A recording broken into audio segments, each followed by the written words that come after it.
screen, there you can see EV1 with the red stripes. Again, that is NASA astronaut Anil Menon for today's spacewalk. And on the left-hand side of your screen is ESA, or European Space Agency astronaut Sophie Adenot, serving as EV2. Also there in the Quest airlock toward the back portion, you can also see NASA astronaut Jessica Meir, who is providing support alongside Jack inside of the airlock, inside the International Space Station today.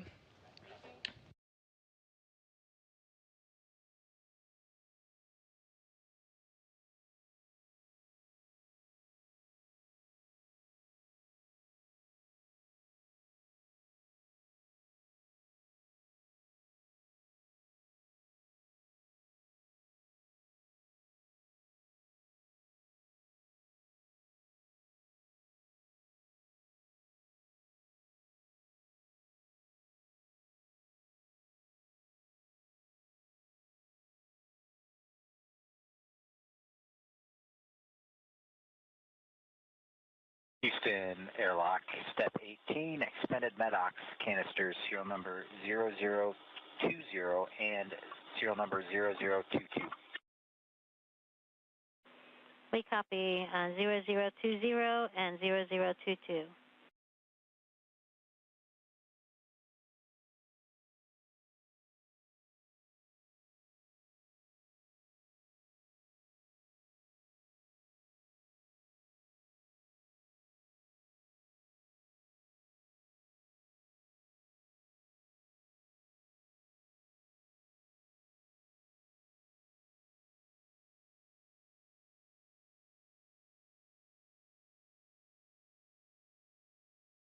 This is Mission Control Houston again. You're hearing those communications between NASA astronaut Jack Hathaway on board the International Space Station and the Capcom, or capsule communicator, here in Mission Control. Currently Kathy Bolt, but that will soon be taken over by Steven Zinter. Again, he's referencing some MEDOX canisters, which are the medical oxygen canisters. There are two different types of containment control cartridges used in the extravehicular mobility unit, or EMU, which again is those white spacesuits that the crew wears to go outside of the International Space Station on a spacewalk. And they're a means to contain trace contaminants and carbon dioxide from the EMU atmosphere.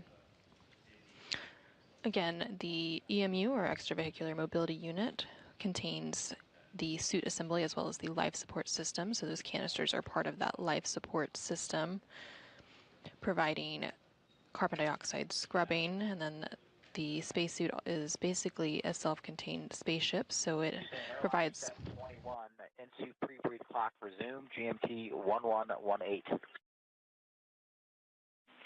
Okay, we copy pre-breathe clock resumed at 1118.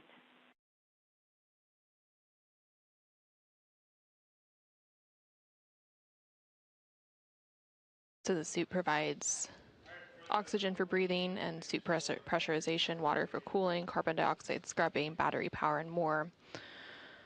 And the spacesuit operates at a pressure of 4.3 psi, or pounds per square inch, which compared to 14.7 psi inside the space station. And that pressure difference is why the pre-breathe protocol is necessary. Again, you were hearing NASA astronaut Jack Hathaway communicate about some of that pre-breathe to the teams here on the ground, specifically regarding some times for that pre-breathe protocol and the clocks that they're monitoring. The pre-breathe protocol has two different portions to it. The first portion, the astronauts perform a masked pre-breathe with 100% oxygen, and then they complete what is known as in-suit light exercise, which was completed a little bit ago. And during that in-suit light exercise, the spacewalkers move their arms and legs to speed up their metabolic rate, which helps purge excess nitrogen. Due to the pressure differences in the suits and the station, the pre-breathe protocol is necessary in order to purge nitrogen from the bloodstream to prevent decompression sickness. Again, that is also known as the bends, which is a condition that scuba divers can also experience.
Houston, airlock 2, good manual leak checks, and we're proceeding into step 17 to get them off the EDAs into the crew lock.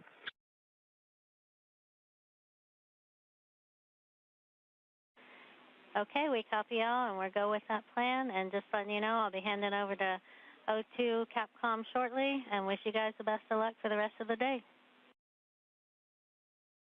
Okay, we really appreciate your help.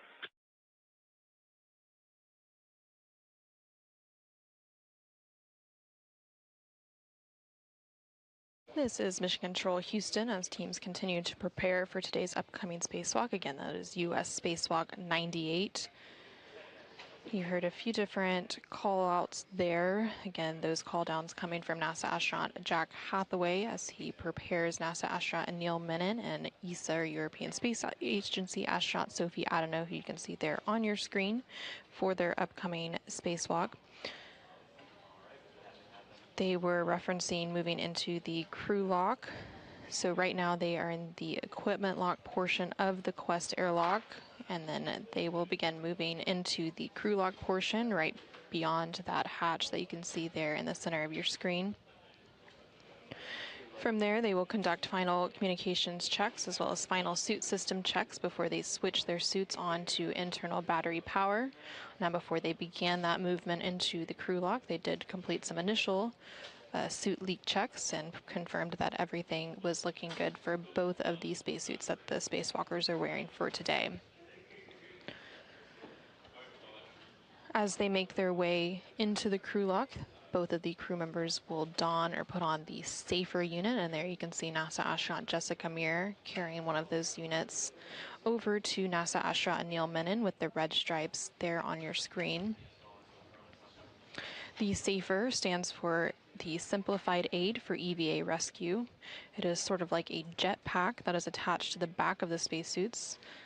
And while the crew members each have 2 tethers attaching them to the space station at all times, the SAFER serves as a backup mechanism should they get detached. So as they move into the crew lock portion of the Quest airlock of the International Space Station, each of the crew members will have these SAFER mechanisms attached to the back of the spacesuits. Once both of the crew members are moved into the crew lock portion of the Quest airlock, the hatch between the crew lock and the equipment lock will be closed. And again, they will then complete some final communication checks as well as final suit system checks. And then depressurization of the crew lock portion will also begin to bring the airlock down to vacuum to match that of the rest of space. The crew lock begins at 14.7 psi, or pounds per square inch, of course matching the rest of the International Space Station, and is similar to what we experience here on Earth. During the initial depressurization, the crew lock will go down to about 5 psi. There will be a brief pause to allow flight controllers to check out systems and for the crew members to complete some final suit leak checks. The depressurization process will then continue all the way down to vacuum, and once the crew lock depressurization is complete, the spacewalkers will be able to open the outer thermal hatch and then the hatch on the crew lock section prior to placing their suits on internal battery power. Again, when they turn their suits onto battery power, it will mark the official start of today's spacewalk. The entire crew lock depressurization process takes about 30 minutes to complete. And as a reminder, today's spacewalk is currently expected to last about 6.5 hours, beginning around 7:35 a.m. Central, 8:35 a.m. Eastern Time.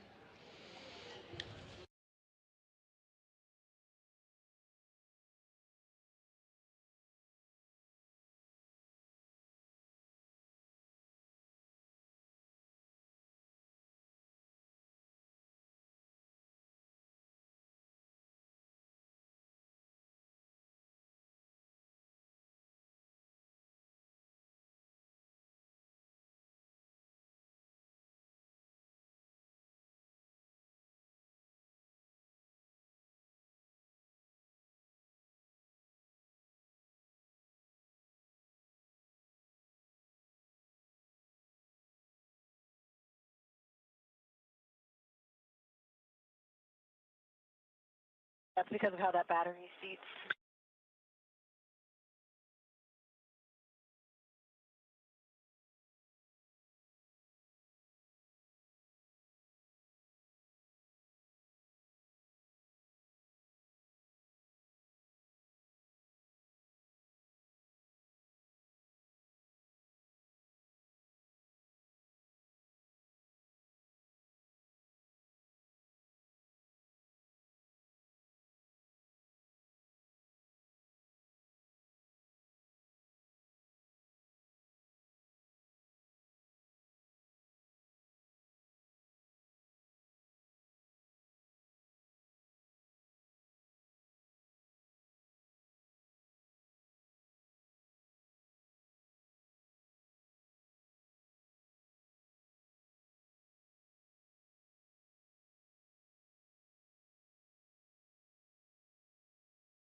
This is Mission Control Houston.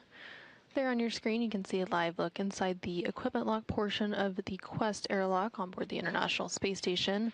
NASA astronauts Jack Hathaway and Jessica Meir are currently attaching the SAFER, the Simplified Aid for EVA Rescue, onto NASA astronaut Anil Menon's spacesuit that he will be wearing outside of the International Space Station. And of course, he has the red stripes there on his legs, indicating that he is EV1. He will shortly be moved into that crew lock portion, and then the same process will be followed for ESA, or European Space Agency astronaut Sophie Adenot. We are currently in a brief but expected loss of signal. We do expect to regain signal here momentarily. And this happens when there is a transition between the TDRS, or Tracking and Data Relay Satellite System.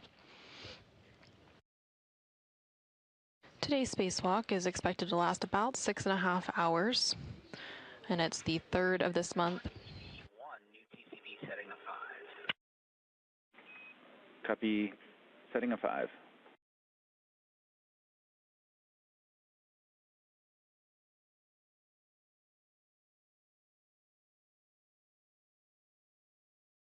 And today's spacewalk is the 3rd of this month, and the 6th out of the International Space Station this year. Again, the primary goal for today's spacewalk is to finish replacing the space-to-ground antenna, or the SGANT, on the International Space Station's Z1 truss. This work initially began last week on August 18th, when Anil and Sophie conducted a 6-hour and 23-minute spacewalk to remove the failed antenna and secure it on the station's truss structure. However, the crew needed a little bit more time than expected to disconnect some electrical cables and loosen bolts, which delayed the installation of the replacement antenna. So today, the spacewalkers will go ahead and retrieve the new unit and complete that installation.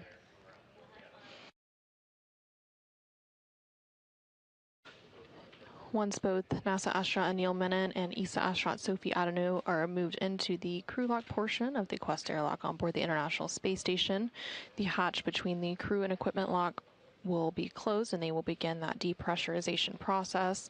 That entire process takes about 30 minutes to complete. The spacewalk will officially begin when the suits are switched to battery power. Again, that spacewalk start time is currently targeted for around 7:35 a.m. Central, 8:35 a.m. Eastern.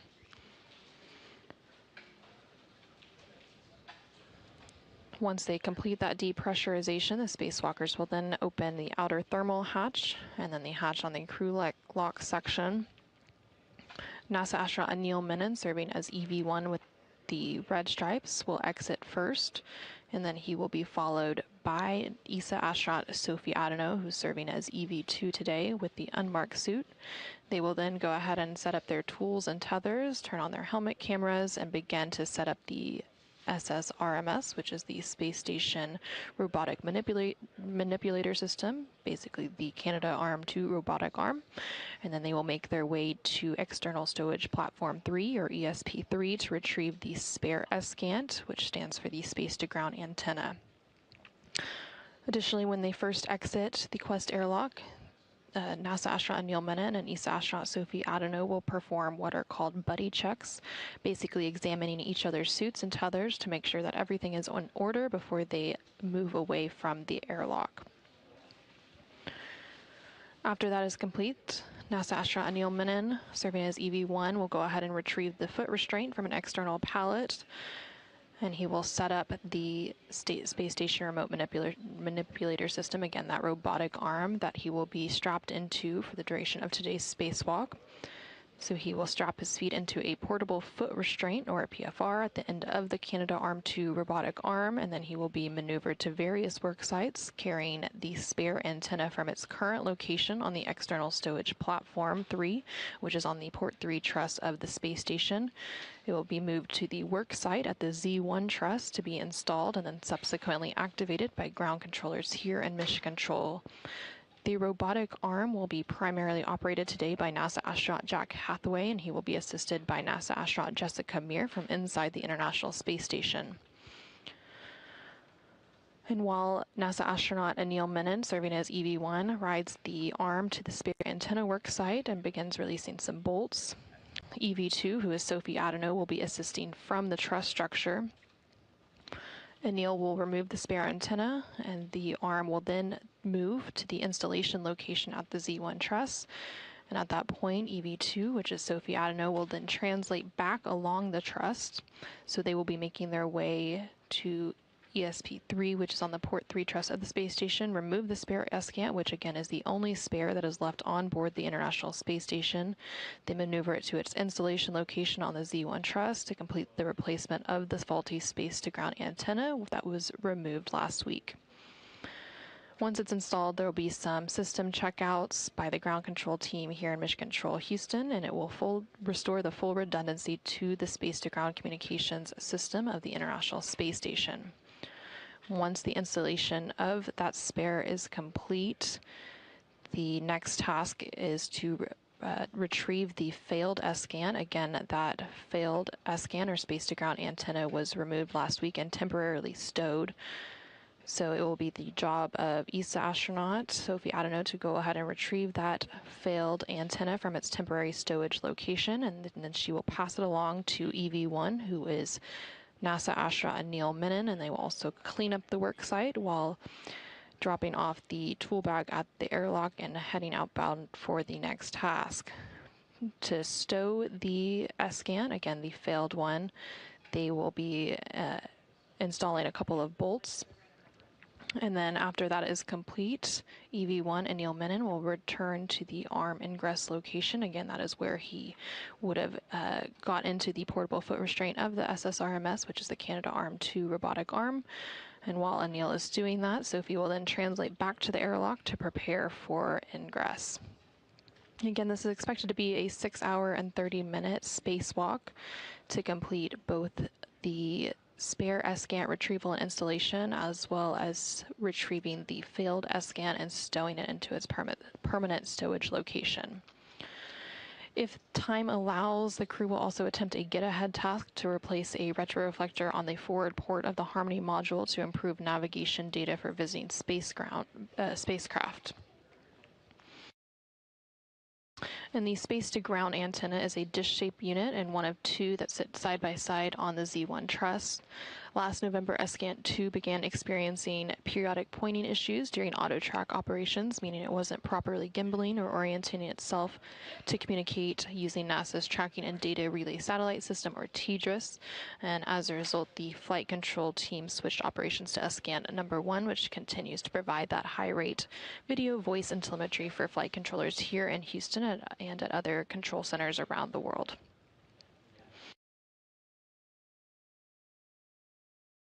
For a little bit of history, the very first space-to-ground antenna that was installed on the International Space Station's Z1 truss was carried into orbit on the STS-92 mission in October of 2000 and installed by astronauts Leroy Chow and Bill MacArthur. And the spare SCANT, or space-to-ground antenna, that is being installed today to replace the degraded antenna was delivered on the STS-127 mission back in July of 2009 and installed by astronauts Dave Wolf and Tom Marshburn. The faulty antenna that's being replaced and that was temporarily stowed last week was initially installed on the STS-132 mission in May of 2010 by astronauts Garrett Reisman and Steve Bowen. The replacement antenna for today has been parked on ESP3, again, external stowage platform. Space to ground 1. Earlier we copied a partial call regarding the safer on Anil's suit. We're looking for clarification on if you had to reseat the battery on the safer or just fix the MLI.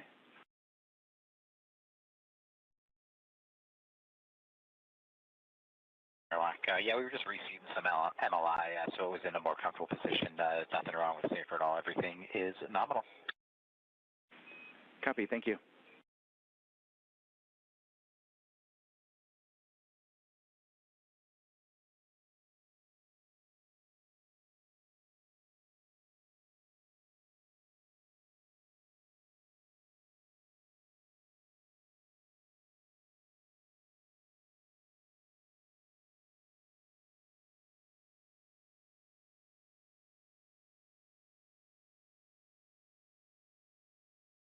This is Mission Control Houston. You just heard a call down from NASA astronaut Jack Hathaway. You can see there on the left-hand side of your screen. He was speaking with the Capcom, or capsule communicator, here in Mission Control Houston, who for the Orbit 2 team of flight controllers now on console is Steven Zinter. They were referencing a SAFER, and that stands for Simplified Aid for EVA Rescue. And both of the crew members going out on today's spacewalk, NASA astronaut Anil Menon and ESA astronaut Sophie Adenot, have those SAFER units attached to their EMUs, or the white spacesuits that they are currently wearing. And it basically serves as a jetpack-like device should they become untethered from the space station. However, both crew members always have a 2-point tether attached to the International Space Station, so that is very unlikely to happen.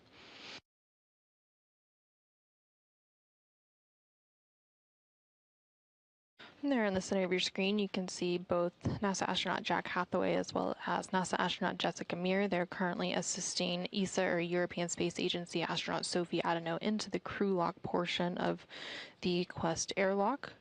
NASA astronaut Anil Menon was moved into there first as EV1, and now Sophie is joining him. Once they are fully situated into the crew lock portion, the hatch in between the crew lock and equipment lock of the Quest airlock, which you can see that hatchway there on your screen that Jessica Meir is currently touching, will be closed, and they will begin the depressurization process down to vacuum of that crew lock portion.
This is Mission Control Houston, live from the International Space Station Flight Control Room here in Houston, Texas. Currently, the Orbit 2 team of flight controllers is on console, being led by NASA Flight Director Chris Dobbins.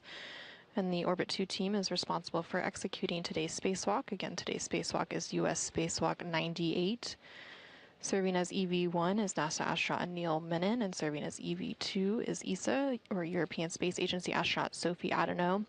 Both of the crew members are currently in the crew lock portion of the Quest airlock. They're at the latter half of your screen, and there you can see NASA astronaut Jessica Meir as she begins to close the hatch between the crew lock and the equipment lock portion of the Quest airlock.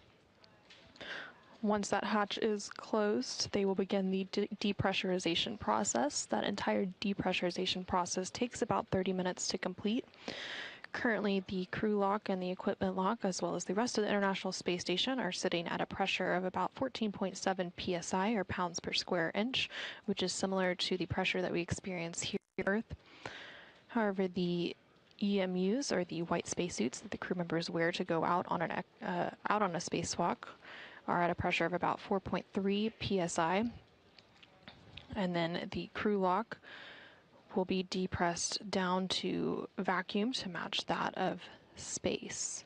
Once the depressurization process is complete, the crew members going out on today's spacewalk, again, NASA astronaut Anil Menon and ESA astronaut Sophie Adenot, will switch their spacesuits onto battery power, which will mark the official start of today's spacewalk. Again, today's spacewalk is expected to last about 6.5 hours. Airlock steps 76 and 77 are complete. You guys are go for 78. Copy and work.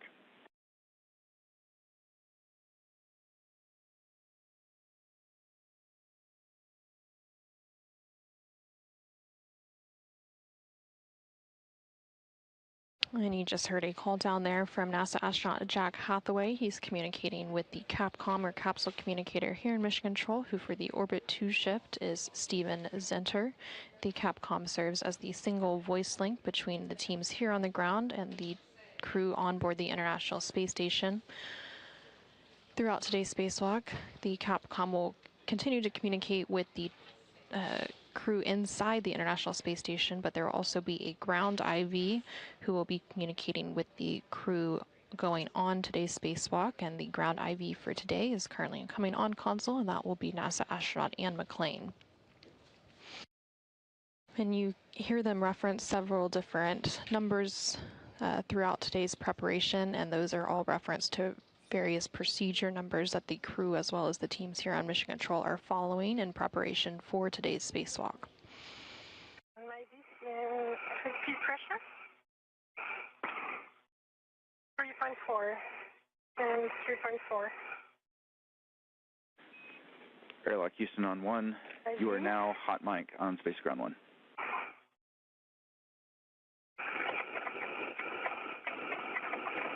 Copies, and we're just taking a quick look at switch configuration on EV2. I see IV.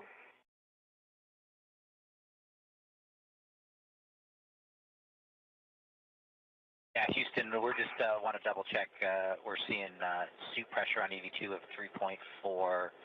We were kind of expecting 4.2, but in IV that kind of makes sense that it's slowly breathes down, and so that reading of 3.4 is good.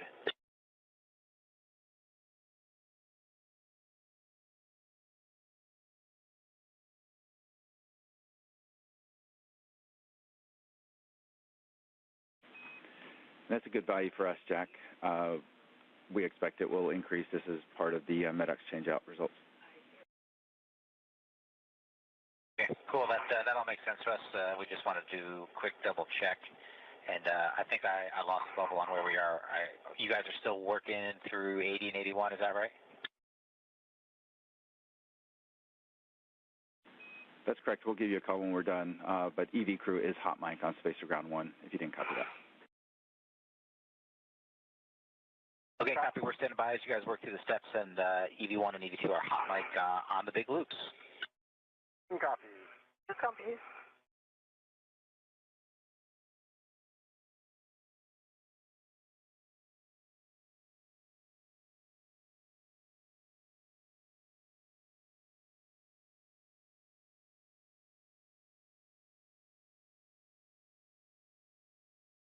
This is Mission Control Houston. You were hearing some communication there between NASA astronaut Jack Hathaway, who you can currently see in the center of your screen. He was speaking with the Capcom or capsule communicator here in Mission Control, who currently is Steven Zinter.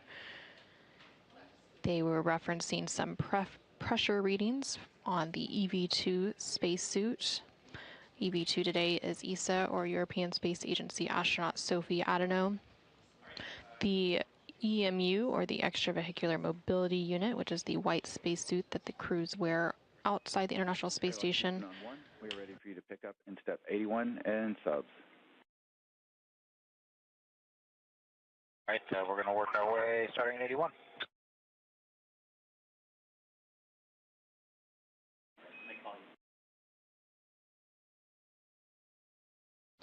Again, they were referencing some suit pressures, and those spacesuits typically operate at a pressure of around. A couple cleanup steps for EV2 as we are, before we get into the Q card. You're not touched anything, but look on the UIA and check that the depressed pump power switch is in the off OFS. Depressed pump power switch is off OSS. I'm going to verify the depressed pump enable LED is on ON. Naval LED on ON. Houston Airlock, looking for your go in 84 to start the crew lock depressed Q card. Your go in step 84. Go in 84.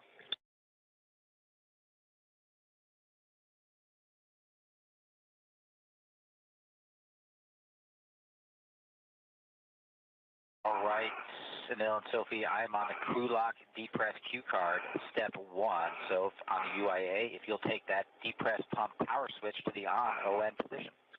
Depressed pump power switch to on ON, done. All right, we're going to count 10 seconds as it spins up.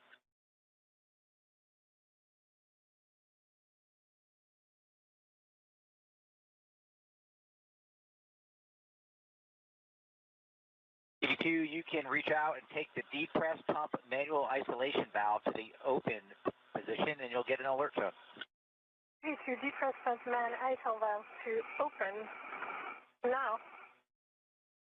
All right, for both 1 and 2, monitor your SUP gauge is less than 5.5, and if it gets up there, let us know. 1 copy. Copy.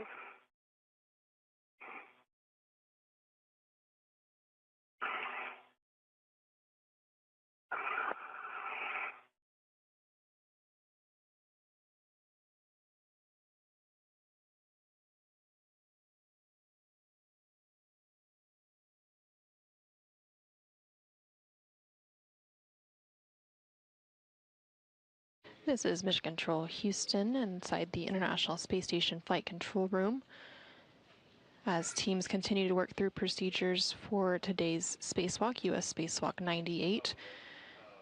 The spacewalkers for today, NASA astronaut Anil Menon and ESA astronaut Sophie Adenot, are currently in the crew lock portion of the Quest airlock, and that depressurization process of the crew lock is currently underway.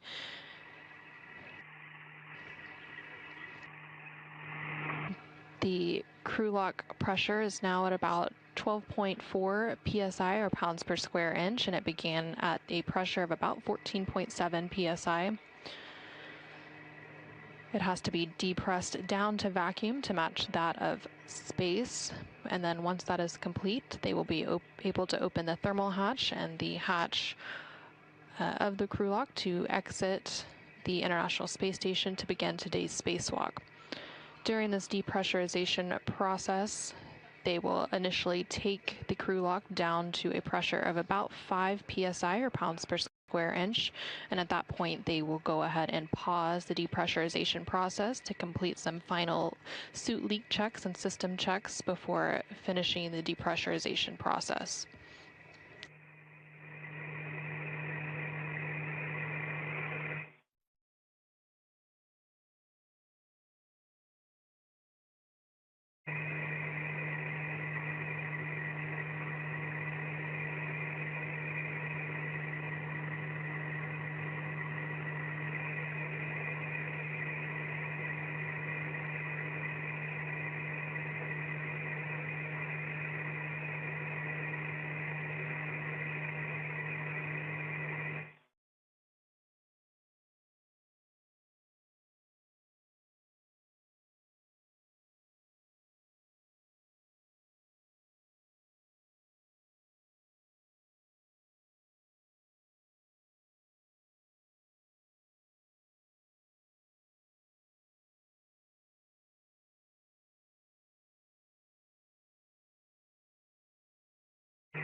Decreasing our way through 10 psi on our way down to 5. 1,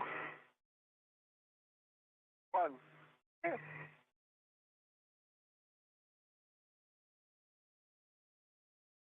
And this is Mission Control Houston. You just heard a call out from NASA astronaut Jack Hathaway. You can see there in the center of your screen, confirming that the pressure of the crew log is now at about 10 psi or pounds per square inch as it continues the depressurization process down to vacuum. Again, they will pause at about 5 psi for some final leak and system checks before resuming and going all the way down to vacuum. Following that call out from NASA astronaut Jack Hathaway, you did hear a brief communication with the spacewalkers for today. Again, today's spacewalk is being performed by NASA astronaut Anil Menon, serving as EV1 in a suit with red stripes, and EV2 today is ESA, or European Space Agency astronaut Sophie Adenot. Once the depressurization process is complete, again, that entire depressurization process takes about 30 minutes to complete. The spacewalkers will then go ahead and switch their suits to internal battery power, which will mark the official start of today's spacewalk. Today's spacewalk is scheduled to begin at around 7:35 a.m. Central Time, 8:35 a.m. Eastern Time, and is expected to last about 6.5 hours. Once they switch to internal battery power and that depressurization process is complete, the crew members will then go ahead and open the outer thermal hatch and then the hatch on the crew lock section. First out of the International Space Station today will be EV1, who again is NASA astronaut Anil Menon, and he will be followed shortly thereafter by EV2, who is ESA astronaut Sophie Adenot. Once they exit the International Space Station, they will go ahead and set up their tools and tethers. Again, they have 2 tethers that attach them to the International Space Station at a given time. They will also turn on their helmet cameras, or their HECAs, and they will begin setup for today's spacewalk. They will also complete what are known as buddy checks, which is where both Anil Menon and Sophie Adenot will basically be examining each other's suits and tethers to make sure that everything is in order before they begin to move away from the airlock.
This is Mission Control Houston. Again, we're continuing to provide coverage of U.S. Spacewalk 98. The crew members for today's spacewalk are currently in the crew lock portion of the Quest airlock on board the International Space Station as the depressurization process for that crew lock continues. The pressure inside the crew lock is currently at about 6.5 psi. 6.5 psi. You can alert tone at 6 on our way down to 5.0. 1, 2.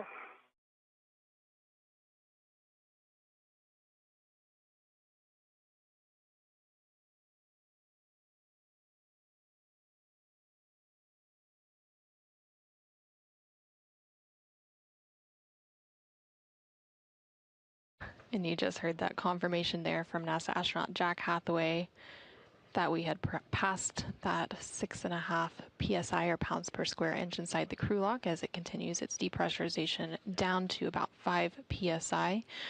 Once the crew lock reaches that 5 psi point, the depressurization process will pause momentarily to complete some final suit and system checks before resuming it down to vacuum. Throughout that depressurization process, you do hear periodic call-outs by the crew, and this is as they are following the procedures for that depressurization process. Various call-outs are required during the monitoring process, and you do hear confirmation coming from the spacewalkers inside the crew lock as NASA astronaut Jack Hathaway provides those call-outs for them.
We are approaching 5.0 psi EV2. If you'd reach out and take the depress pump manual isolation valve to the closed position, then expect an alert tone.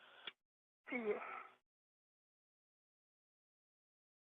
Press pump and ISO valve is closed. All right, copy closed. For both EV1 and EV2 on your DCMs, take the display switch to status until you see leak check ? Long yes to start it, and then follow the display instructions. Let me know when you guys are done. Started.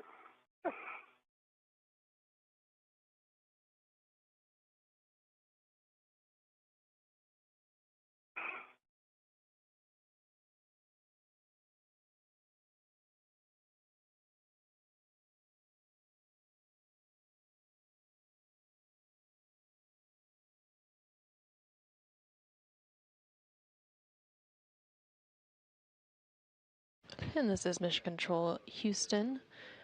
You just heard the call out there that the crew lock portion of the Quest airlock on the International Space Station is now at 5 psi or pounds per square inch.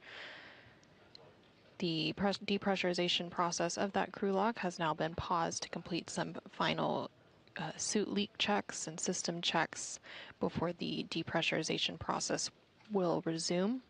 And we will hear... Leak check complete. Go to the EVA. In work. Copy EV1, leak check complete.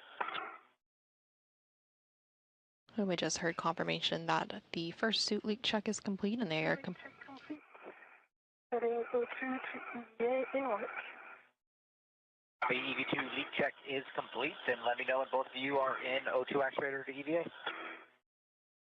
Okay.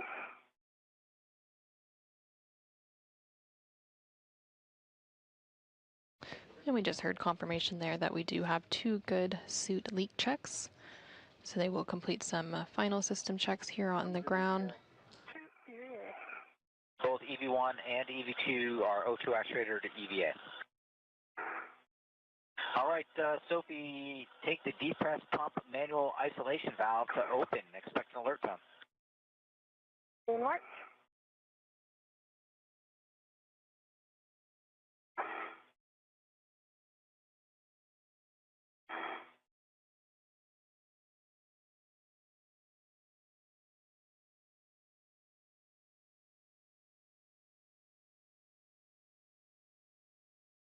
Yes. pump man ISO valve to open. The open. I'm taking the emergency MPEV out here to open to help you guys. All right, both of you monitor your SUP gauge. If it gets up to 5.5, let us know. 1.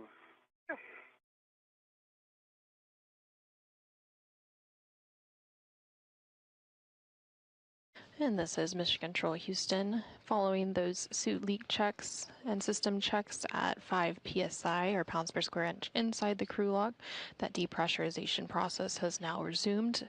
Again, this depressurization will take the crew lock down to vacuum to match that of space. And at that point, the suits will be switched to battery power, which will mark the official start of today's spacewalk. Again, today's spacewalk is expected to last about 6.5 hours. As the crew works to complete the installation of a replacement space-to-ground or S-SCANT antenna.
This is Mission Control Houston as the crew lock depressurization process continues ahead of today's spacewalk.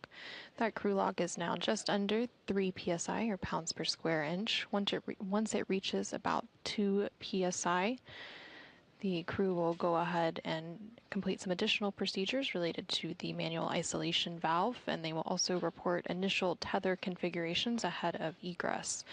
And then the final depressurization will take place, bringing the crew lock all the way down to vacuum.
We're passing 2.0 psi, EV2. You can reach out and take the depress pump manual isolation valve to the closed position.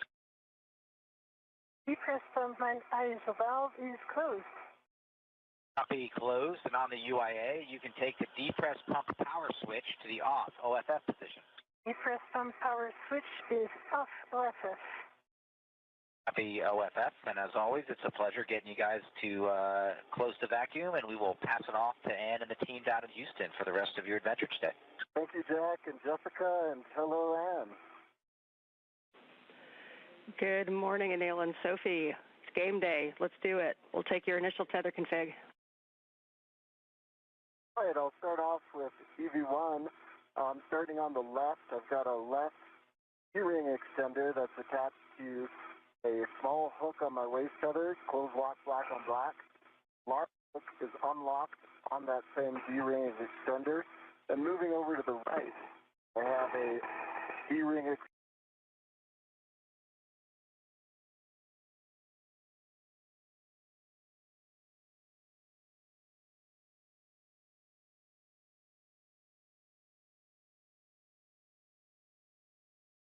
This is Mission Control Houston inside the International Space Station Flight Control Room, which you can see a live look inside that room there on your screen.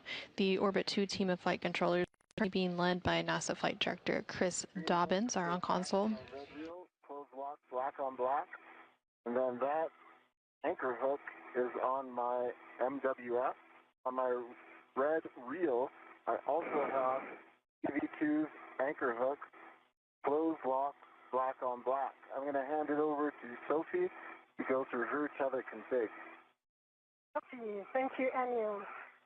I'll start with my right side, right D-ring extender. I have a waist tether, which is also gate closed locked black on black, and the other hand is on my mini workstation. On this right D-ring extender, I also have the red hook, gate closed locked black on black.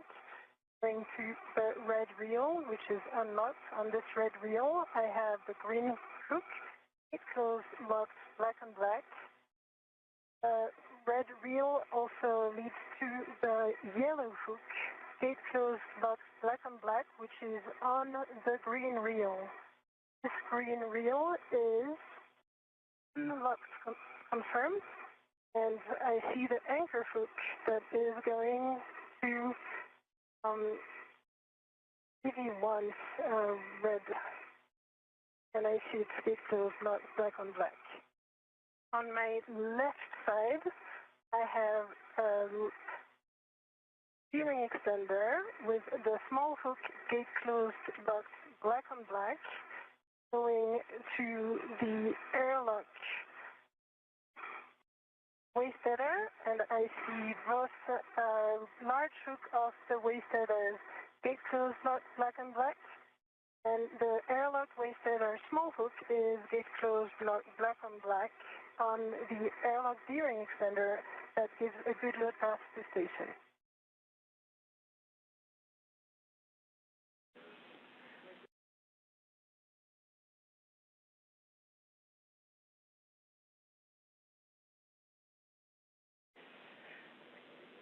All right, that is mostly a good config, and unfortunately we had a handover in Hill right as you started talking. So if you wouldn't mind giving us your tether config again. We got everything after the green hook on the red reel, but we're looking for your the status of your red hook and your yellow hook on the green reel, and your right waist tether. Copy that. Right waist tether is on the right D-ring extender, small hook, closed lock, black on black, and the large hook's on my MWF. And the red reel was unlocked. The yellow hook was on the green reel, closed lock, black on black. Green hook was on the red reel, closed lock, black on black. Green reel was unlocked, and then the anchor hook was on my MWF.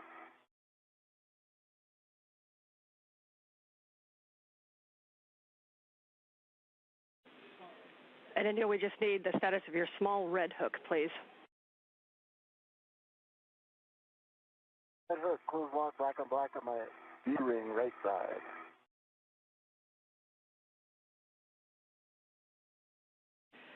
Okay, Neil, we appreciate the extra work there, and those are good tether configs.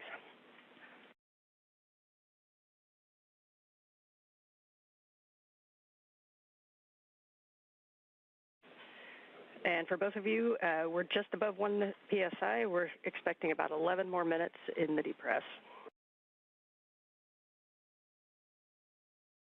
Good copy. Good copy.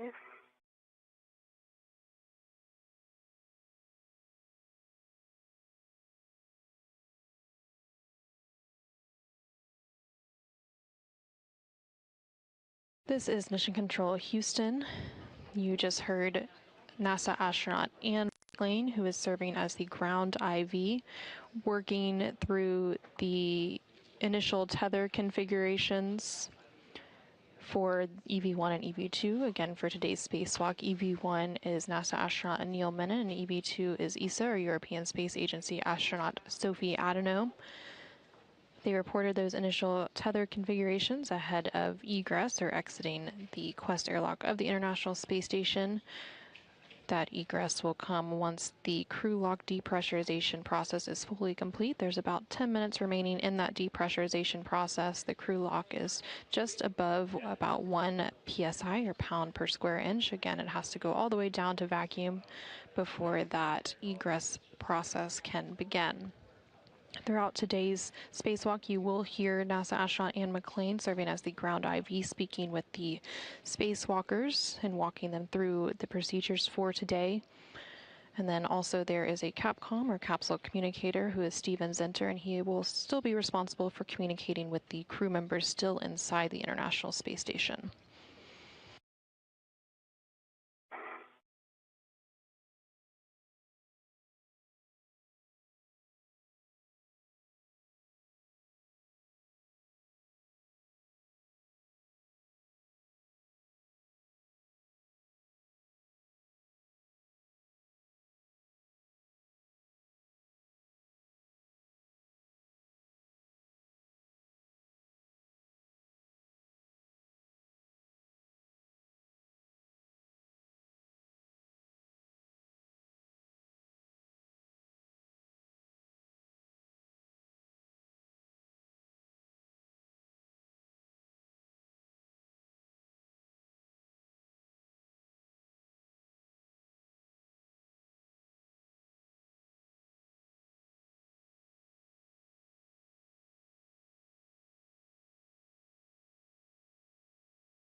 This is Mission Control Houston. You're currently seeing a live look inside the equipment lock portion of the Quest airlock, and there at the bottom portion of your screen you can see NASA astronaut Jessica Meir. Jessica, alongside NASA astronaut Jack Hathaway, are providing support for today's spacewalk from inside the International Space Station. Before the crew members for today's spacewalk, again, NASA astronaut Anil Menon and ESA astronaut Sophie Adenot were moved into the crew lock portion just beyond that hatchway you see there on your screen. Jessica and Jack assisted them with donning their suits, and as well as walking them through their pre-breathe procedures and various other preparation steps for today's spacewalk. Right now, the crew lock is continuing to be depressurized down to vacuum. It is currently sitting at about 0.75 psi, or pounds per square inch. Once it is all the way down to vacuum, the crew will then turn their suits on battery power, which will mark the official start of today's spacewalk. Again, today's spacewalk is the 283rd spacewalk, and it is the third spacewalk for this month and the sixth out of the International Space Station this year. The spacewalk today is expected to last about 6.5 hours, and the primary goal for today is to finish replacing the space-to-ground antenna, or SGANT, on the International Space Station's Z1 truss.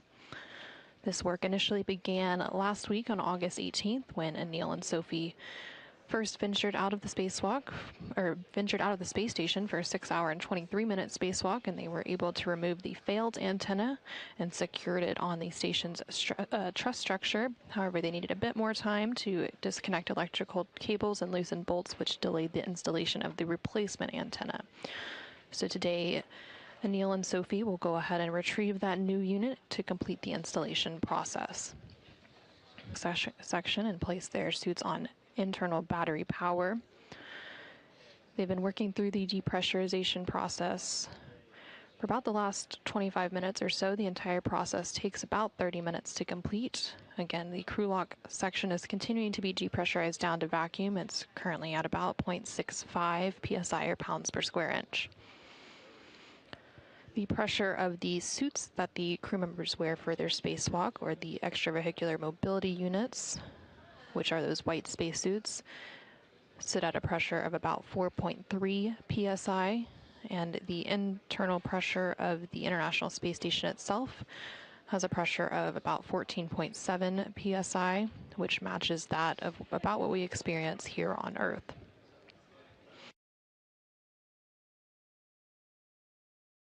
Once they begin the process of egressing or exiting the International Space Station, first out of the hatch will be EV1, which is NASA astronaut Anil Menon, and he will be followed by EV2, who is ESA astronaut Sophie Adenot.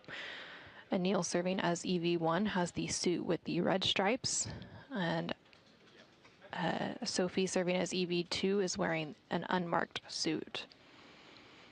Once they exit the airlock, they will complete some initial checks of each other, which are called buddy checks, where they examine each other's suits and tethers to make sure that everything is in order and looking good before they begin moving away from the airlock and working into their procedures for today.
Anil and Sophie, we are estimate about 2 minutes left. One copy. Copy.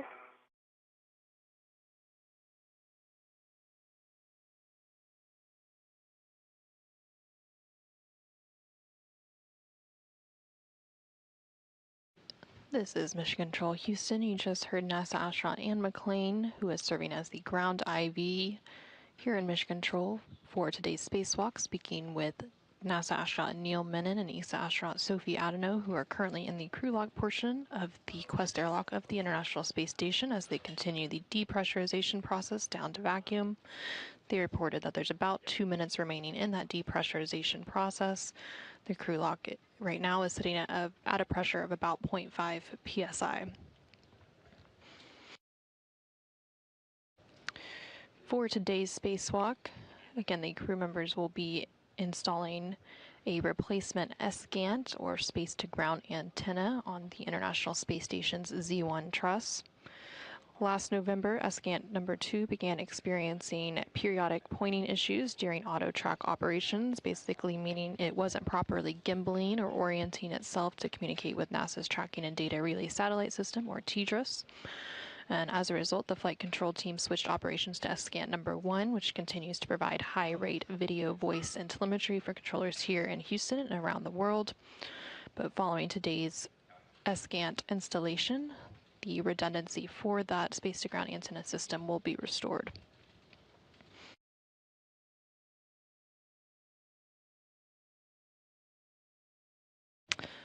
For a little bit of history, the very first space-to-ground antenna that was installed on the International Space Station C1 truss was carried into orbit on STS-92 in October of 2000. And the spare SCANT, or space-to-ground antenna, that is being installed today to replace the degraded antenna was delivered on the STS-127 mission in July of 2009. The faulty antenna that was removed and temporarily stowed outside the International Space Station last week. Okay, EV1, Anil, step 13. You can verify the EV hatch gauge is less than 0.6.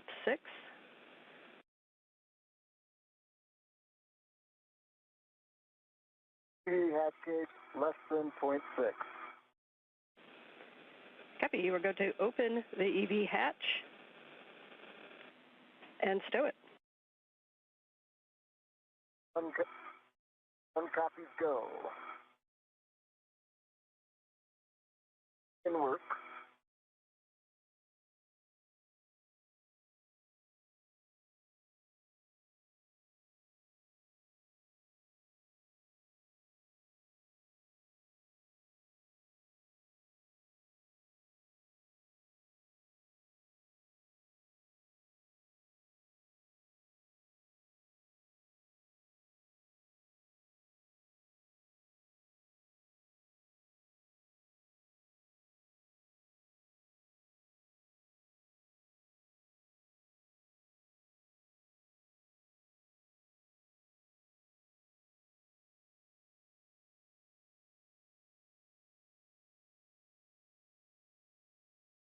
Hatch is open and stowed.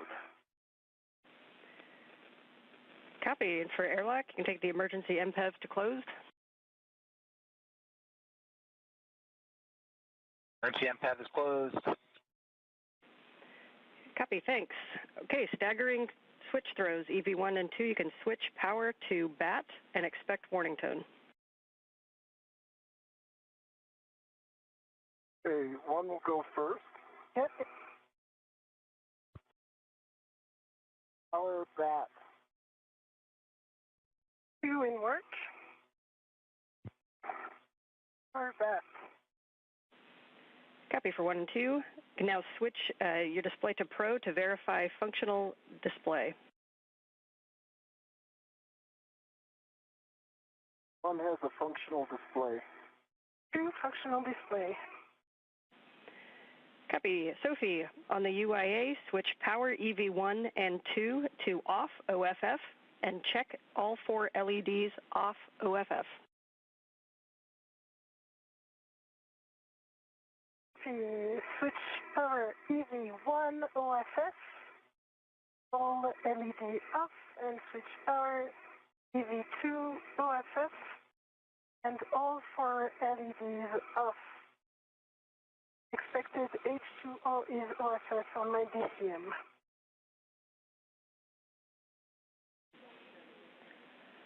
Okay, we copy, and that is an expected message. For both crew, you can remove your SCU from your DCM, install the DCM cover, and stow the SCU in the pouch with pouch Velcro closed.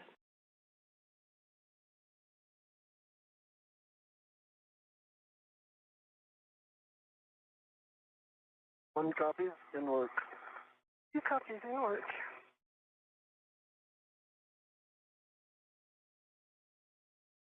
This is Mission Control Houston with NASA astronaut Anil Menon and ESA astronaut Sophie Adenot having placed their suits on battery power. Today's spacewalk has officially begun, that taking place at 7:27 a.m. Central Time, 8:27 a.m. Eastern Time.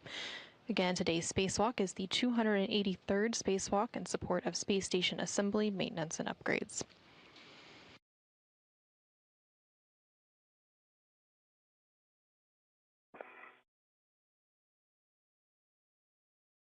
One stowed. 2 stowed. Copy. Sophie, you can check that the depress pump man ISIL valve is closed.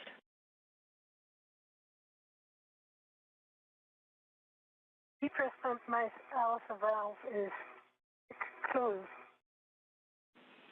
Copy for both crew. Take your temperature control valve to max hot, lowest numbers.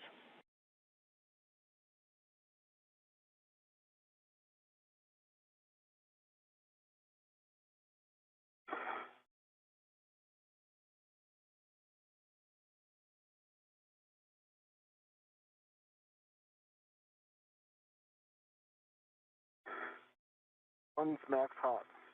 2 max hot. Copy. You can both switch water to on, ON, water on.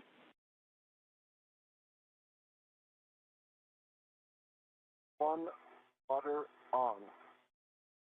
2 water on OM. Check that your DCM is blank and your bite off. One blank sight off. 2 blank sight off. Copy. You can each set your temperature control valve as desired. And as you do so, just a reminder to report all TCV changes and best practice not to do large changes over 2.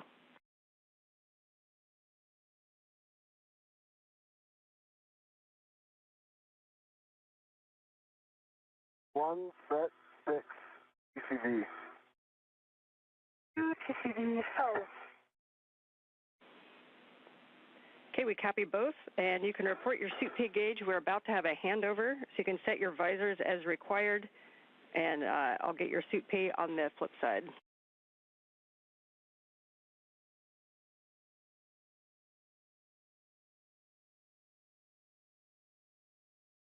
This is Mission Control Houston. We are currently in a brief but expected handover between tracking and data relay satellite system.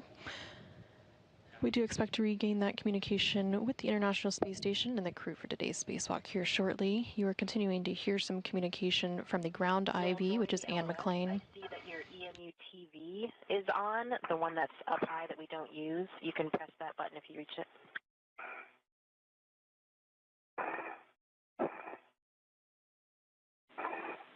And Houston is back with you. If each crew can report suit P gauge. One is at 4.3. 2 4.4. Copy 4.3 and 4.4. You can set visors as required. It'll be nighttime as we go.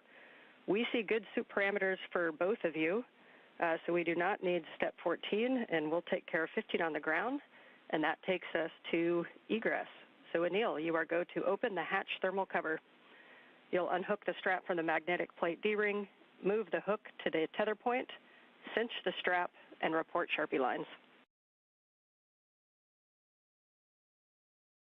Thermal covers in work.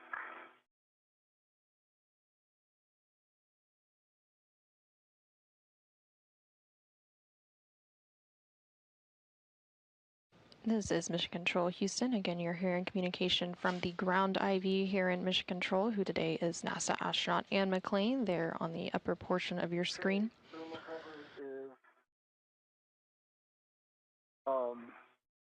attached to itself on the D-ring, and it's got 6 Sharpie lines. Copy 6 Sharpie lines. Anil, you are go to egress the airlock. Let's take the office outside. Sounds great, Anne. One's egressing. All right, and as you go out, your first step is going to be to attach your anchor hook on the forward airlock D-ring. Work.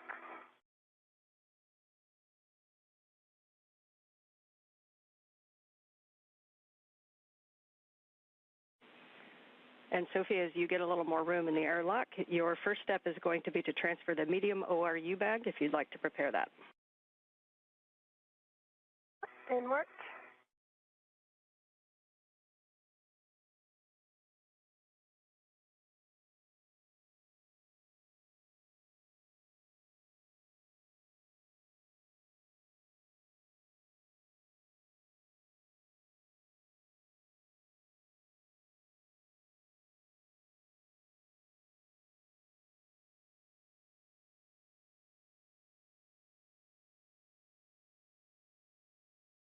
Okay, EV1, safety tether is closed, locked, black on black, forward, airlock D-ring.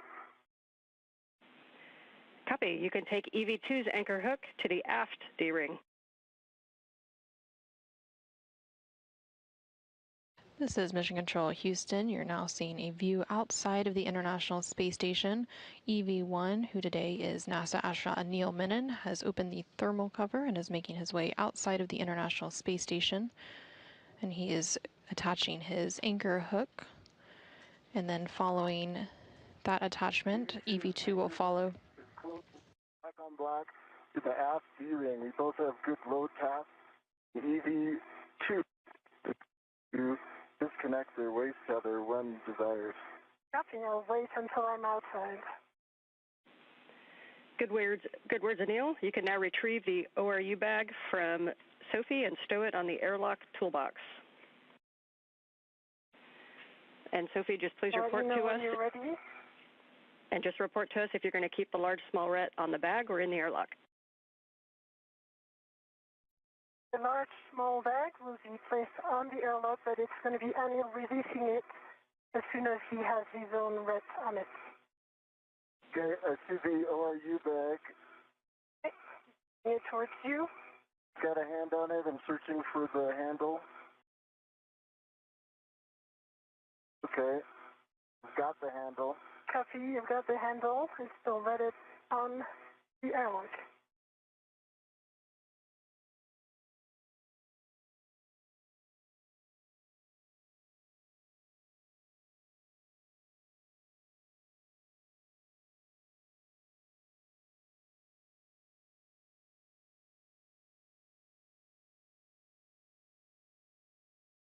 Okay, I've confirmed a good ret on my MWS, and I'm going to release the airlock ret.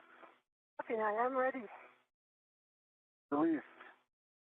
See it.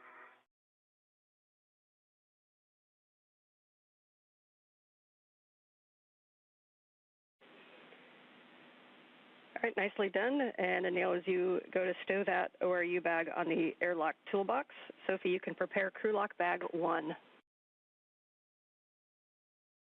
And what?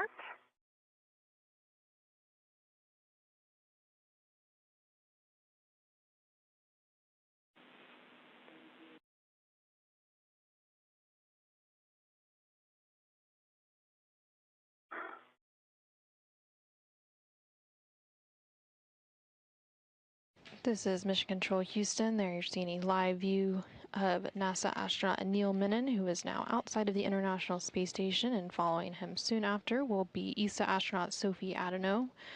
Anil today is serving as EV1, and Sophie is serving as EV2. You can also see a tool bag that is floating out there that they're getting strapped and ready for today's spacewalk. Today's spacewalk officially began at 7:27 a.m. Central Time, 8:27 a.m. Eastern Time, when the suits were switched to internal battery power. Today's spacewalk is expected to last about 6.5 hours. Got one large hook on the top handrail of the toolbox. I'm going to put a second large hook on the bottom handrail. Okay.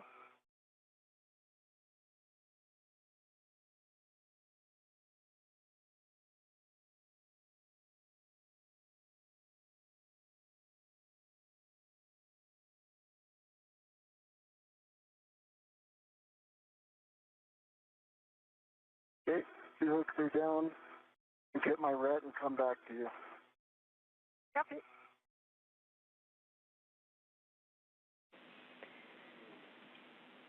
And Sophie, you can hand out crew lock bag number 1. That's number 1 to Anil. Anil, you'll stow that on your BRT and report the status of the large small ret.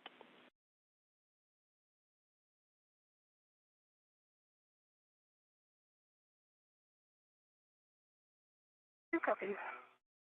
1 copy.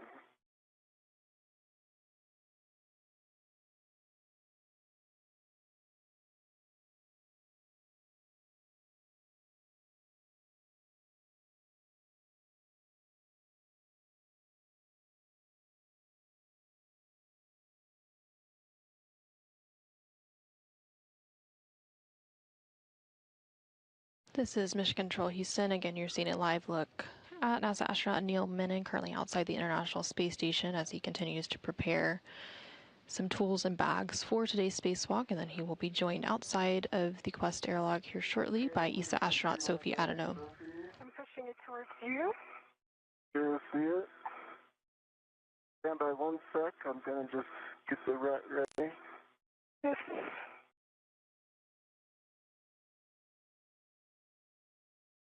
And you can see that it is currently nighttime outside the International Space Station. So the space station does see 16 sunrises and sunsets per day. So the spacewalkers will be working in alternating light and darkness throughout today's spacewalk. Okay.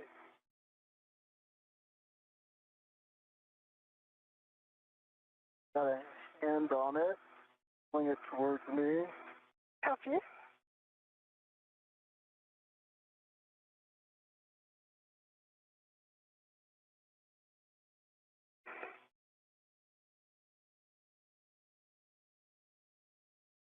Houston, Sophie, TCV 3.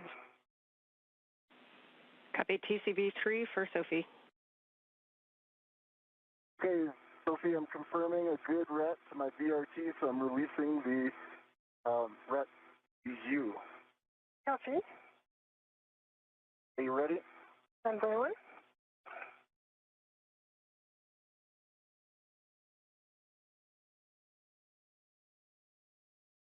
I am ready. Okay.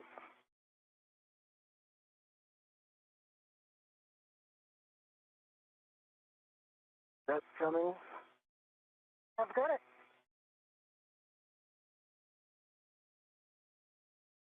Give me 30 seconds to put this on my BRT. Sure, take your time.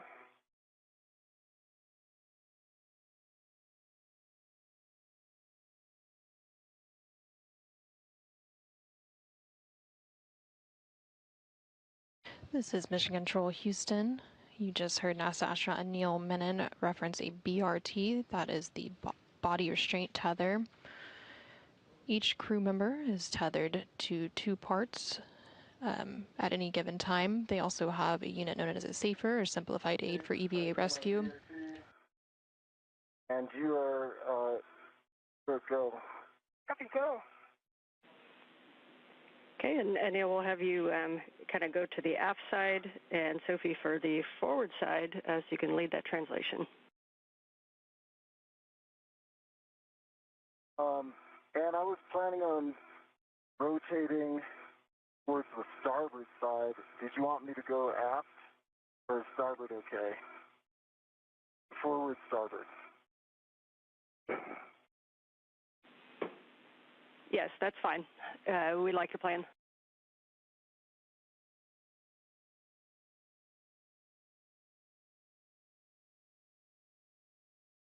Coming out.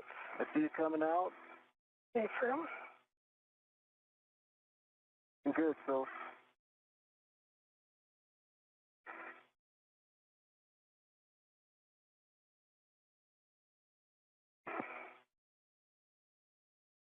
I can see your pliff hitting the hatch. So Yeah, I'm working it. okay. Let me know if you want. More vertical will do the trick. Yeah, in work, rotation in work.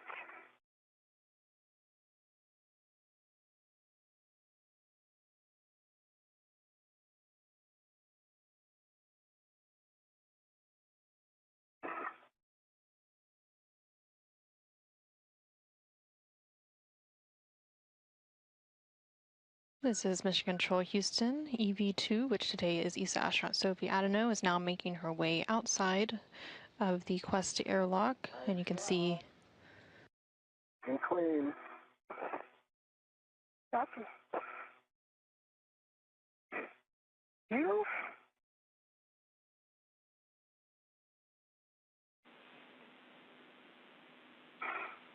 Good to see you guys out there. And when you're ready, you can turn on your HECAs. One hecka on.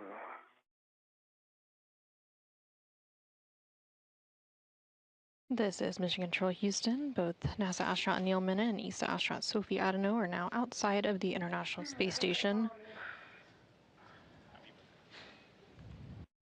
Copy and close the thermal cover.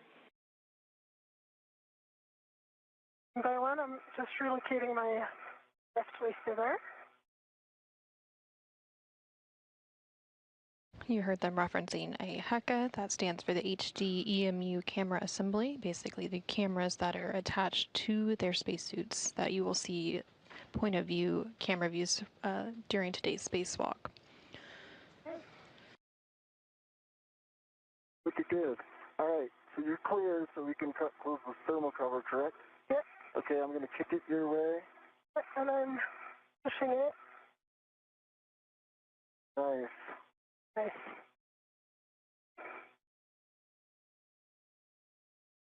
Thermal cover closed, Dan. Copy, thermal cover closed. You can position for buddy checks. And just one note for Sophie, we believe we saw your left safer handle up slightly, so if you could double check that one. And for both of you, we'll need HECAs, MWS tabs, safer handles, and then clear tethers and tools. Copy. And Anil, I think both of your safer handles up, slightly up as well. Okay. Just we'll take a moment and do a confirmation. We're still, I can see your right down. Okay, my left is down as well now. Give me a second to... Sure.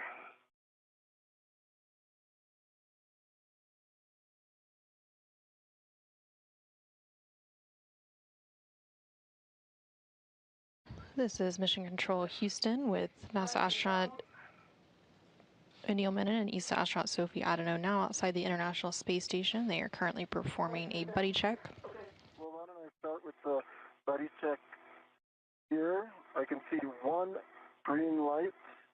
You can see 3 tabs are up, and can you rotate to your left so I can get a good look at your right? Okay, that right saver's down. Can you rotate the other way? Double check. I can see it, and it is down. Taking a good look at your tethers, will you give us your hat? My hat is dry. I think your tethers, I know your tethers are in a good config. Double checking. Are in good config. Right, let me do the buddy checks for you.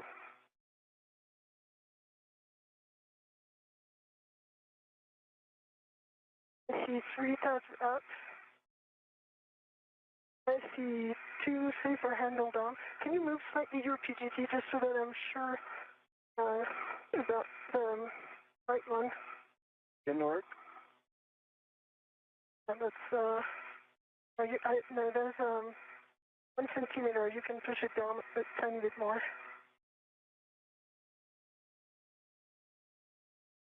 Is it parallax? I'm putting a lot of pressure on it. Okay, that's down. Okay. Okay, I see 1 good green light. I see your 2 helmet lights for the light. And your tethers look good.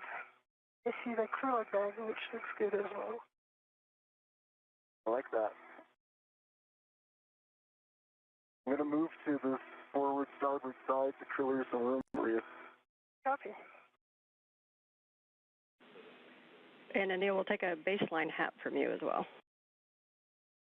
Hat's dry.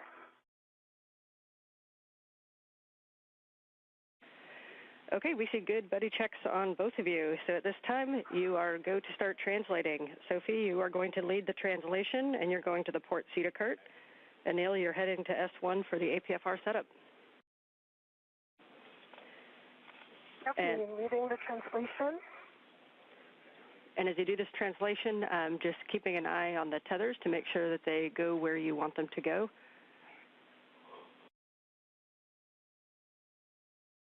Copy. Copy.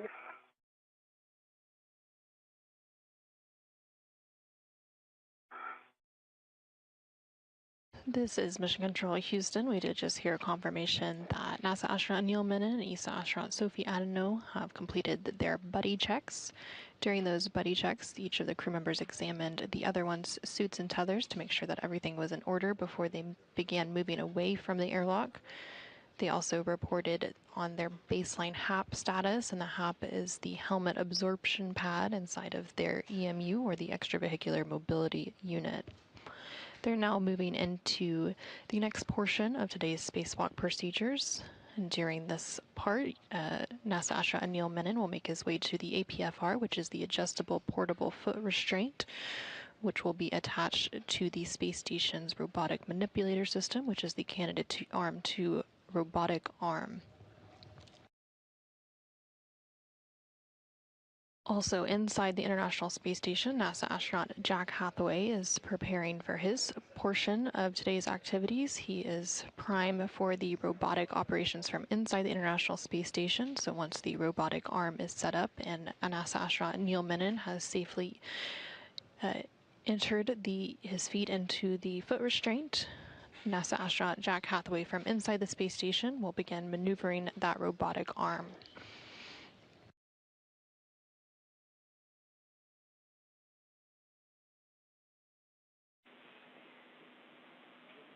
And a reminder to both of you as you approach Phase 1 to avoid inadvertent contact with the deployed TUS cable, zenith and nadir of the cedar rails. Copy, mindful of test cable. Copy.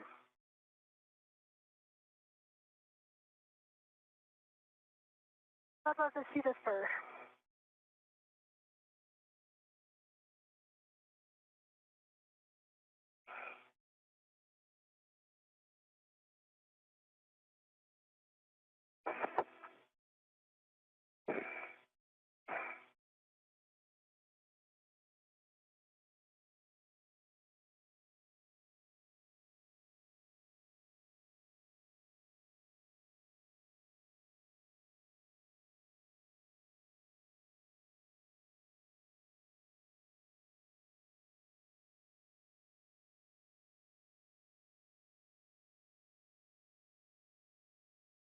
Aerial.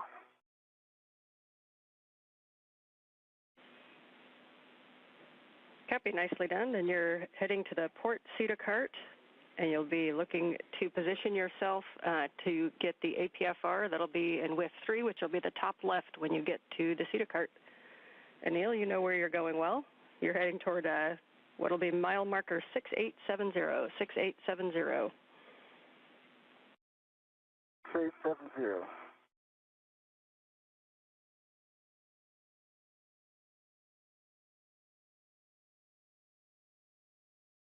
This is Mission Control Houston. There on your screen, you can see both ESA astronaut Sophie Adenot as well as NASA astronaut Anil Menon. Sophie is wearing the unmarked suit, serving as EV2 for today's spacewalk, there on the left-hand side of your screen. And Anil is wearing the suit with the red stripes. He is on the right-hand side of your screen currently. Both of the crew members are currently translating on the International Space Station's truss structure. Sophie is currently translating to what is known as a port CETA cart. CETA stands for Crew and Equipment Translation Aid. They are working to retrieve the APFR, which stands for the Adjustable Portable Foot Restraint. Just so you know, we've got great camera views of you. Families are watching. Mission Control is very happy to see you both out there. Thanks, Ann. Good to go. Please give them a big hug from us. Have someone do it.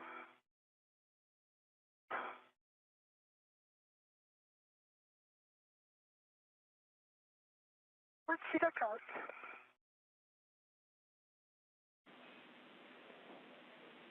Copy. You'll be retrieving the APFR from the port CETA cart with 3.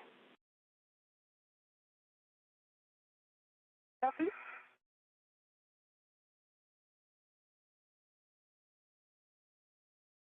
And you did just hear ESA astronaut Sophie Adenot call down and say that she had reached that port CETA cart. Again, that is the Crew and Equipment Translation Aid outside of the International Space Station, which is where the... At the NTA, so I'm ready for handoff to Jessica at M1. Copy. And Sophie, you have your steps at the port Cedar cart, so we'll give Anil the COM, and Anil, you can give the M1 go to GCA to the published APFR install ingress position. Copy. Need any more comms, Sophie, or are you okay if I take it over? Take it over. I'm good, thanks. Okay, and for MCC, I could see a small sticker. It looks like a mile marker sticker that's headed nadir, twirling at about quarter meter per second. We copy the sticker heading nadir. And Jessica, I'll copy. I've got you loud and clear, Anil. Are you ready for the GCA to the published APFR install position? Ready for GCR. Good work.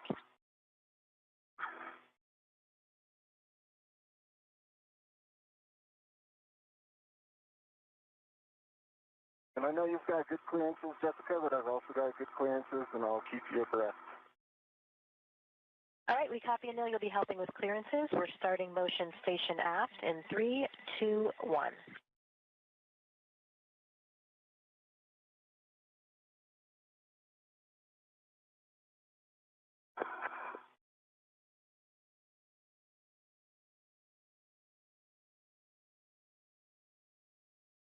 This is Mission Control Houston. We are currently about 29 minutes into today's spacewalk. That spacewalk beginning at 7:27 a.m. Central Time, 8:27 a.m. Eastern Time, when the cruise suits were switched to internal battery power. You're currently hearing NASA astronaut Anil Menon, who is serving as EV1 for today's spacewalk, and you can see him there on the left-hand side of your screen in the suit with the red stripes.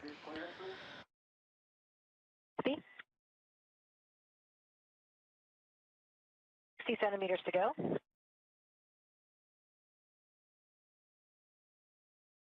Three centimeters remaining.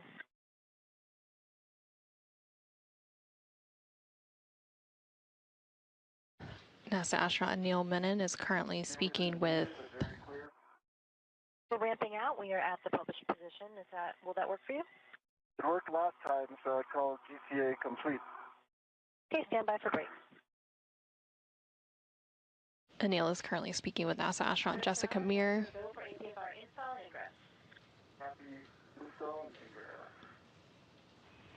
Okay, Sophie, we see you working the APFR. You can just bring that toward Anil when it's ready. And Anil, I'm ready to work your tether swap. Once you have your waist tether down, let me know and I'll read you steps. My waist tether is down. Copy. You can lock your green hook on your red reel. Okay, green hook is locked on my red reel. You can retrieve the yellow hook from the green reel and stow it on the SSRMS Lee tether point, checking gates and hooks.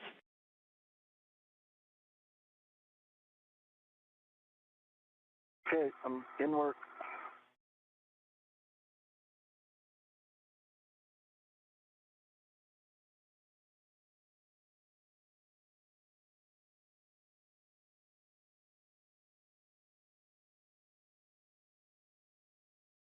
This is Mission Control Houston. You're now seeing the helmet camera, which is the HECA, on NASA astronaut Anil Menon's spacesuit.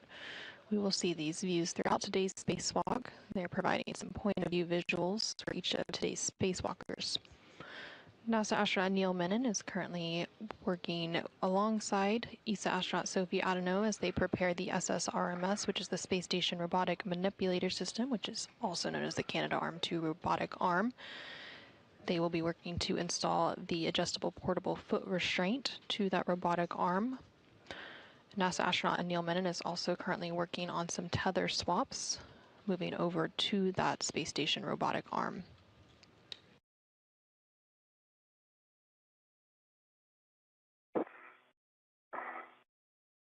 Am I moving for you, Anil? Great.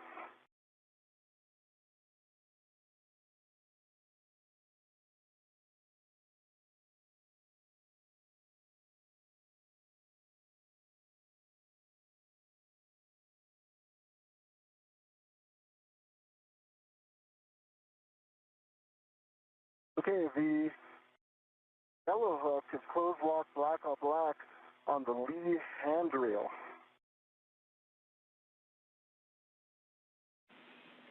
Copy. Check that your red reel is unlocked.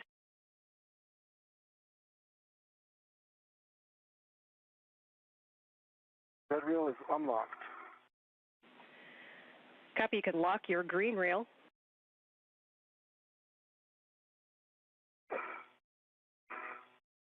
Green reel is locked. And you can retrieve your green hook and stow it on the vertical NTA handrail. Then unlock the green reel. Okay, north.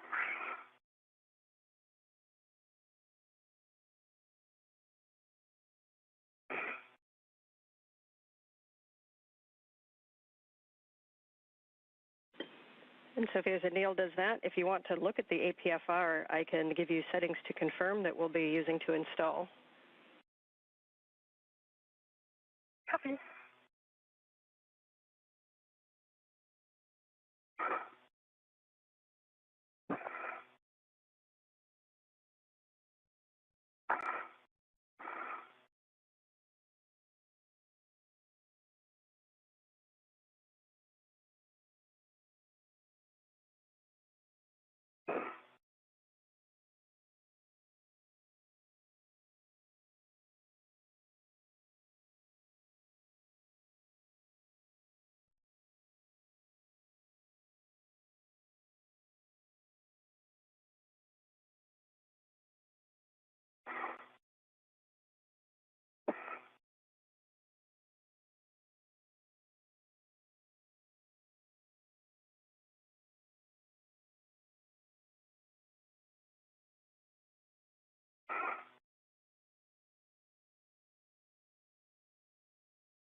All right, green hook is on the NTA handrail and the green reel is unlocked. Copy, Anil. We are good with that tether path, so you guys can work together to install the APFR onto the arm. And you're looking for 12 Papa Papa Fox 6.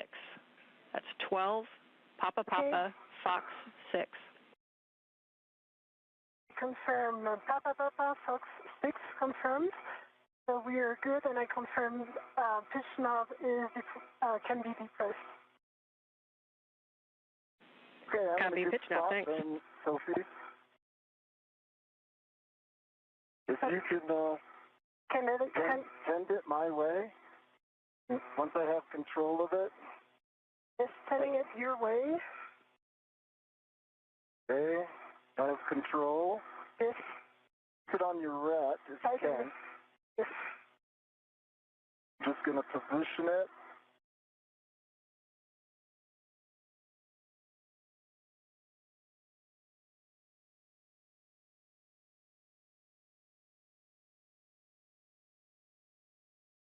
Almost there.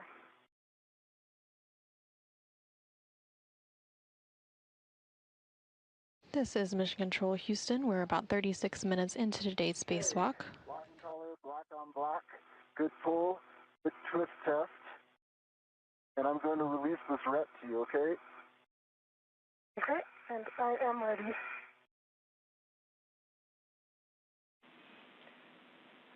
And then, Dale, I think you said it, but I might have missed it. Confirm the clocking of 12. Clocking of 12. Okay, that's a good config on the APFR. We copy your pull twist and your black on black. And so, Anil, you can get in position to ingress the APFR when you're ready. Okay, I'm moving to an ingress position.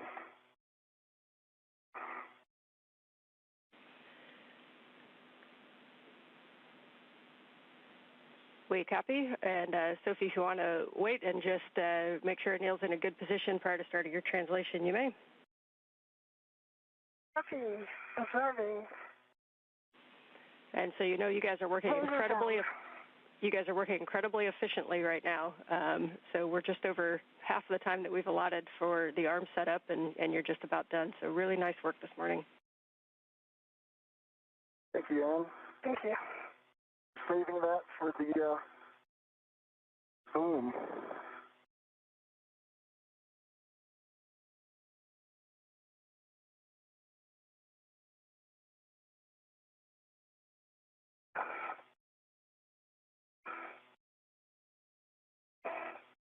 This is Mission Control Houston. We're about 38 minutes into today's spacewalk, which began at 7:27 a.m. Central Time, 8:27 a.m. Eastern Time. We are going to have you hold right there until Anil is at the back-off position so that we can get an extra set of eyes and make sure we're all in a good config.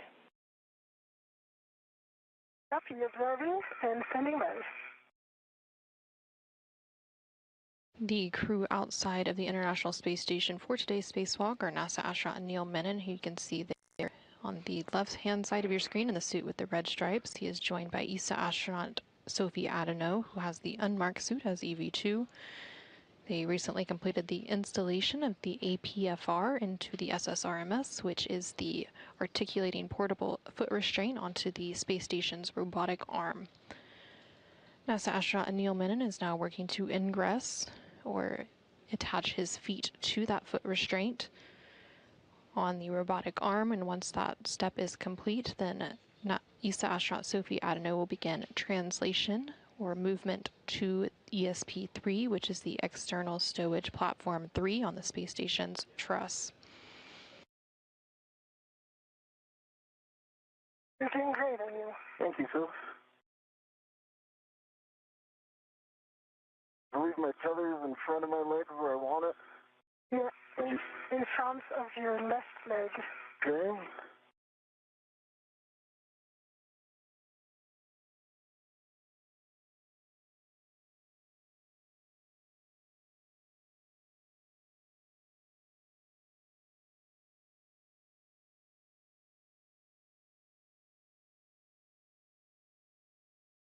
Can you confirm my heels? The left one is not in. Need to go inboard, yeah. Yeah, that feels good to me. No, the left one is not in. It isn't, okay. Yeah. Yeah, you're there. The left one is in. Let me just change body position to confirm the right one.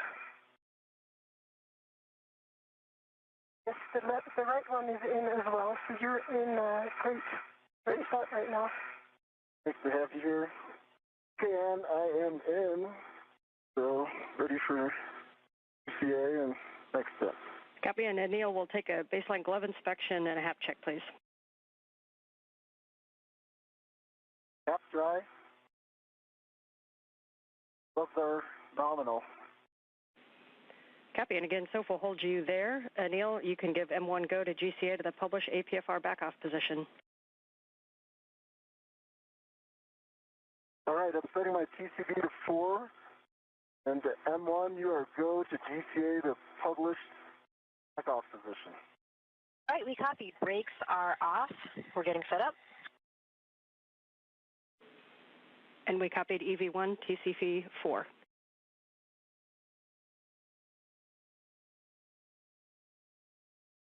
Neil, we're starting motion station forward in 3, 2, 1. I see motion, good motion. Confirm. Copy, continuing. Over 3 meters to go. This is Mission Control Houston inside the International Space Station Flight Control Room here in Houston, Texas. There on your screen, you can currently see a live view outside of the International Space Station as NASA astronaut Anil Menon is currently attached to the space station's robotic arm. That robotic arm being maneuvered by the crew still inside the International Space Station. A moment ago, you did hear the voice of NASA astronaut Jessica Meir, who is at the robotic station inside the space station assisting with today's operation alongside NASA astronaut Jack Hathaway. Prior to the movement of the robotic arm,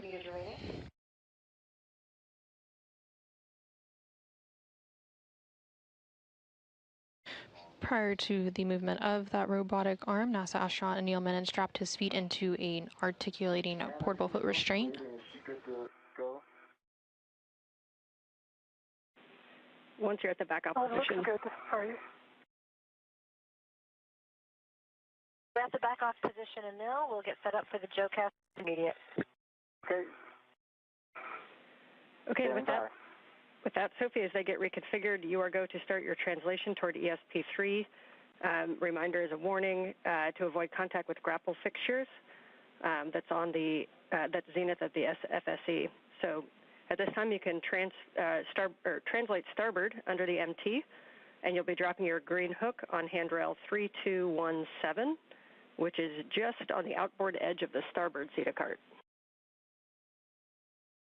Copy 3217. Good number.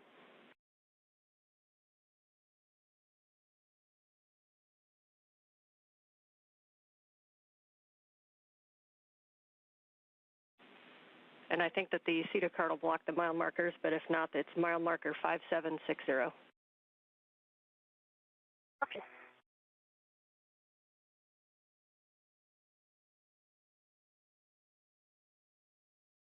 This is Mission Control Houston. We're now just over 43 minutes into today's spacewalk. NASA astronaut Anil Menon, serving as EV1 in the suit with the red stripes on the upper center portion of your screen, is currently in the articulating portable foot restraint attached to the robotic arm on the space station. And ESA astronaut Sophie Adenot, there in the upper left corner of your screen, is translating on the International Space Station's truss structure over to ESP3, which is External Stowage Platform 3 on the Port 3 truss of the space station. Once they are at that location, they will then retrieve the spare SCANT, or space-to-ground antenna. We're currently... 2, 1.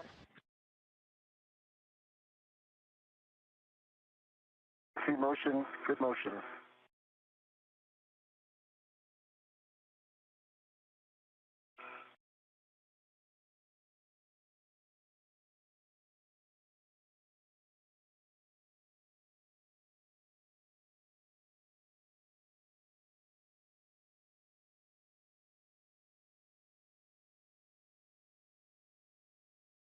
This is Mission Control Houston. You can currently see a live look inside the International Space Station Flight Control Room. The Orbit 2 team of flight controllers is currently on console, being led by Flight Director Chris Dobbins for today's spacewalk.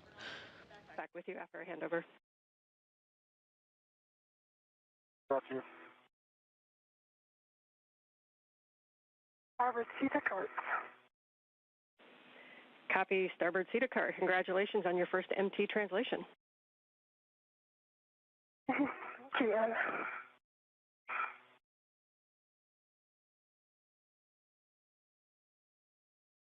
3217 insight and inward for the Greenland. Copy, Sophie.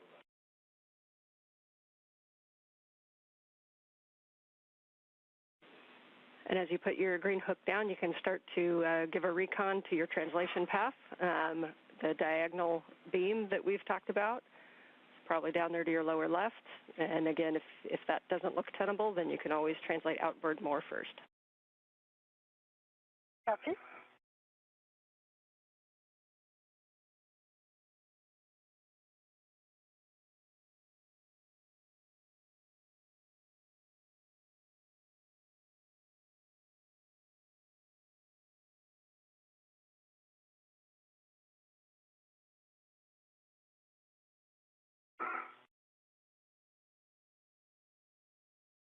This is Mission Control Houston. Again, there on your screen, you're seeing a live view of the outside of the International Space Station.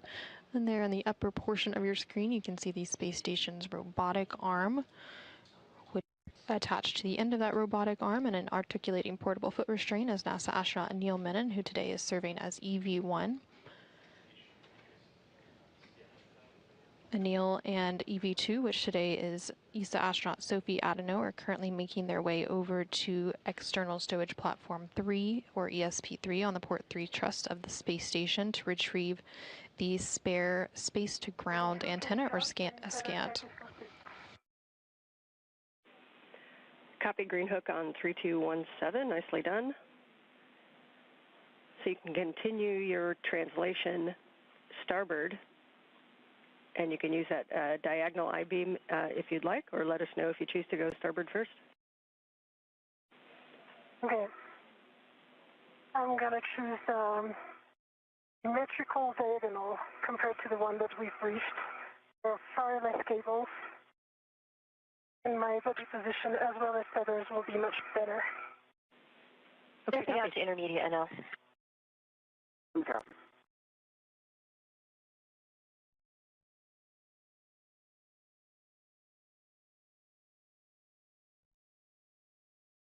This is Mission Control Houston. You can currently see a view from the helmet camera of ESA astronaut Sophie Adenot as she continues her translation along the truss structure of the International Space Station over to the External Stowage Platform 3. Intermediate position, we're getting set up for the next maneuver.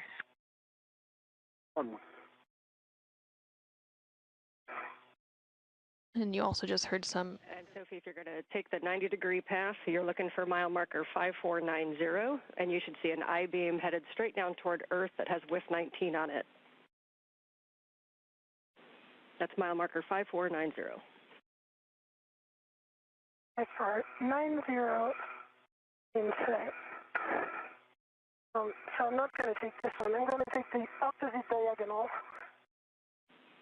Copy, see the opposite diagonal, and if you head out that direction, there's also would be a handrail path just inboard of the Sarge that can take you down nadir also.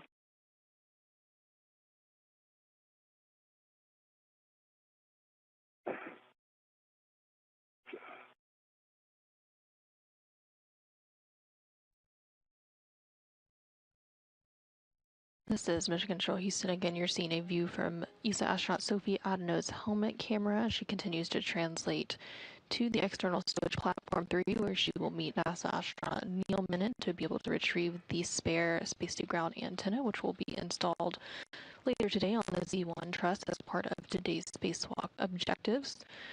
As Sophie is making her way over to that stowage platform, periodically you can see a mirror on her left arm, and those mirrors on their spacesuits are often used to view suit controls and labels as they complete these spacewalks. And Sophie, as you get out there, just outboard of ESP3, below handrail, or correction, mile marker 5250 is where you'll find some handrails that you can take nadir also. I'm in a good position right now and heading to B045 for the Parman prelude.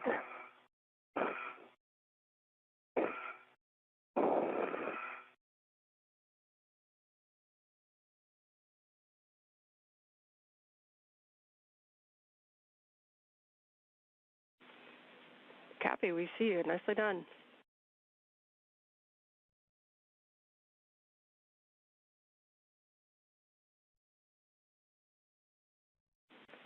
Great work on that translation. You'll be heading now aft on the inboard side of ESP3 to our SCANT FSE. And reminder about that grapple fixture, just to not come in contact with it, which will be just above your work site.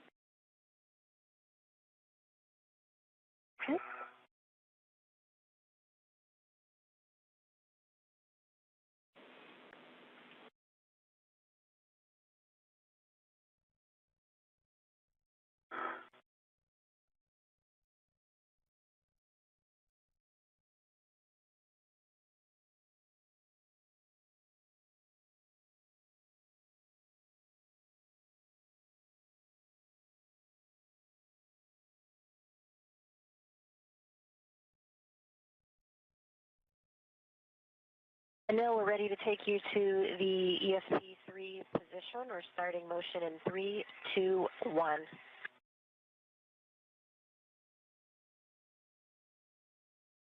See motion, good motion.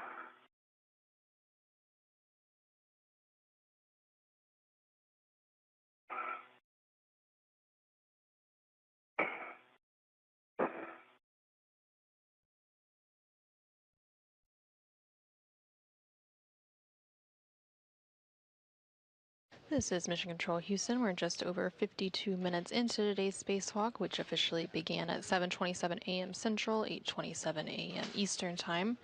There on your screen, you can continue to see a live view of the external portion of the International Space Station, with NASA astronaut Anil Menon currently attached to the end of that space station robotic arm, which is currently maneuvering to its next location over on the external stowage platform 3, where Sophie and Anil. Corner that we talked about, it looks like you're working it. If you need any words, let us know. If you need to do a rich man's fair lead to keep that tether a little more secure, you can.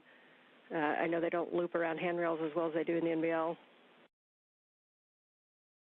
Yeah, so I changed the rail for the 4-man fair lead because the 3041 is not an appropriate one. I used one on the starboard side of ESP3, and I'm still in work. I'll show all the process. Good job improvising.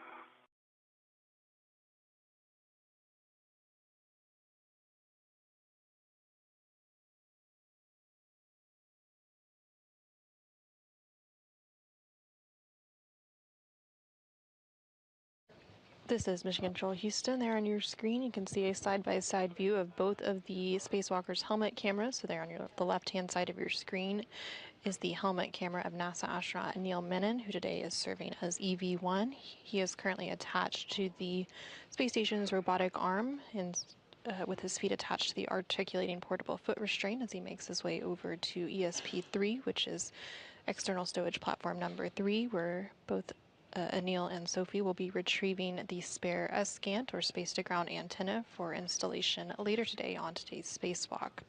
On the right-hand side of your screen there, you can see the helmet camera for Sophie Adenot, who again is a European Space Agency astronaut who is serving as EV2 for today's spacewalk. Nice job working that corner.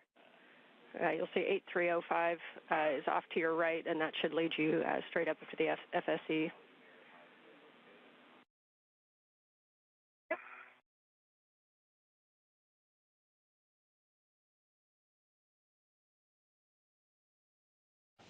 And again, you are going to continue to hear some communication between both of the spacewalkers as well as the team on the ground and the crew on board the International Space Station. So here on the ground IV will be the main person communicating. It was quite an adventure. Well, you're making it sound fun. You've got a lot of smiles down here when you get out there. Yes. All right. I'm on the FSE. It's a beautiful sight. Beautiful sight. And when you're ready to pause there, Sophie, you want to get in a good position where you can see Anil coming in and help us with clearances. And also when you've stopped, we'll take a glove and a hat check, please. Okay. I've got good. So we're ramping out? Happy ramping out.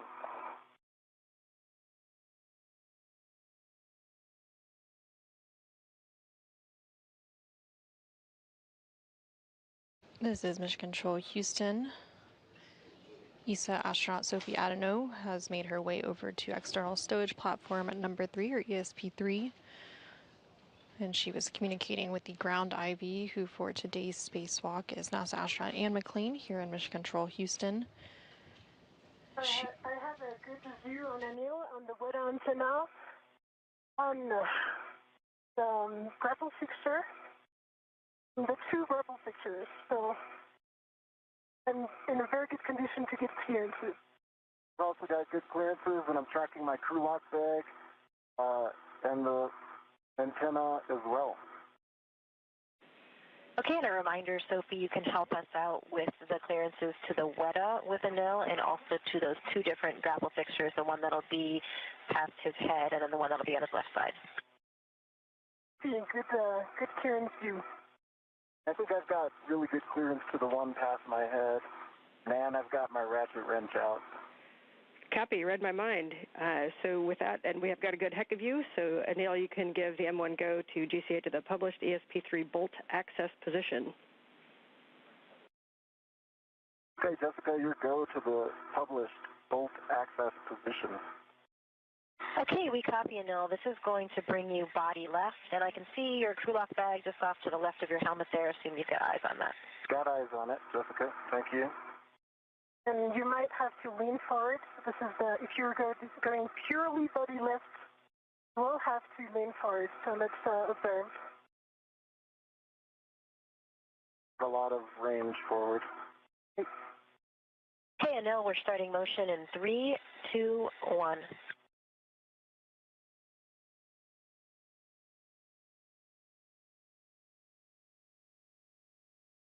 And lean forward. Okay. Clearances.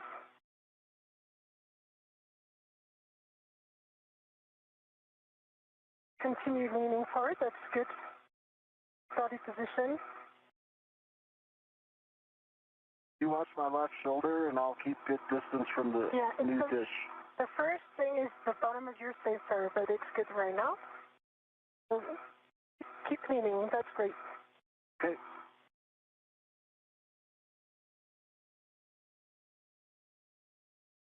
If you want me to go more forward, use the words more forward.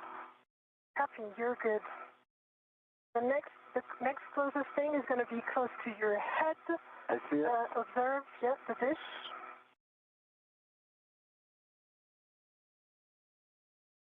Clear of the dish, Jessica. I've got a good foot clearance from the dish and good body motion. You can lean back. It's okay. You're clear of the wet antenna. Okay. Then give Jessica some space in case she needs to call the ramp out. Sure. Copy. We're getting relatively close. Check your ingress aid. Lean back your ingress aid. Call. Ramp out, 3, 2, 1. Ramped out, and that is almost at the exact published position. You hold here. Let us know if you need additional GCA. I think the published position was perfect. Okay, can I jump in?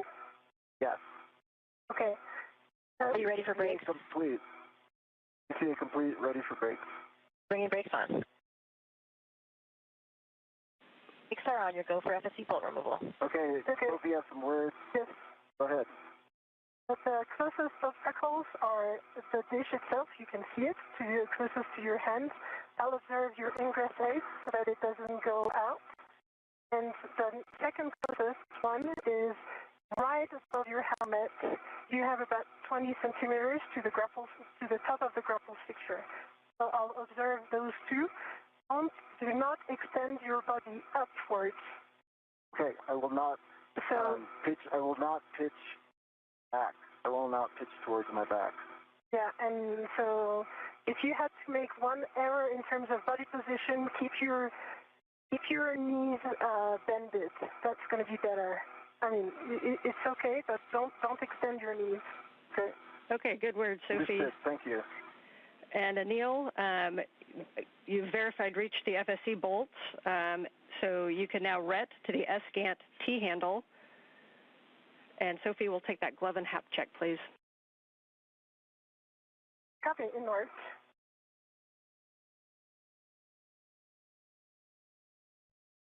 And I am redded to the SGANT T handle. Confirm good lock. Copy, you can open the bolt MLI flaps.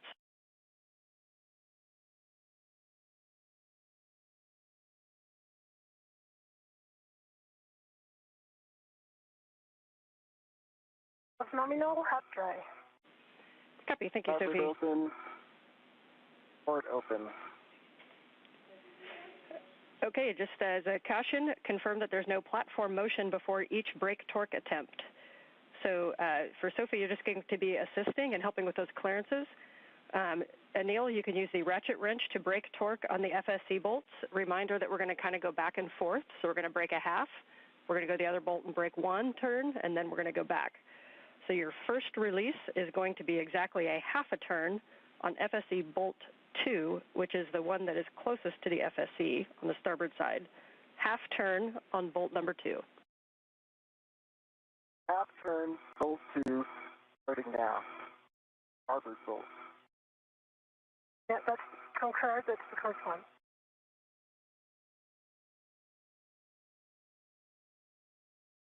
This is Mission Control Houston. We're now 1 hour and 2 minutes into today's spacewalk.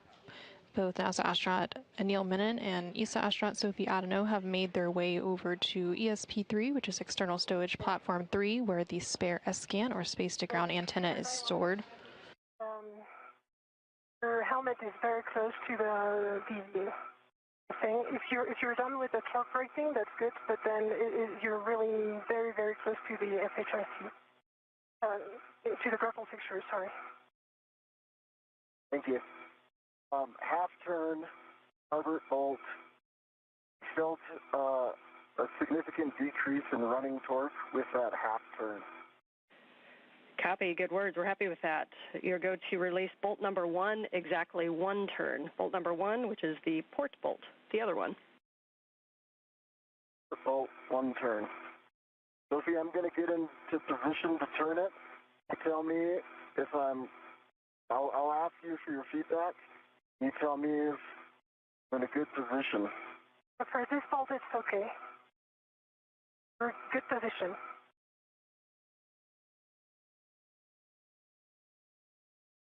There on the right-hand side of your screen, you can see the helmet camera of ESA astronaut Sophie Adenot as she looks on at NASA astronaut Anil Menon as he works to break the torque using a ratchet wrench on the FSE bolts, which stands for Flight Support Equipment. There's 2 different FSE bolts that are holding the spare space-to-ground antenna in place.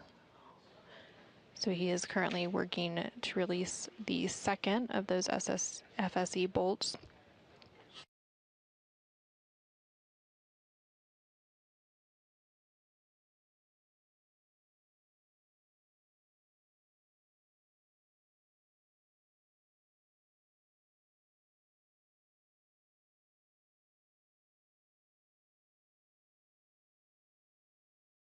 On turn, bolt 1, port bolt, significant decrease in running torque after the first half turn.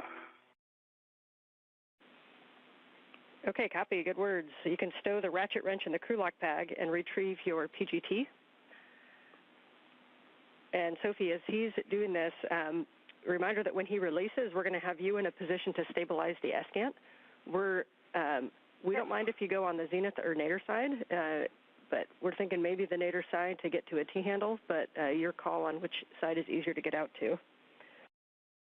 Yeah, I'm getting ready to go to the nadir side. The only down thing that I see about that is that I won't be able to observe the grapple fixture, which is the first obstacle. If you want to get some margin, because with the arm movements, there is some, it's very close.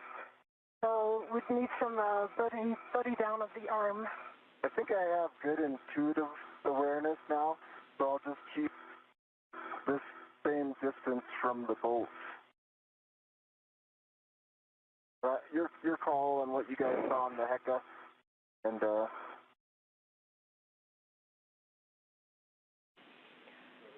Anil, we concur. Thank you.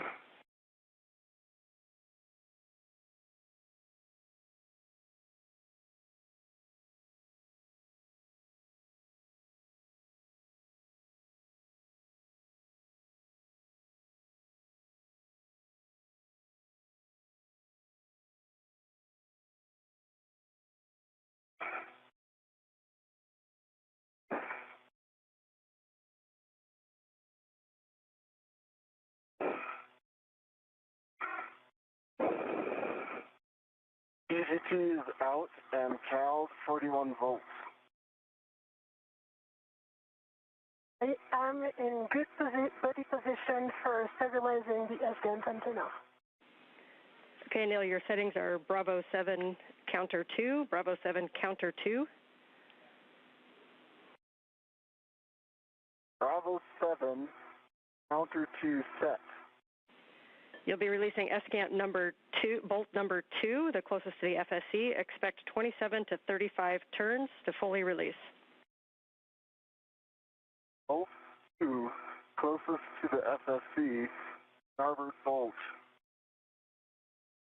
Expecting 27 to 35.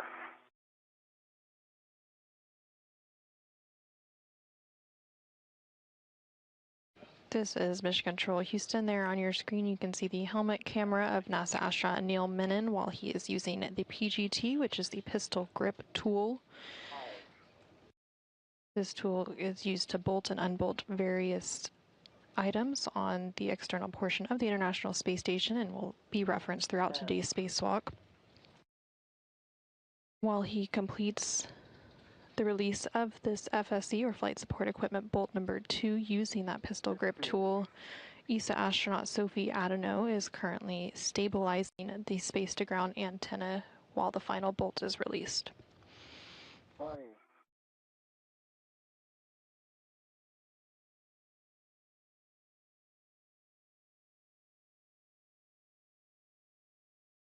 25.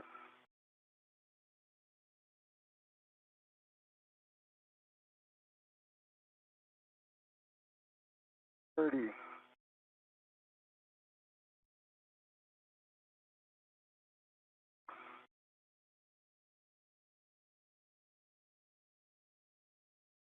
33.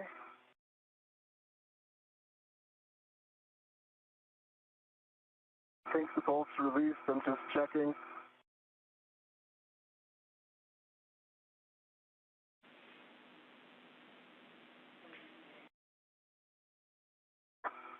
Okay, bolt releases to a hard stop, correct? NA firm, yeah, we don't expect it to pop out. It's just to the hard stop. So we agree with you that that one is released. For Sophie, you'll be stabilizing the escant while Anil releases the final bolt. For Anil, this is a good time to check because you'll have, before your translation, or correction, your arm maneuvers. So if you need to adjust your TCV, visors, heaters, making sure your ingress aid is tucked in. And we'll take a glove and a half check. Okay, in work, Ann.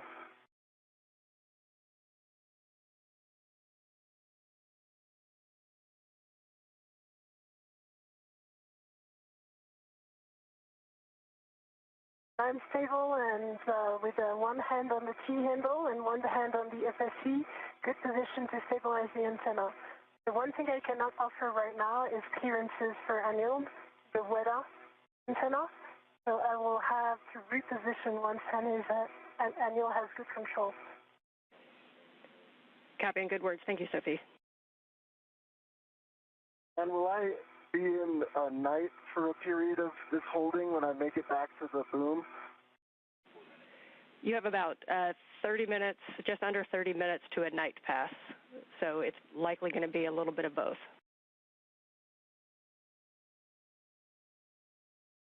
Trying to determine whether to put on my glove heaters or not. I think I'll leave them off. Okay, we copy. All right, I'm in a good spot, and TCV unchanged at 4, ingress aid tucked, gloves nominal, and the visor is down. Copy and HAP check. HAP is dry. Copy. This time, Sophie can give Anil the go to release the final bolt. Same settings, Bravo 7, counter 2, expecting again 27 to 35 turns. Anil, stand by. Your left paper handle is up.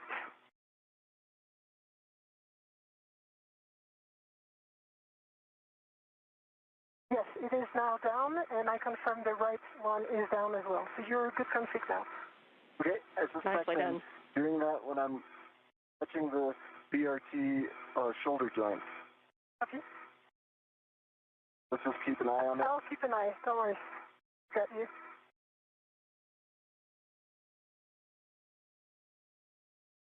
Okay, are you in a good position?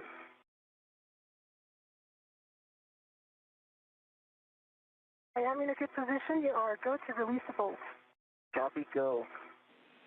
We concur.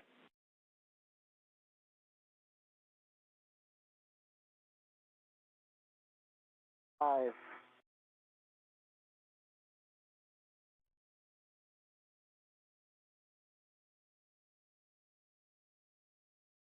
10.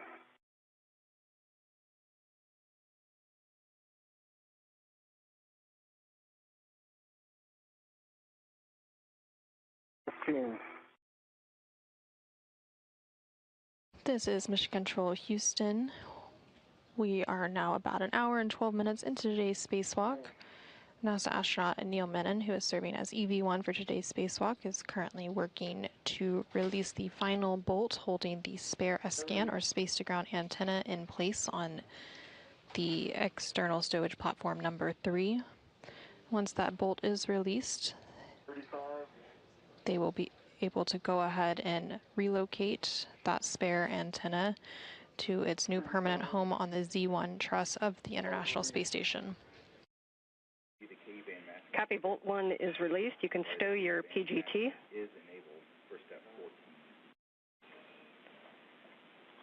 And so if you can hold it stable, or you can slide the S-scan slightly to remove from passive FSC pins, or you can wait to do that together. I'll wait until we're together.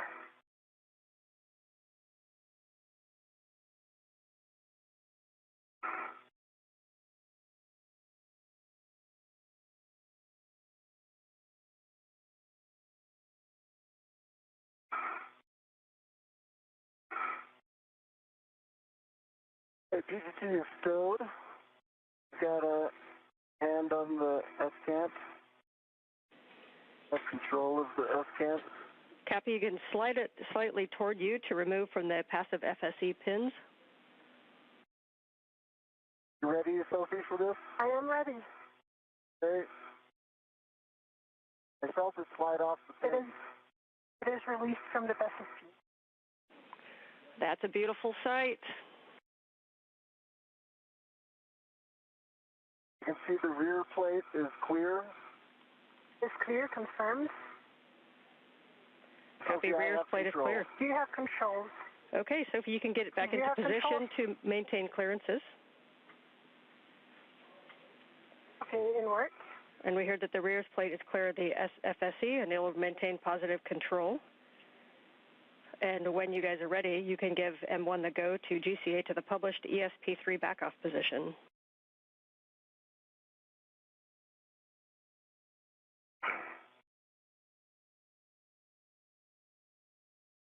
All right, M1, you have the go for GCA to back off. 1 by 1, I'm not in position for clearances.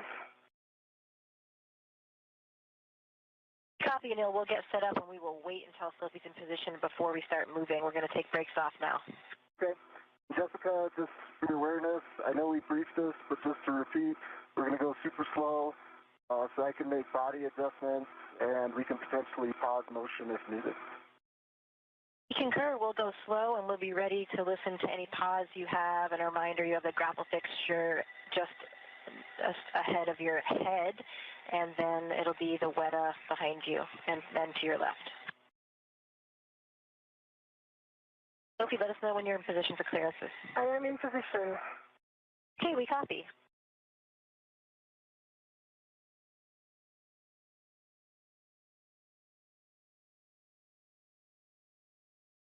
Okay, Anil and Sophie, we're starting motion in 3, 2, 1. We'll be going back to the position you started in.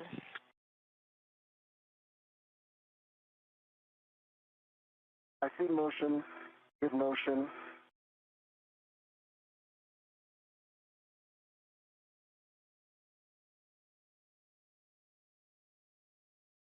Continue leaning forward, that's great. Scan is clear of SSE.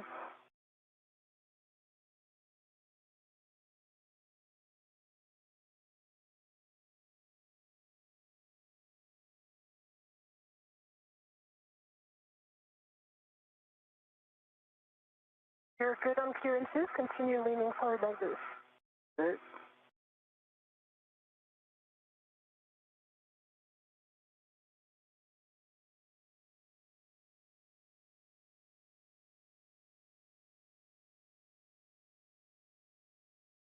This is Mission Control Houston. We're now about an hour and 17 minutes into today's spacewalk, which began at 7:27 a.m. Central Time, 8:27 a.m. Eastern Time. You can currently see live view outside of the International Space Station of NASA astronaut Anil Menon. You can have whatever body position it will work. Okay, I've got a good solid body position, left hand on agate, right hand choked up on the T handle, feeling stable. We're getting close to our final position here. Copy. Of NASA astronaut Anil Menon on the space station's robotic arm. He's currently attached to the articulating portable foot restraint. We'll get set up for the next, which will be the intermediate position, the JOCAS. All right, if you can just give me the initial movement I'm expecting of my body, I can anticipate and call the 3-2. Copy. Sophie, you can begin your translation back towards your green hook, 3217. Copy, in work.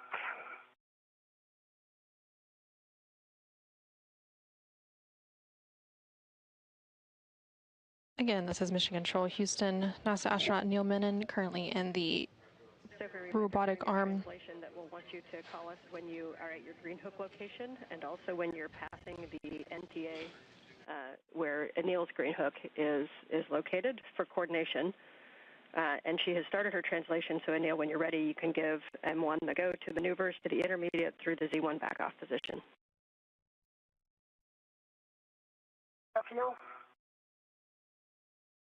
Anil, are you happy with the orientation right now of the antenna?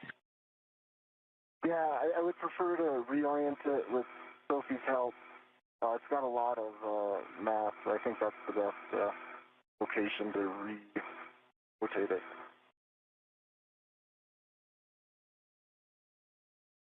But yes, I'm happy. And you go for intermediate to Z1 back off.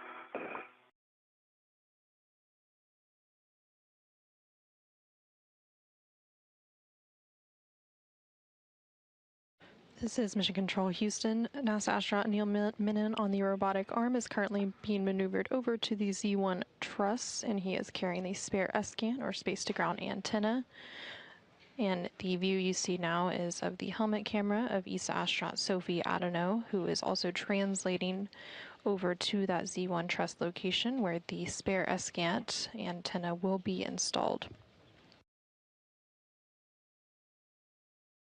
The International Space Station is currently in a daytime pass. The International Space Station experiences 16 sunrises and sunsets every day. So throughout today's spacewalk, they will go through several sunrises and sunsets. Right now, the International Space Station is traveling about 260 statute miles over the South Atlantic Ocean. This is going to be taking you body out, so basically backwards and a little bit right and down. Body backwards, copy, okay. Going up to that station zenith intermediate position. Thank you. We're starting motion in 3, 2, 1. See motion, good motion.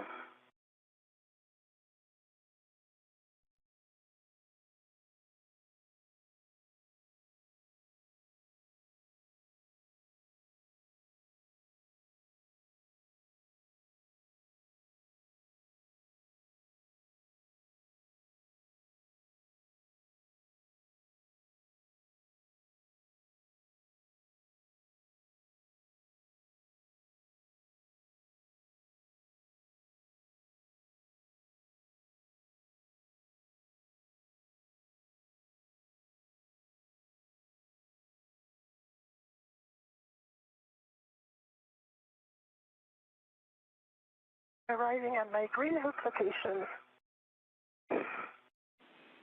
Copy, Sophie.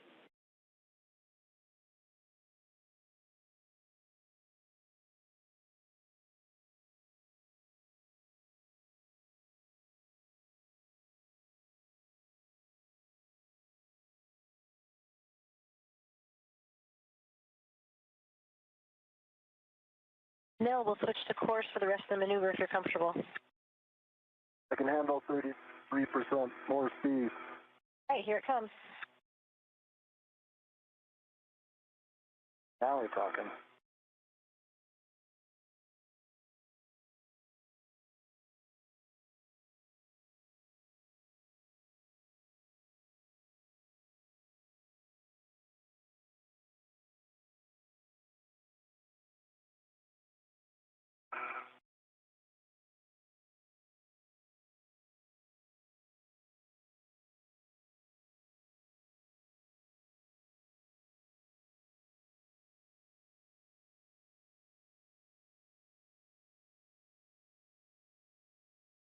For check complete, resuming translation.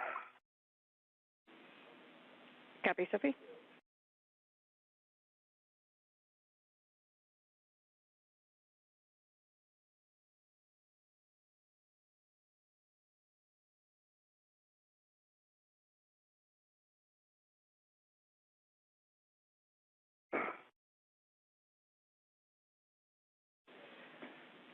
And Sophie, thank you for the status calls. We did turn your HECA off for a little while to let it cool down. So if you just let us know when you're passing the NTA. Copy MTA report.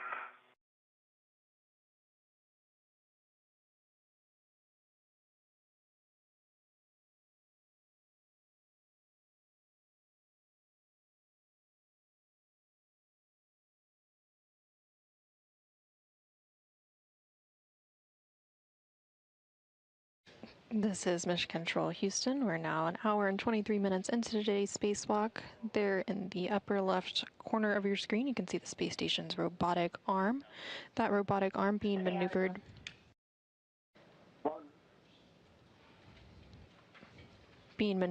by the crew on board the International Space Station, which is why you can hear the voice of NASA astronaut Jessica Meir from inside the space station, providing updates on the on the robotic arm's position and speed. And there you can see NASA astronaut Anil Menon, who is attached to the end of the space station's robotic arm in an articulating portable foot restraint, and he is also carrying the spare SCANT, or space-to-ground antenna. The spare SCANT began over at the ESP-3, or External Stowage Platform 3, which was on the Port 3 truss of the International Space Station. It was the only spare that was left on board the space station, and now it is being maneuvered. First you take out or later? And Sophie, we have it later, but you're always welcome to tap that on the way in and report it. Okay, 2 taps on the port one. Copy, and thanks. arriving at the NTA. Copy, and we've got a good camera view of you, so you'll keep moving inboard and go down the cedar rail. Reminder, the cedar rail is at mile marker 7200, and you're going to go retrieve the ORU bag from the airlock toolboxes. Okay.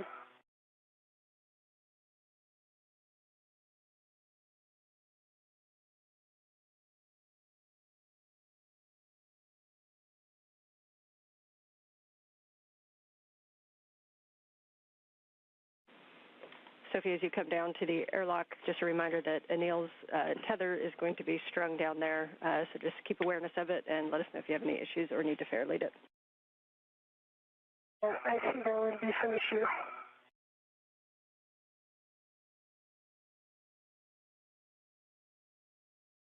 It's okay, it's going to be close to the airlock.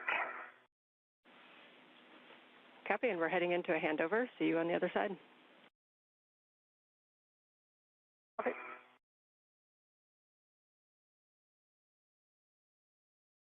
Sophie, run.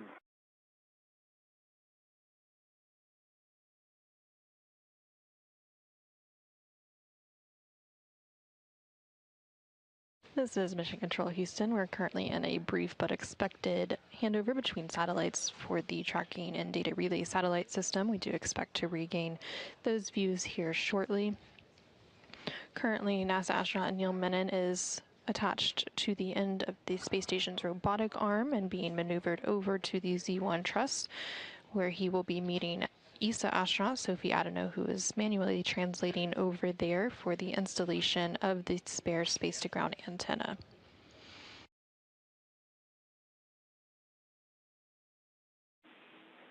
Back with you after the handover. Okay. I'm at the toolbox for retrieval of the bag. Copy, good words.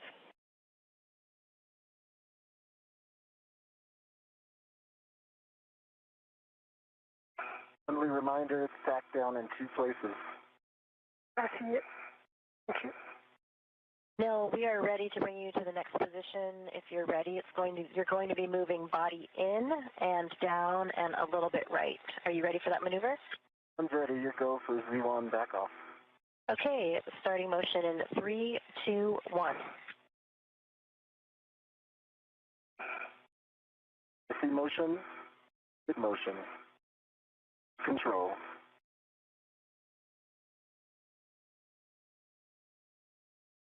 This is Mission Control Houston. There you're getting a good view of Sophie, TCV settings 5. Copy TCV 5 for EV2. a good view of that space station robotic arm as the crew inside the International Space Station continues to maneuver NASA astronaut Anil Menon, who is attached to an articulating portable foot restraint on the end of the robotic arm.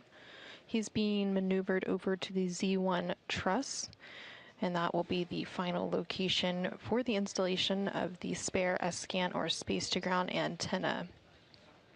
Once NASA astronaut Anil Menon, who today again is serving as EV1 for the spacewalk in the suit with the red stripes, meets up with ESA astronaut Sophie Adenot, who's serving as EV2, they will begin the process to install that spare antenna, which will begin with a boom insert cleaning and lubrication process. So they will be seating and installing the antenna onto the boom. They will also remove 2 gimbal locks and then install a thermal cover.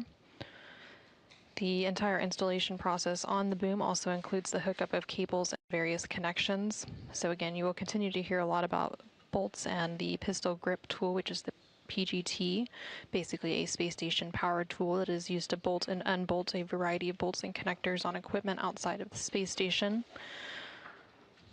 And you'll also hear about gimbal lock bolts, which are bolts to release that were used to release the spare antenna from the stowage location on the external stowage platform number 3, as well as bolts to install the antenna to its new location on the Z1 truss.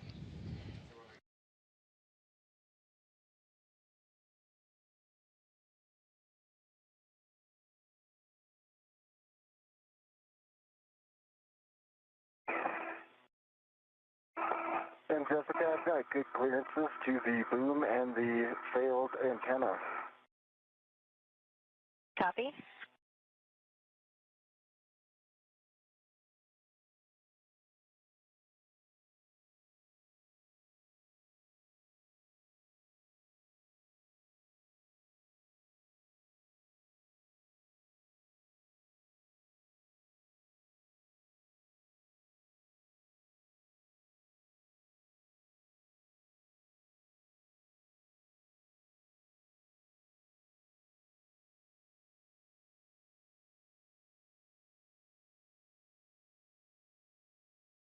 Ramping out, Anil.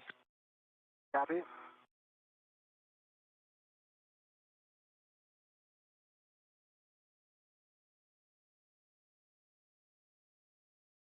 And Anil, this is where we talked about whether or not you're going to start reorienting. I am going to give it a try. Are you doing brakes on here? Negative, that's not in the plan, but we can if you need it. I don't think it matters.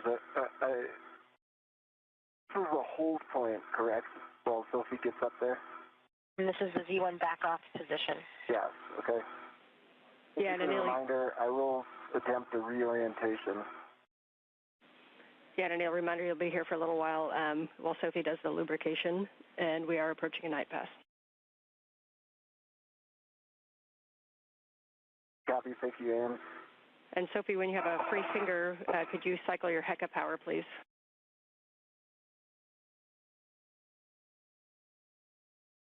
Copy. Work.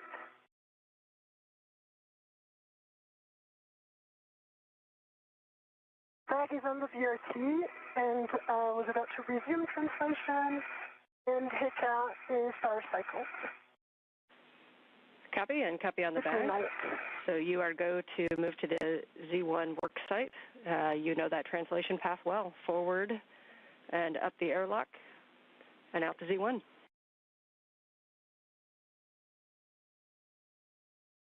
What? And we discussed this. I believe this is okay. I am just triple checking. I have put a ret on the agate handle hole. I'm going to release a ret from the T-handle and do a rotation. Anil, we are good with that plan.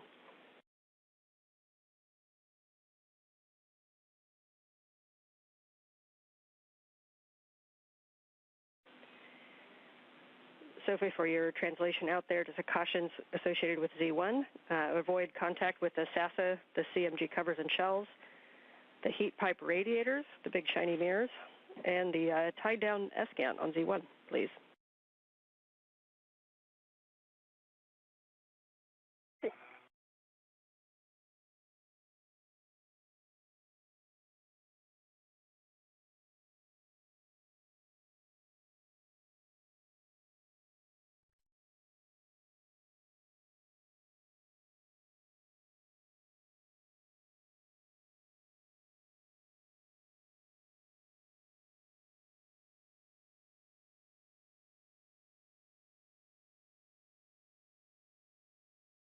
Resuming translation.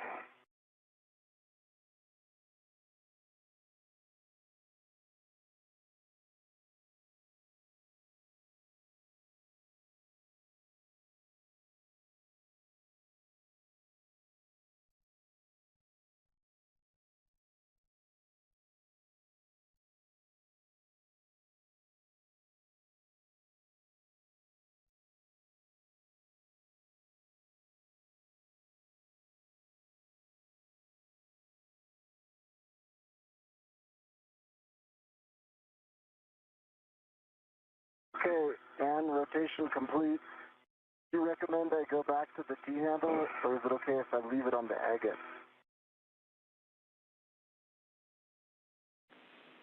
And Anil, that is up to you. Yeah, we're good with your choice. Yeah.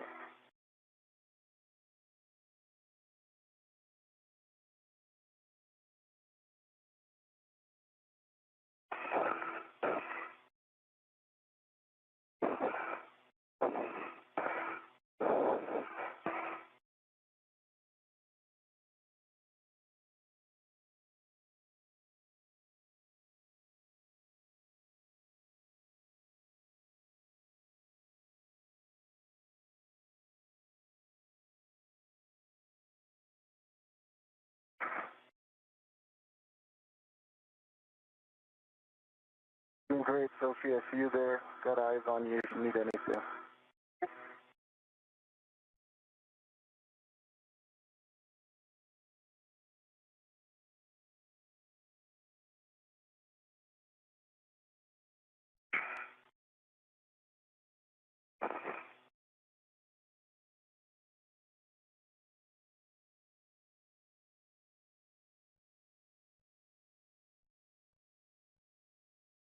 This is Mission Control Houston inside the... Tether control, and or are you there keeping them clear of everything? You're in a good spot.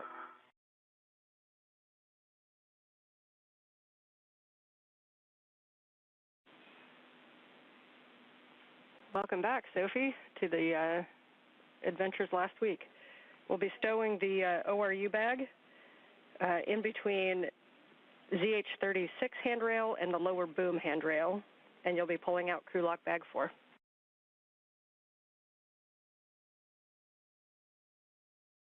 In work.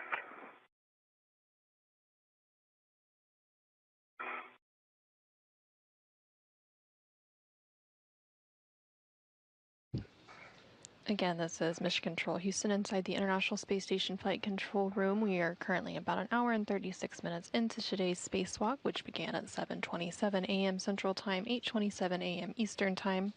There on your screen, you're currently seeing a live view of the helmet cameras for both NASA astronaut Anil Menon on the left-hand side of your screen, who is serving as EV1 today.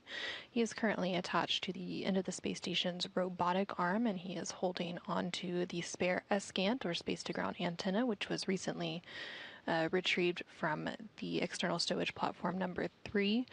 Anil then was maneuvered over to the Z1 truss, where he is now...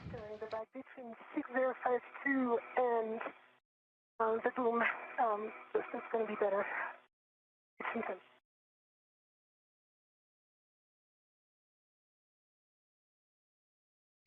the right-hand side of your screen, you can see the helmet camera from ESA astronaut Sophie Adenot, who is serving as EV2 today. She manually translated over to that Z1 truss location, and she's now stowing some of the crew log bag tools and equipment ahead of the installation of the spare S-Scant or space-to-ground antenna onto that Z1 truss location. You will likely hear them referencing some wipes and toothbrushes and other items. For me, I have the capability to adjust a little bit if you tell me where you want it. Copy, we appreciate it.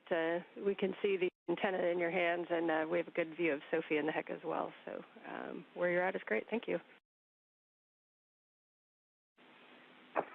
And Sophie, for translating on the boom, a reminder to translate slowly on the Z1 boom, avoiding sudden stops or cyclic loading.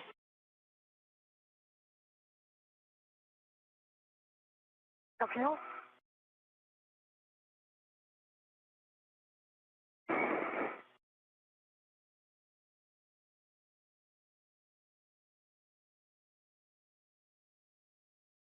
Again, coming up, you will likely hear them referencing various wipes and tool brushes and other tools, and these will be used to clean and lubricate the boom insert. So as a part of the space-to-ground antenna installation coming up, the crew will be seating and installing the antenna onto the boom, and then they will also remove 2 gimbal locks and install a thermal cover.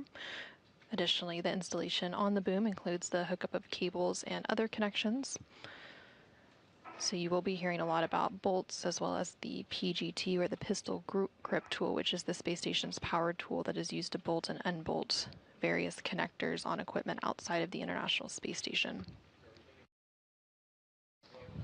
You also heard NASA astronaut Anil Menon calling down to the ground, specifically the ground IV here in Mission Control, who for today is NASA astronaut Ann McClain, referencing his HECA, which is the HD EMU camera assembly, basically the helmet camera that you see views of throughout today's spacewalk.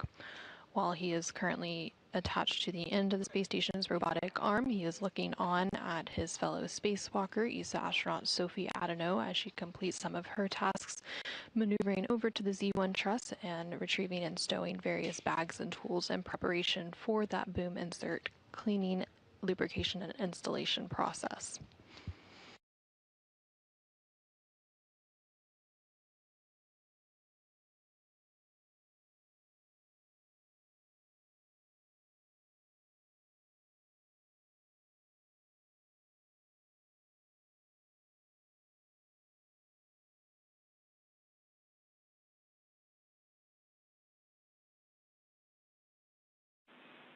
And nice work getting that stowed in a pretty tricky work site that we left for you.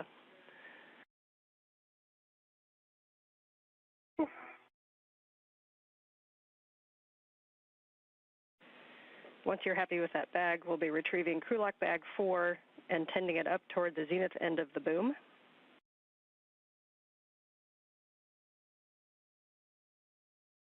Copy. And work.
All right, nice job with the Matrushka bags. So we'll take crew lock bag 4 up to the end of the boom, and then you're going to be BRTing in a position on the aft port side for toothbrush ops.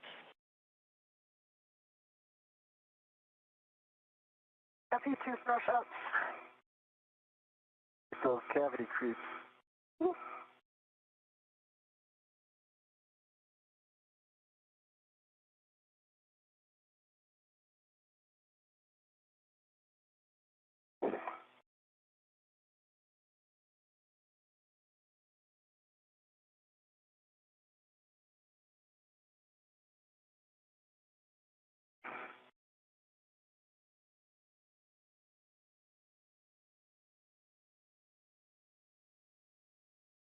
This is Mission Control Houston. Again, you're seeing a view from the helmet camera of ESA astronaut Sophie Adenot. And as you get set up, I'm just going to give you some words so you can refine your body position.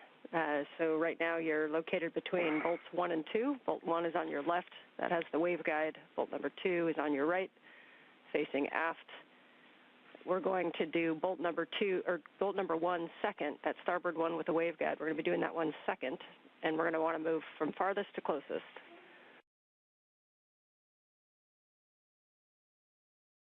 Copy.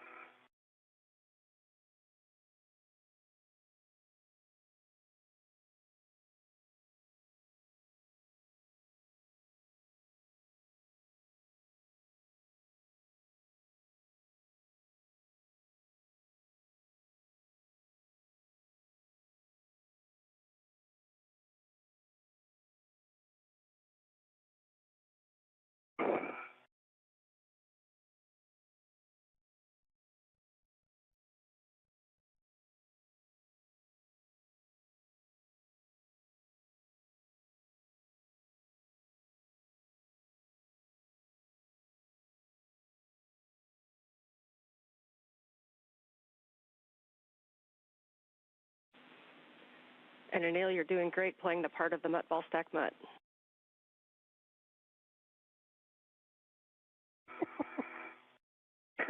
I was thinking Statue of Liberty, but I'll take that ball stack mutt.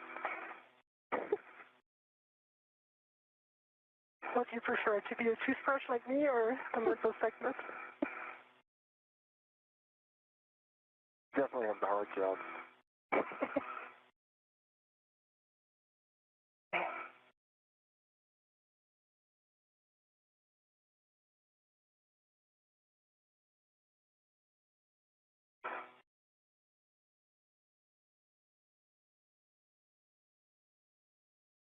This is Mission Control Houston. We're now about an hour and 46 minutes into today's spacewalk. Again, the expected spacewalk time for today is about 6.5 hours.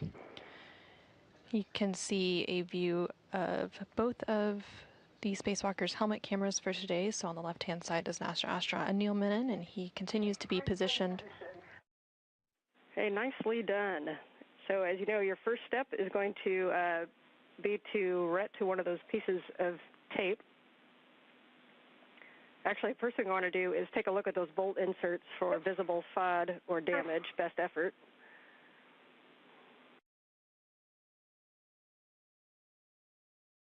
You look great.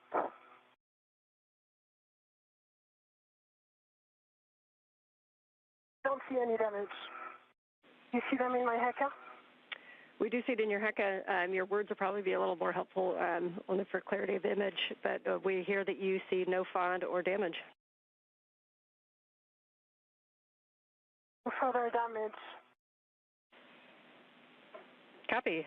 You can now take your MWS RET to one of the tape covers, and you'll be relocating that from the crew lock bag door to the waveguide interface place. You're going to make sure that the adhesive gets all the way pressed down and that the tape cover is not directly touching that interface and that you are not blocking access to the agate bolts. While you work that, I'm going to read you a couple of cautions. We want to avoid suit or glove or tool contact with the waveguide interface. We want to avoid getting any grease on gloves or tools or anything other than where we want it to be.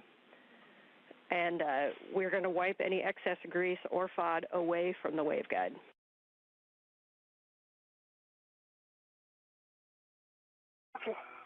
Once it's on the way down, can I remove my red, or do you want me to leave my red on it? Seems to be sticking well. Yes, once it's stuck down, you can remove that red. Anyway.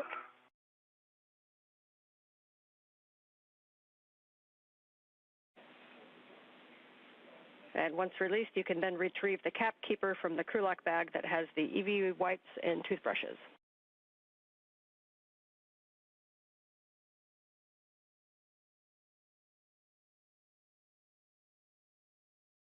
What?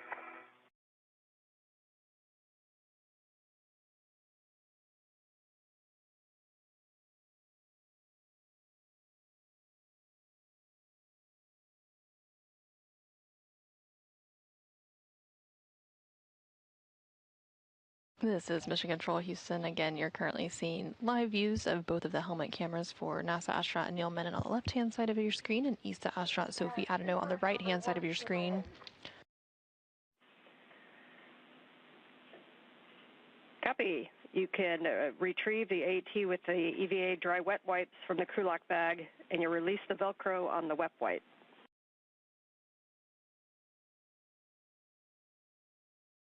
Okay.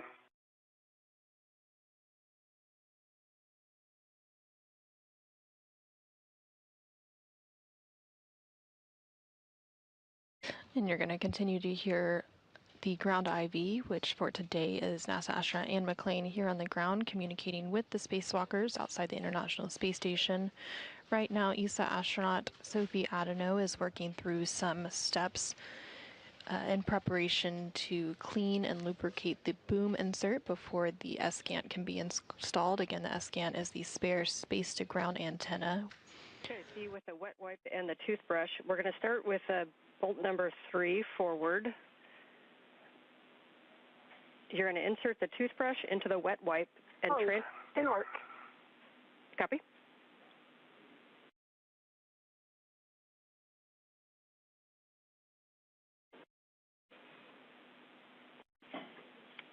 And a reminder, we just want to go around the entire circumference of the bolt, applying grease and cleaning the first 2 to 3 threads. And we will take your words on grease transfer.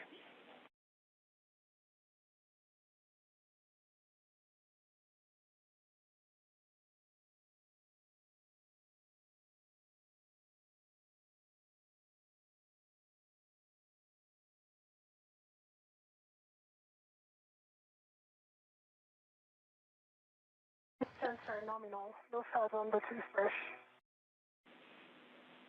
Okay, copy. That's good words. We understand that grease transferred nominally into bolt 3.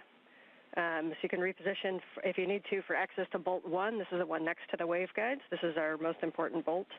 And you can do that same maneuver, inserting the toothbrush into the wet wipe to get a small amount of grease, and then wiping the toothbrush around the entire circumference of the bolt insert, applying grease, and cleaning the first 2 to 3 threads.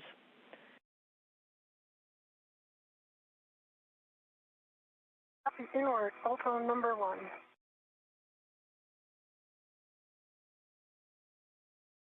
And this is Mission Control Houston. Again, ESA astronaut Sophie Adenot, who you can see a helmet camera view from on the right-hand side of your screen, is currently working to lubricate the bolt inserts on the boom for preparation of the S-Scan or space-to-ground antenna installation. She is using a toothbrush to transfer grease from a wet wipe, and that toothbrush on the right-hand side of your screen, and then the grease is and the wet wipe was on the left-hand side of your screen there to transfer that grease and lubricate those bolt inserts in preparation for further installation.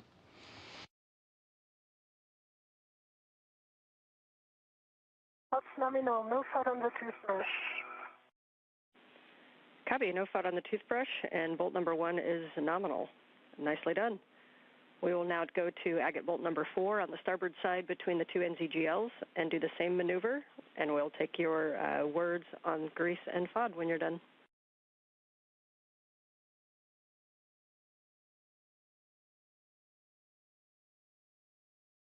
Inward. Bolt number 4 starboard.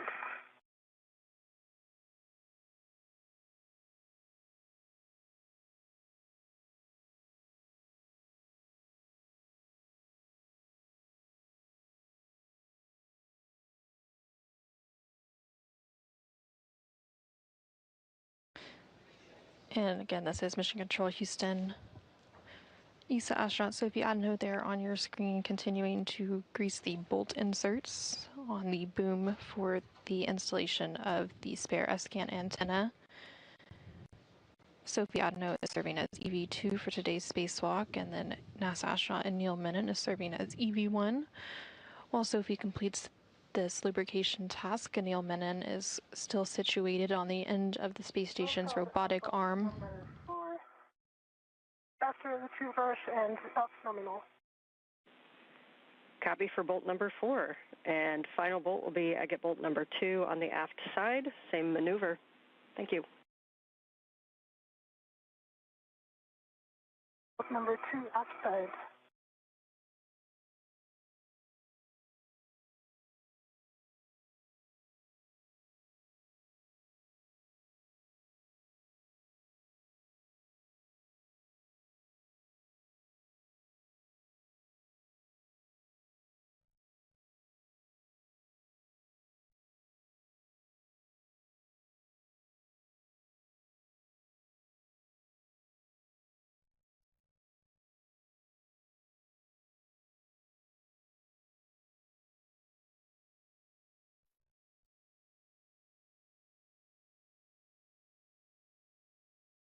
Nominal and no FUD.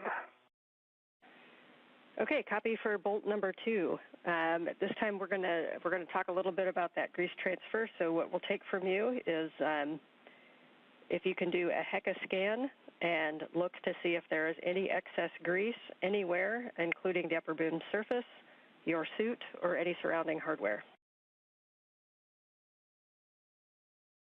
Okay.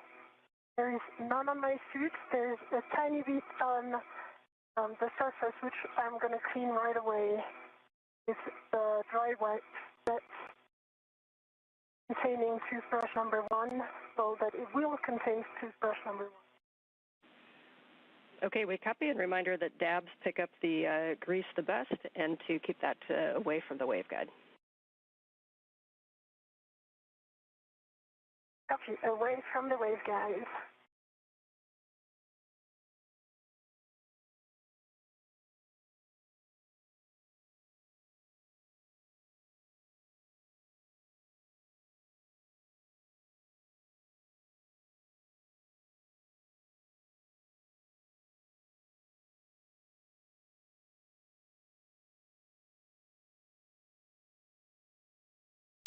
This is Mission Control Houston. We're now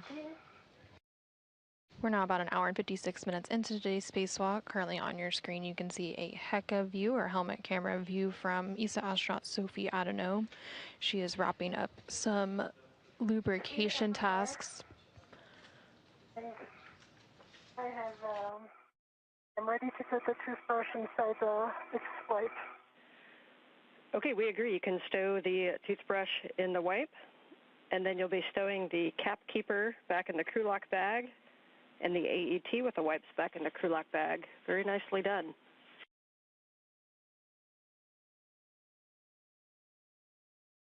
Thank you, it worked.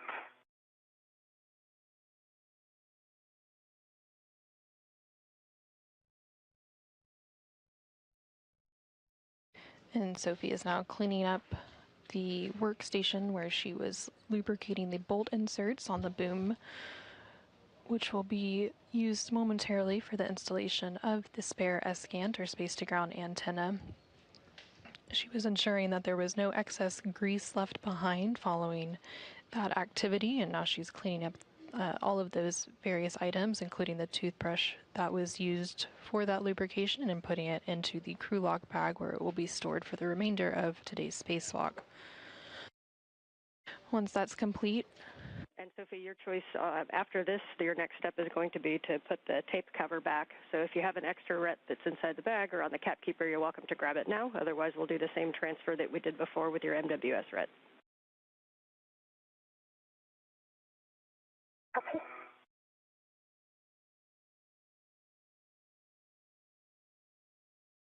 And once Sophie finishes cleaning up that work site and putting everything into that crew lock bag, she will then begin to get into position to install the spare space-to-ground antenna.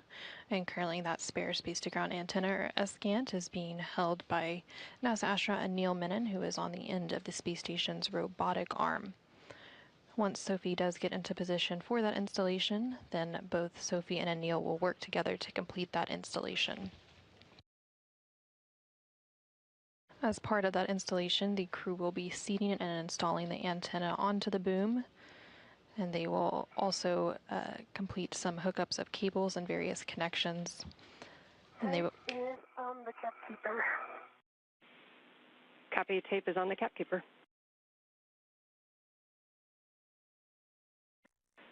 As you get that garage sale back in the bag, I've got some 2-hour consumables for you guys. We are just coming up on 2 hours, which means that we are ahead of the timeline. You guys are working very efficiently, thank you. And we are battery limited to 755 on EV1, so we've got plenty of time.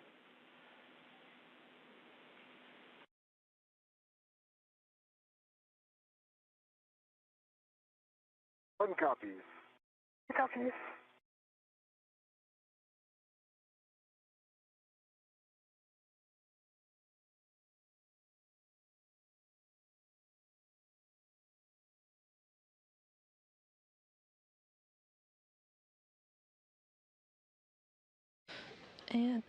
And this is Mission Control Houston. You did just hear the ground IV, who today is NASA astronaut Anne McClain, call up to the spacewalkers for today. Again, NASA astronaut Anil Menon as EV1 and ESA astronaut Sophie Adenot as EV2. They were reporting on some of the consumable numbers, specifically referencing the battery life left on one of the spacesuits. And so the official start of a spacewalk is marked by when those spacesuits are turned to internal battery power. So we're now just at 2 hours into today's spacewalk, with those suits being switched to battery power at 7:27 a.m. Central Time, 8:27 a.m. Eastern Time. And the teams here on the ground were reporting that we are a bit ahead of schedule for today's spacewalk tasks, and they are looking good on the remaining consumables and battery life on both of the spacesuits.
We're about 20 seconds from a handover.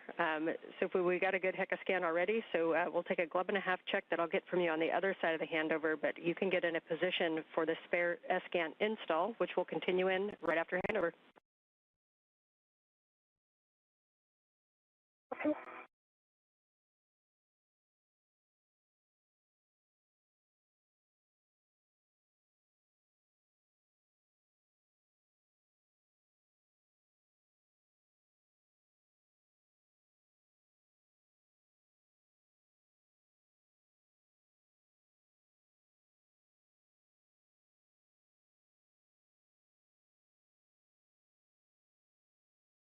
In the handover right now, guys. Looking great out there. We're psyched to see you looking ahead of the schedule.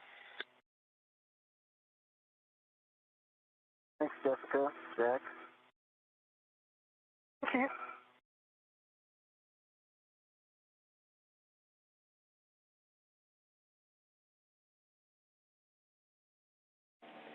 we're back with you after the handover, ready for the glove and hap check for Sophie.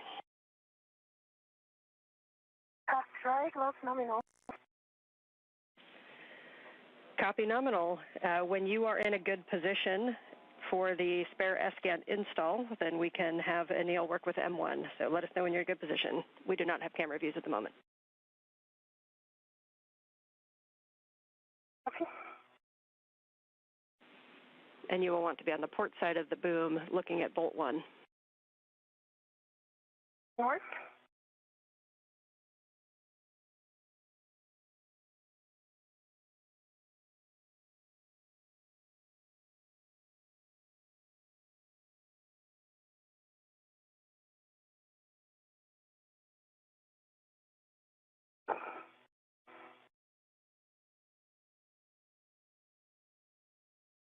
So as we start thinking about getting ready for this maneuver, you are good with your final orientation before you move in? I've got in the correct orientation. Be firm. Okay, and just a reminder, when we do start this motion, it'll be just a body in for you. Copy body in.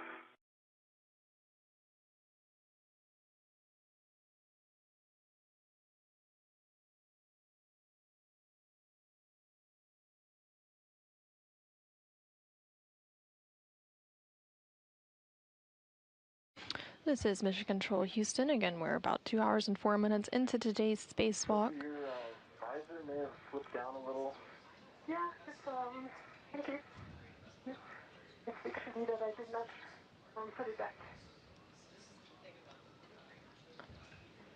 And for both, be advised we're about 8 to 10 minutes from sunrise. Okay. Can't wait.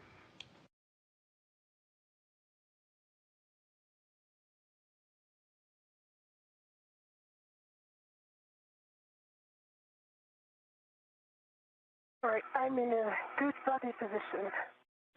Okay. I take that as an opportunity to chat with Jessica. Do you agree? Welcome. All right, Jessica. Copy. We've got you loud and clear. We're ready to bring you body in. Okay, I am go for that. I will be doing clearances from the boom as primary. Okay, yeah, we concur. We'll rely on your clearances from the boom, and if you need to hand over to Sophie for the clearance for the S-scan and the boom, let us know. Will do. Sophie, I'll make that very clear. And on go. Okay, starting motion in 3, 2, 1.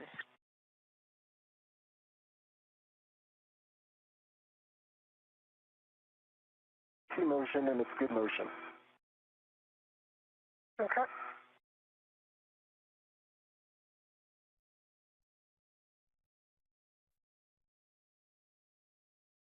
This is Mission Control Houston. There on your screen, you are seeing a view from the helmet camera of NASA astronaut Anil Menon. He is currently holding on to that spare S-scan or space-to-ground antenna, and he is being maneuvered into position by the crew inside the International Space Station who is manning the robotic arm.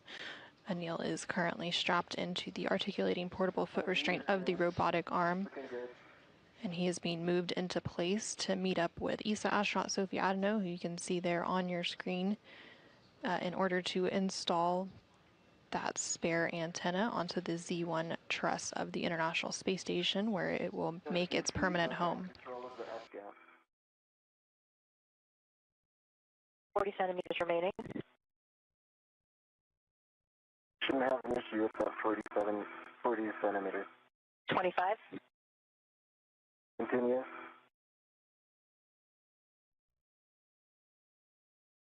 Got good clearance.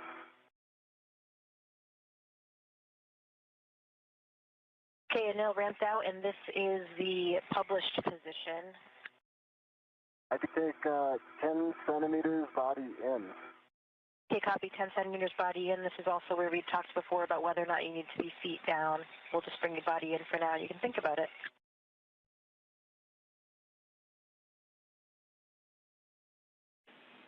Starting body in 3, 2, 1. Reminder, we'll need an inspection before those surfaces are mated. Good inspection. Motion. This is 15 centimeters. That was 10 centimeters. We can bring you 15 more if desired. Thinking.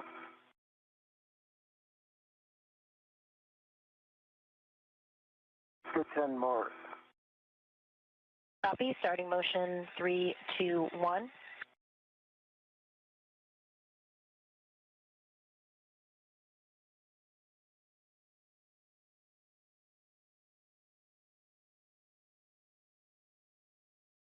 Okay, that's 10. GCA complete. Copy. GCA complete. Stand by for brakes. Brakes are on. Your go for S-scan install at Z1. Okay, Sophie, I've got gross motor control. You've got... Okay, I've got fine motor control. So you're... Okay, sorry, was there more? And for Sophie, if we can get an inspection of the S-scan and boom interfaces, looking at the alignment pins, waveguides, and no FOD or obstruction. Inspection complete. Looks good. Copy. You can fully seat the S-scan on the Z1 boom using the alignment pins. Reminder that max load onto the S-scan while on the boom is 45 pounds or 20 kilograms. And minimize all loads above the S-scan gimbals.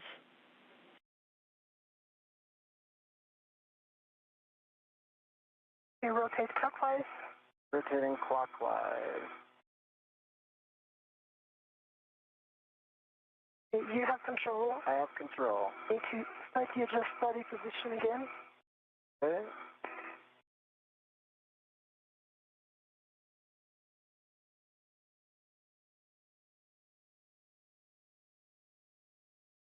Rotating clockwise. Clockwise.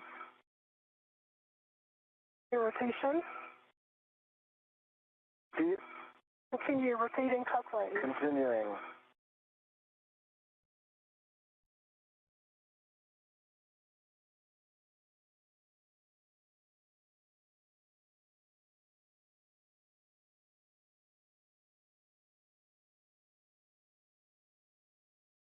Fin.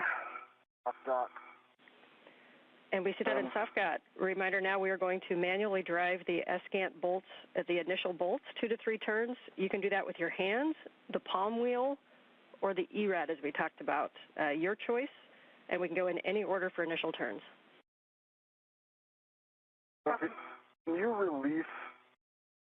Well, I have control. You have control. Can you release the ret that's right in front of you? No, I need to put first a ret on it. I've got a ret on the T-handle. So I've got 2 rets on the S-scan right now. Copy. If you release that, I will have a ret on it. Copy.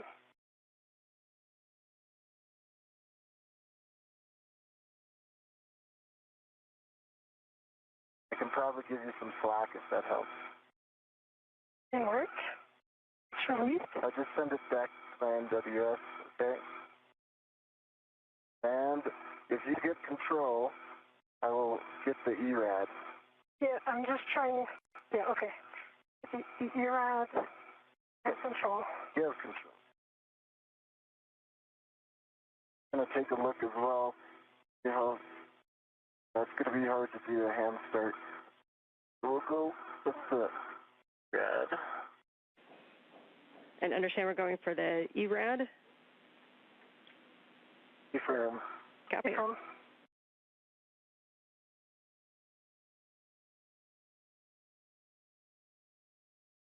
This is Mission Control Houston. NASA astronaut Anil Menon and ESA astronaut Sophie Adenot are continuing on today's spacewalk, about 2 hours and 12 minutes into today's spacewalk. They are currently working together to complete the installation of the spare S-scan, or space-to-ground antenna, on the Z1 truss of the International Space Station. They began that process by fully seating the S-scan onto the Z1 boom. There were 5 alignment pins that they had to line up. Yes.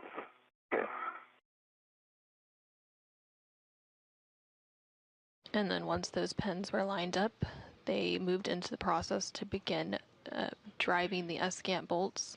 So that is what will begin here shortly. There are 4 different bolts that will be holding the spare space-to-ground antenna into place once complete.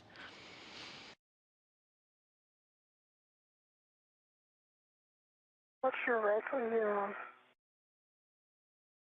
See it.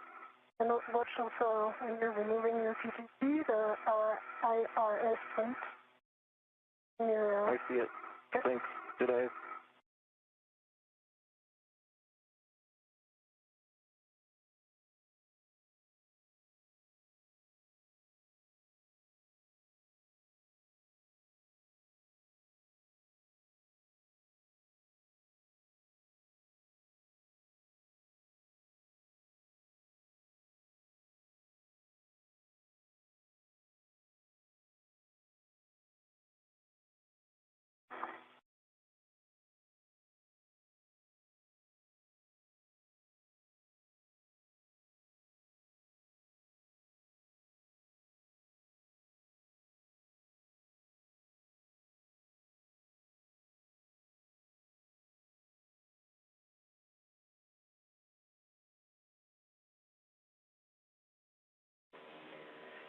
As you get that set up, just one reminder as we count turns on the ERAD that the PGT and the socket will have different turns, so please clarify which end the turns are actually being counted on.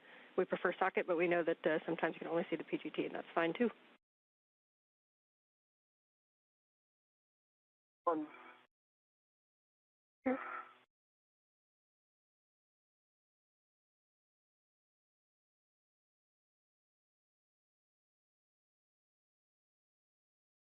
Okay, the 6 inches off on a pit pin. Good pull test. Copy.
Sophie.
Mr. Handle?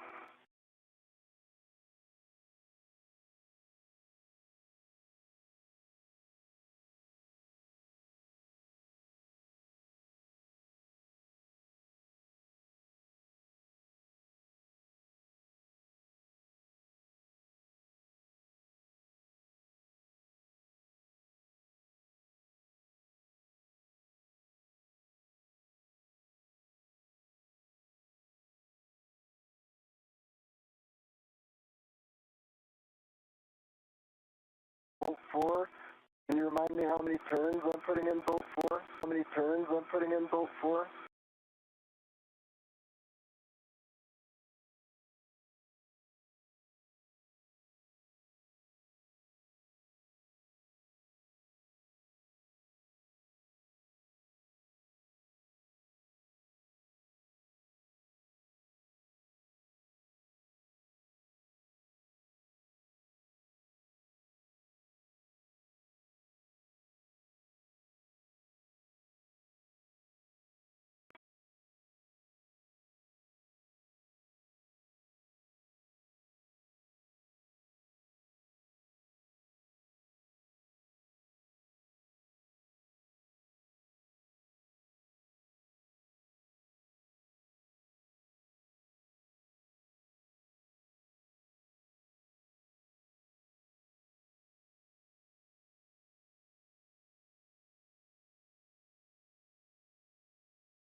Copy, so understand no turns yet on Bolt 4.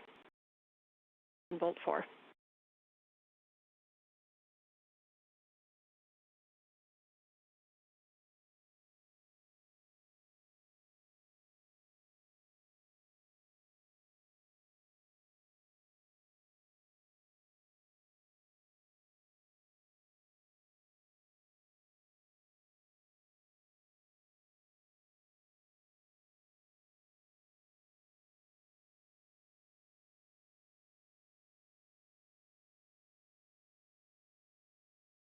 This is Mission Control Houston. We're about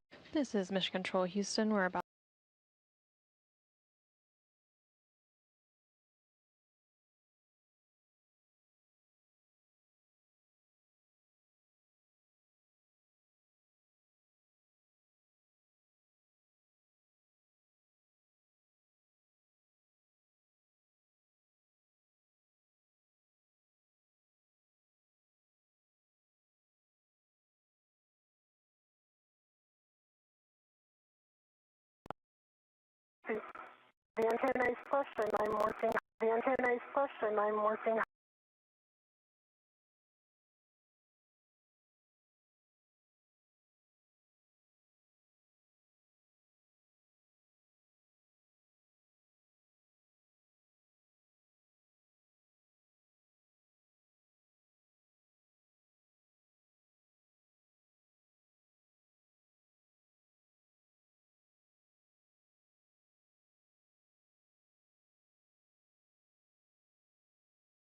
outside the International Space Station, NASA astronaut Anil Menon and ESA. NASA astronaut Anil Menon and ESA.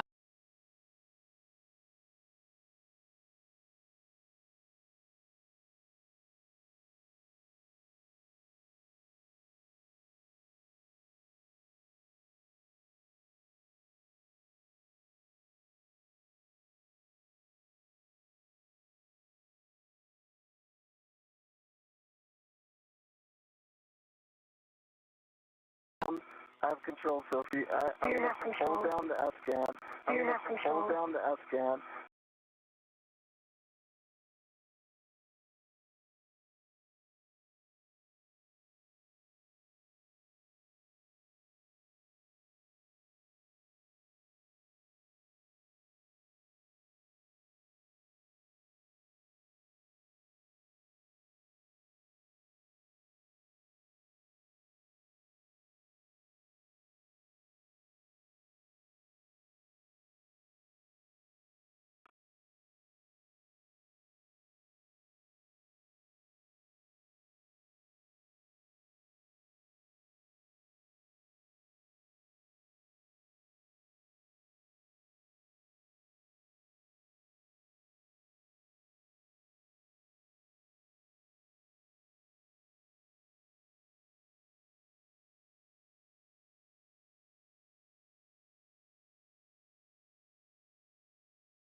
Just by pushing down on the bolt, even if it doesn't turn, but you can push to ensure that it doesn't turn, but you can push to ensure that it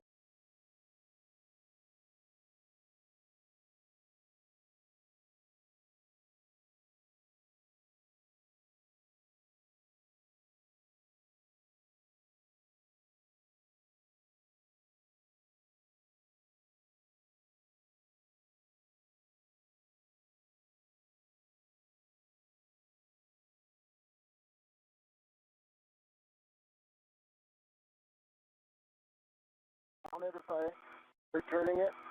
Yeah, stand by. Yeah, stand by.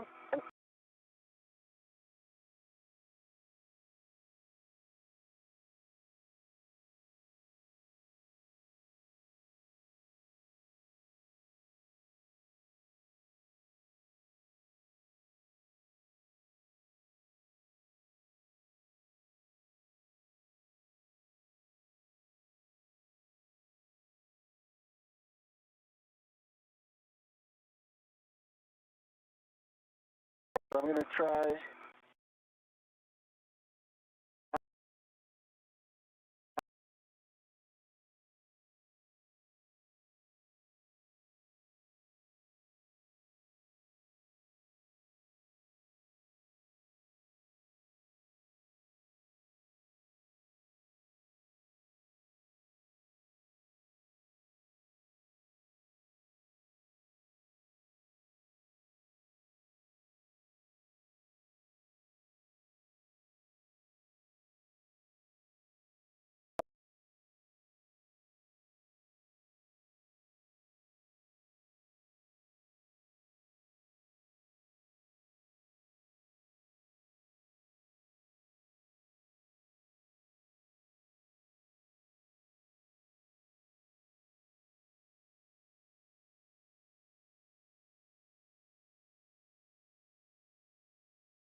copy 2 turns on bolt 4, nicely done. You're good on bolt 4, nicely done. You're good.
that.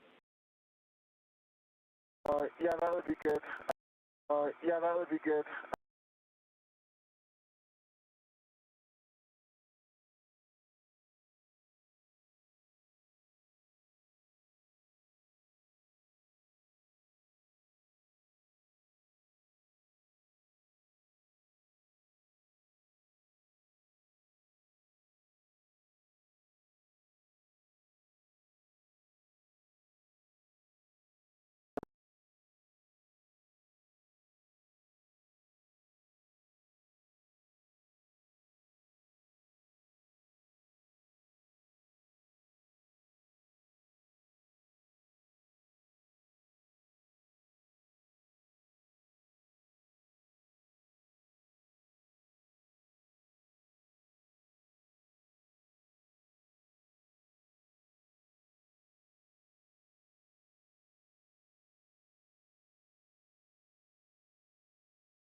I can see it wanting to turn.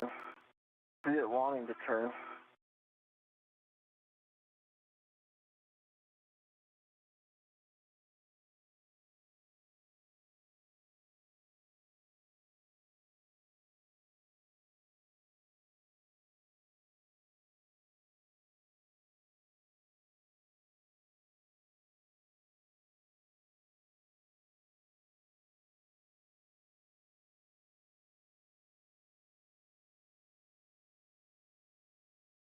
Yeah, if you can put that on yours.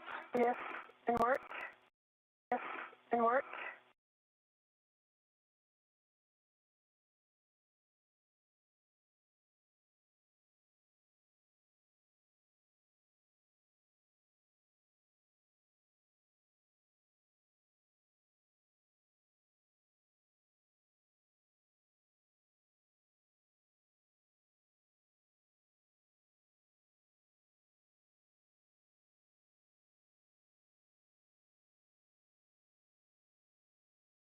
Okay, more towards me.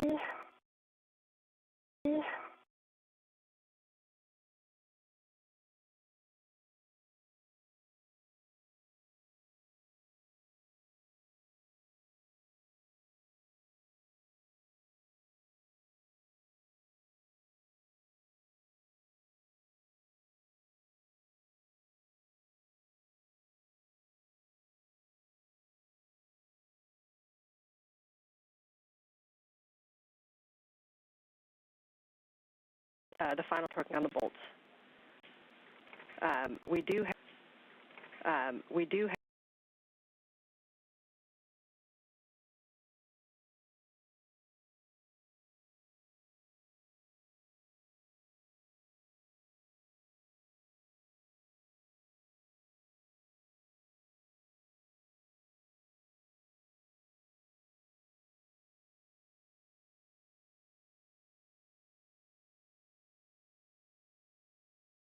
stand by for settings.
I'm brave, so just do a countdown and tell me.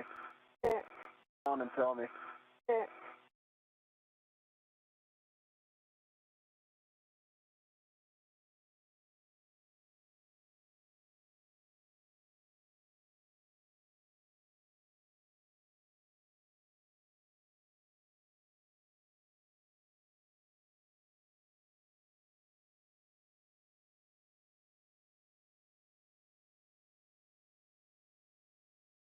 PGT.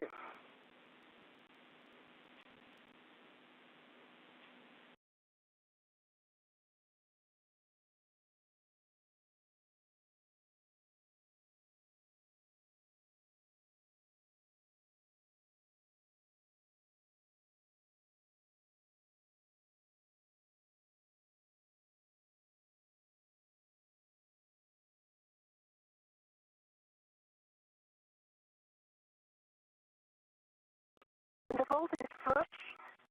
The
fuel lit.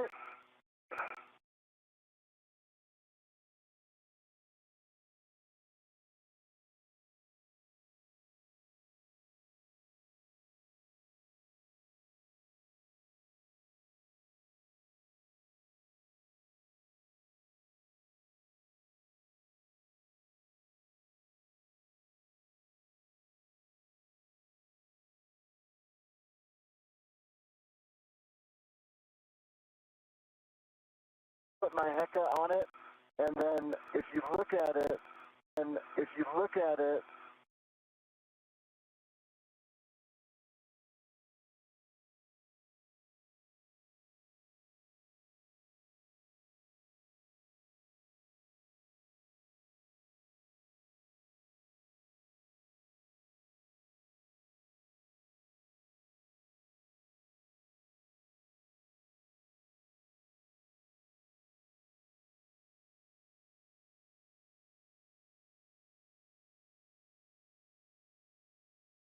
gosh, I don't think so. I don't think so. I could.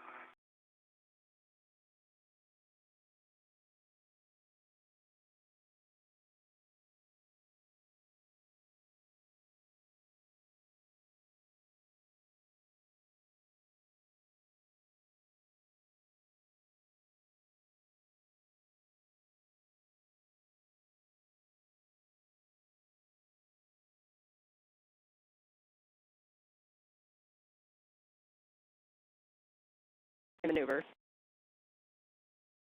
Okay, this one you cannot. Okay, this one you cannot.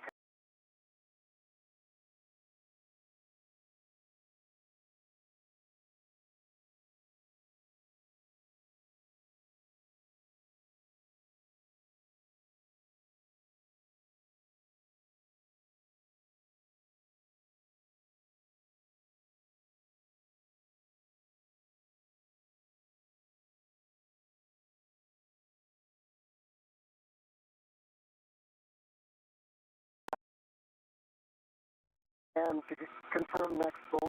And could you confirm next bolt?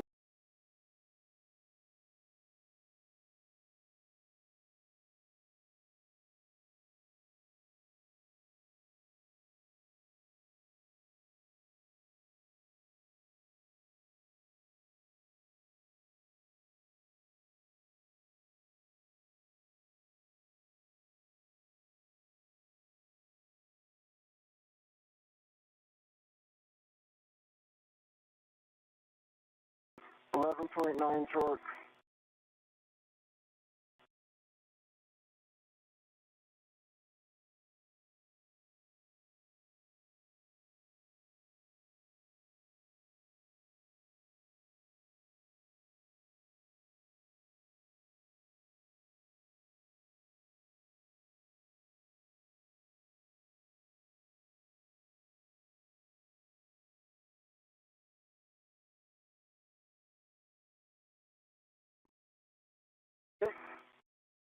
Got a really good.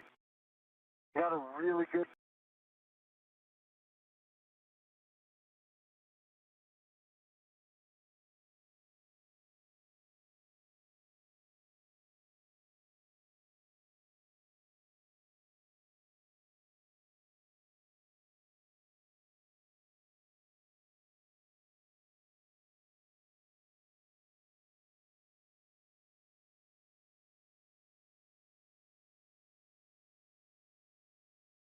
I can do this one if it's.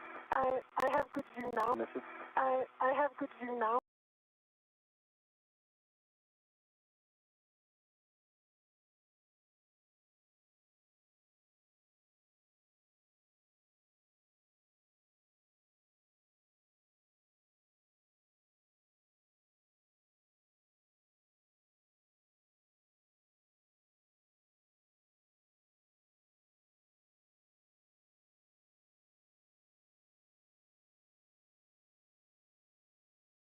To work, green light.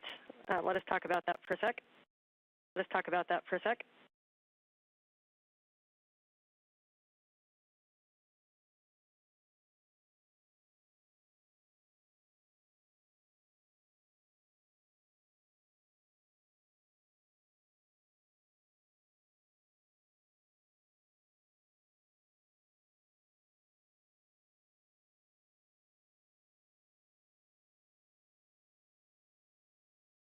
If the S-scan is moving on the boom.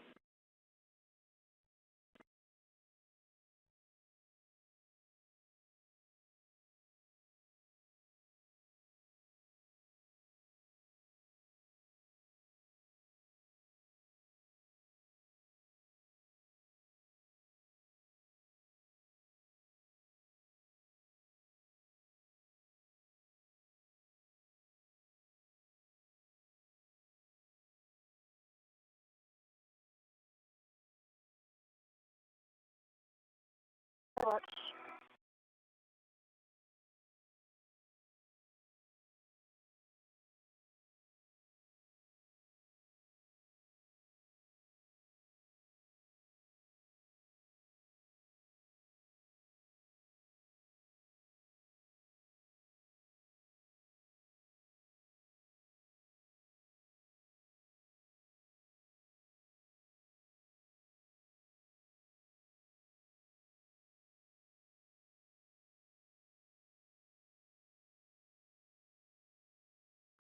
Back.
Your PGT setting to Bravo 4, Bravo 4, 4, Bravo 4,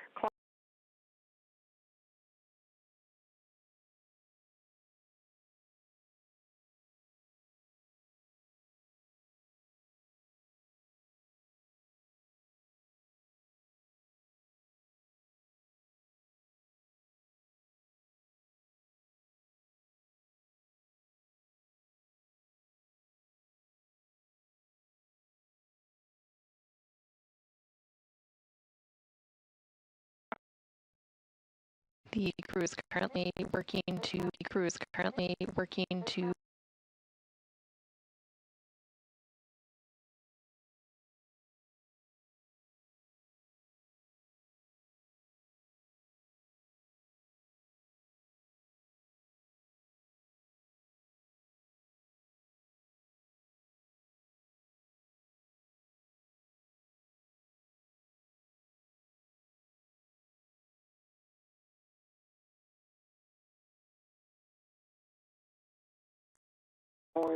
I'm having trouble reading the tiny digit.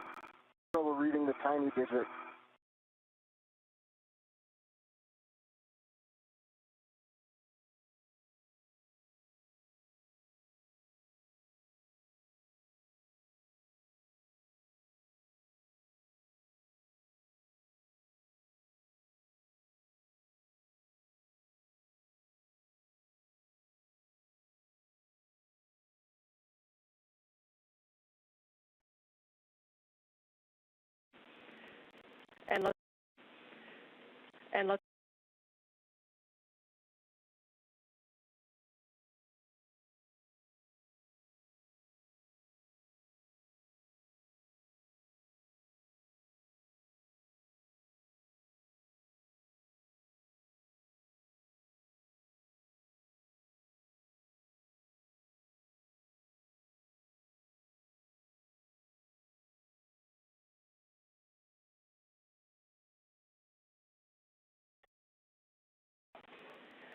okay, we like that torque, so we're going to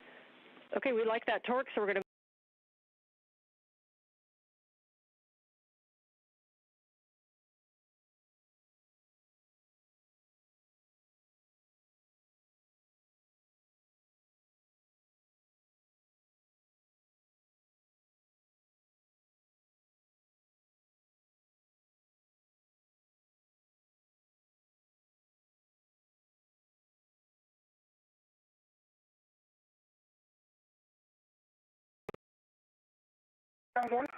Will do.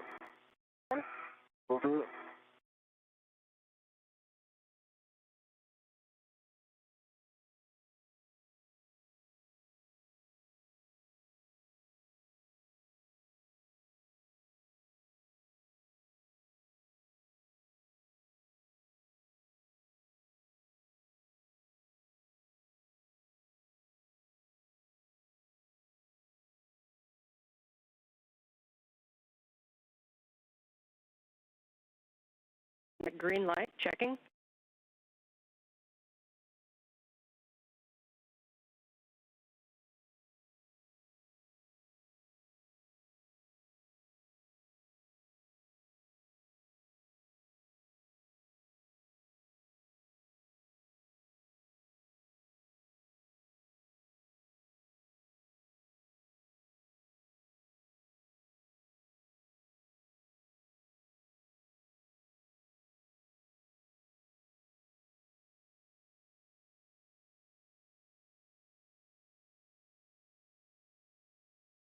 I'm gonna go one.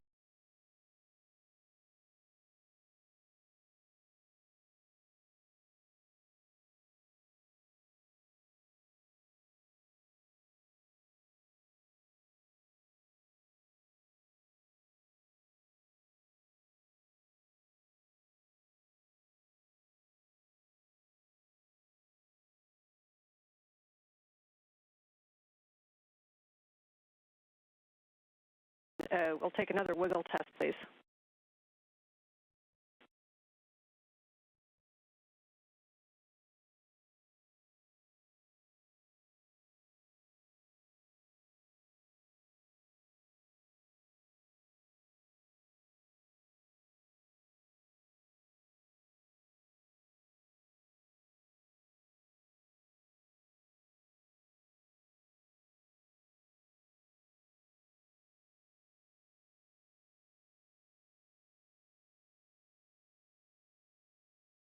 Bolts 2 and 4 on the starboard aft side. You're seeing a millimeter aft side. You're seeing a millimeter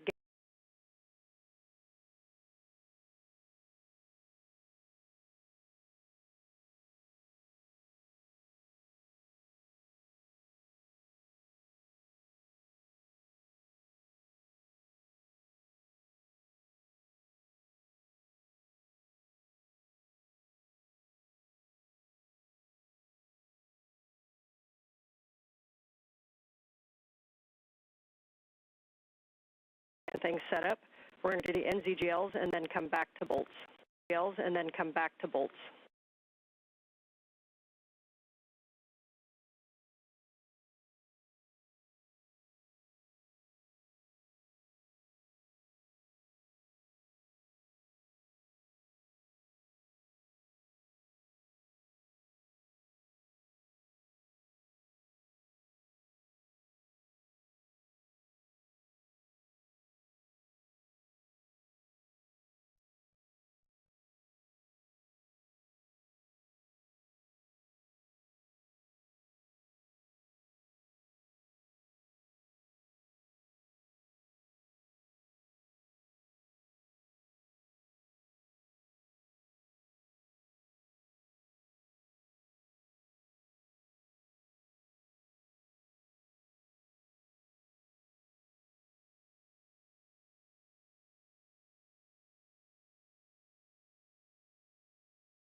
Antenna on the Z1 truss of the International Space Station.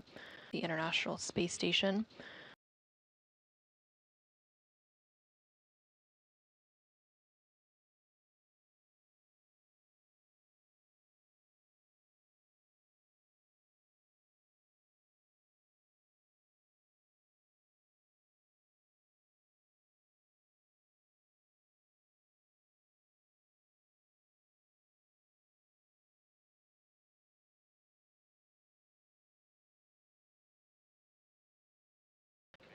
So the SGANT was seated and installed.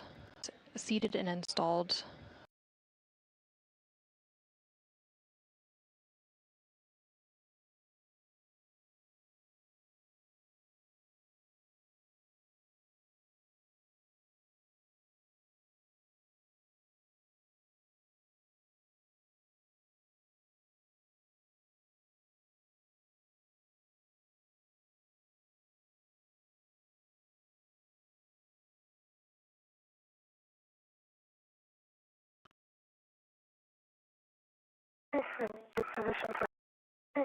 Good position for.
Copy quarter turns and you are go to remove the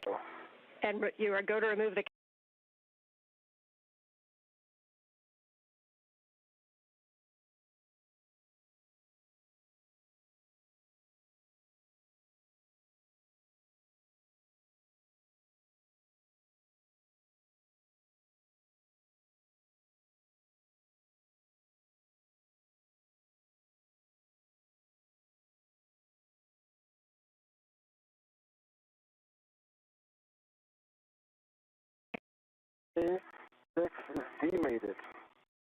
Is demated.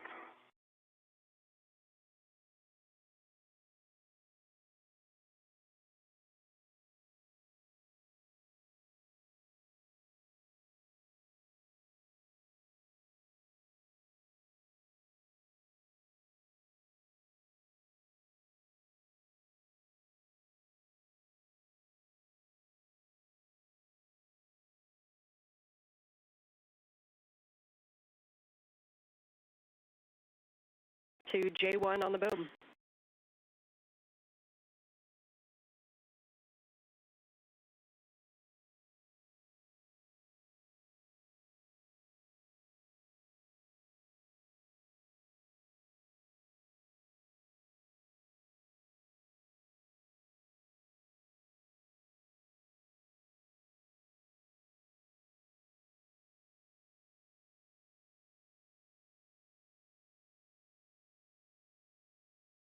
Love it. Happy people all around. Let's go for a rebound. Let's go for a repeat.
First that back, that cap is on, and it's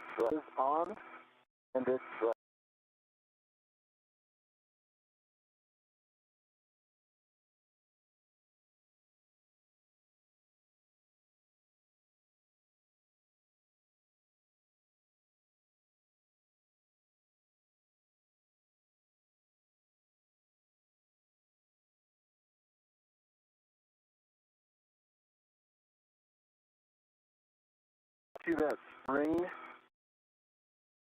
aspect.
Receptacle are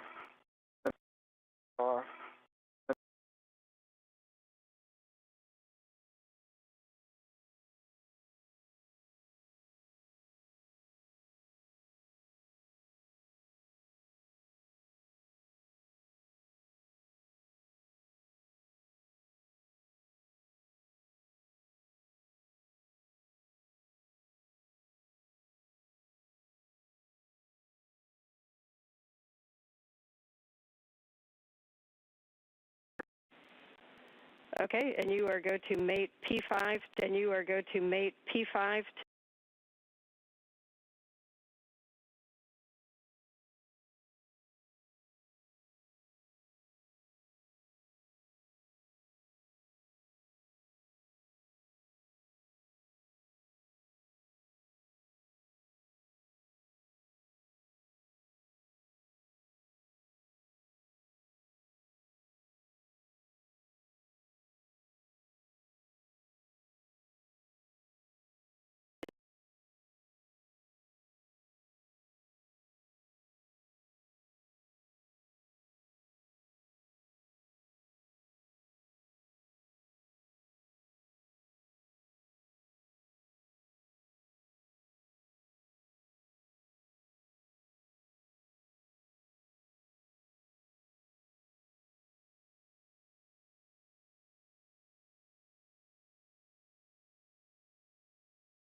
Get it right sooner or later.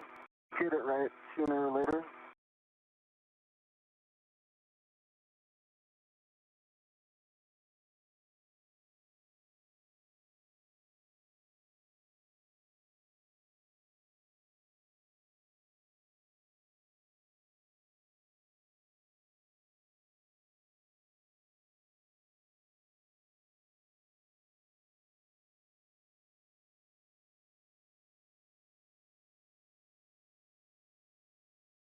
Alignment. I think I hit it.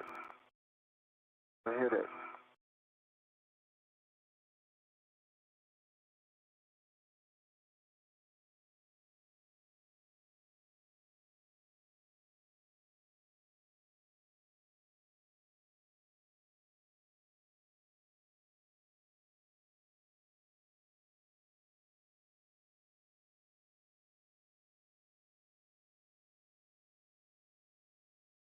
Stable.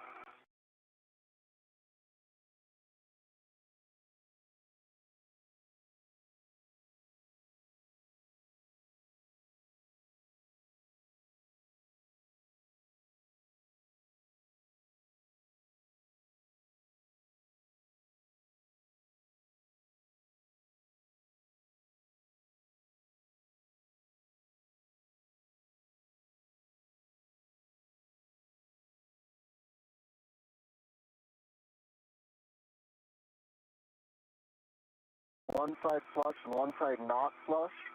Init flush. Init.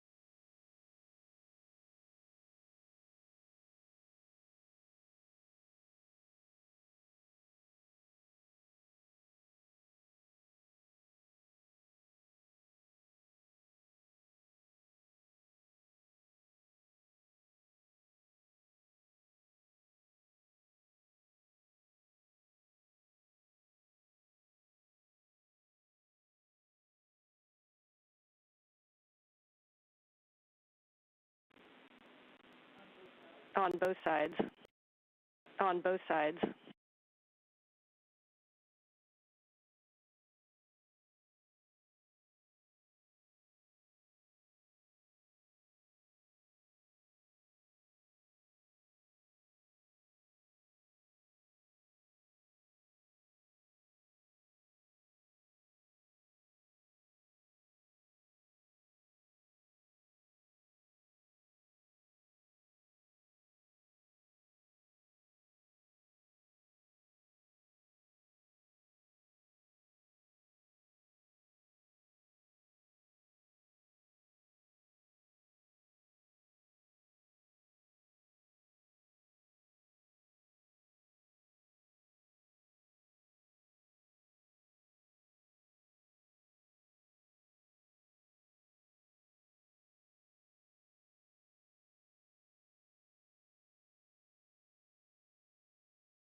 Of the International Space Station.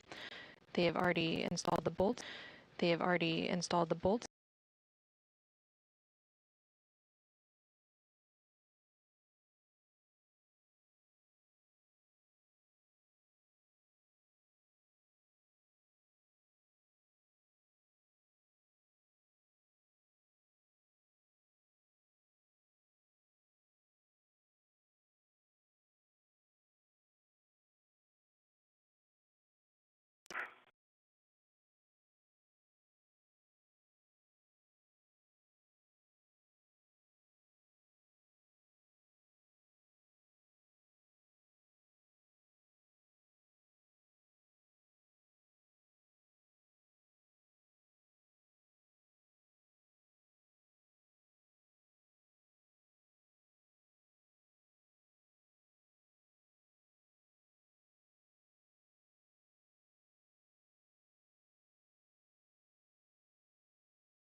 if you need it. We also have the option for the hammer if you think it's just a force. The option for the hammer if you think it's just a force.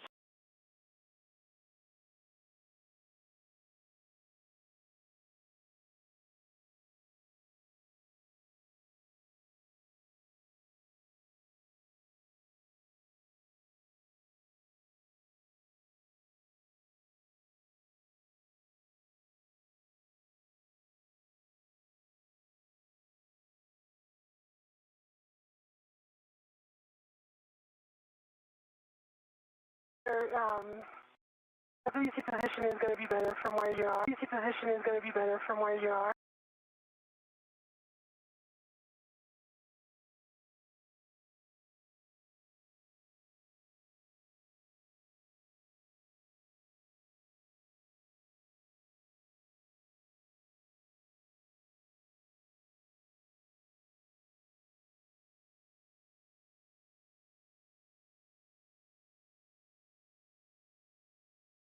I'm going to start out really light.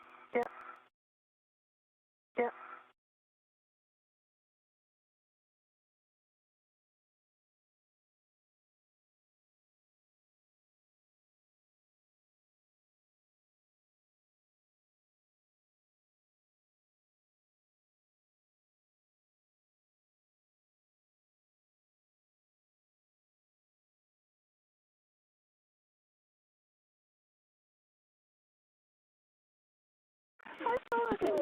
Yay.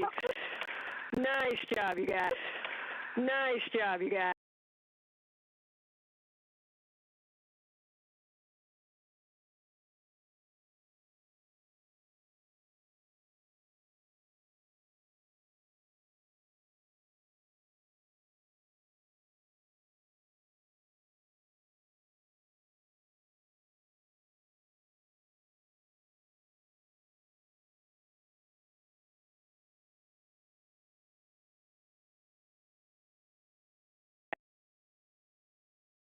Amazing salt. Amazing salt.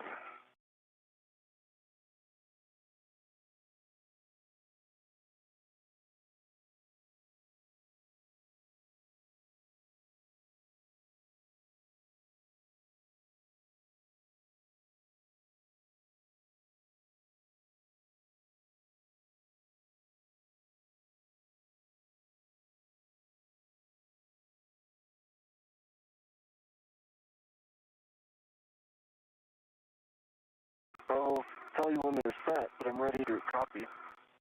I'm ready to copy.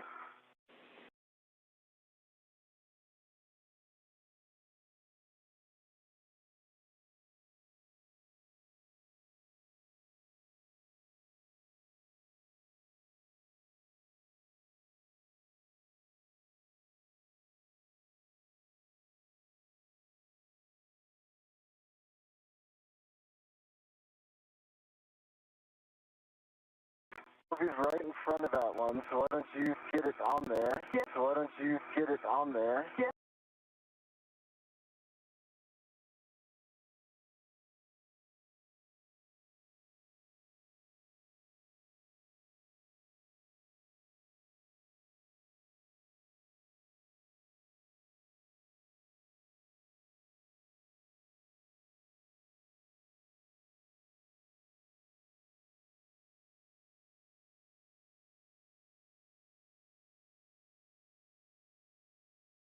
All right, that was another 19.8 green light. We'll try one more time. 8 green light. We'll try one more time.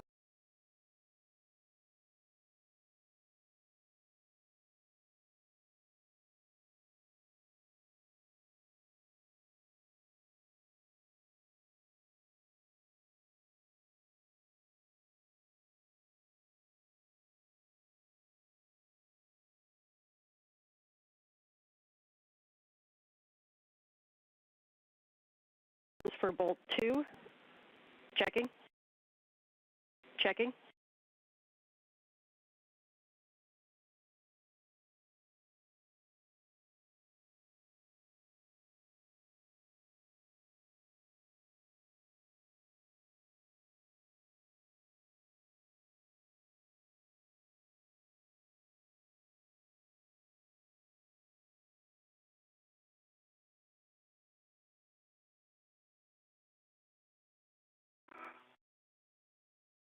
Your turn.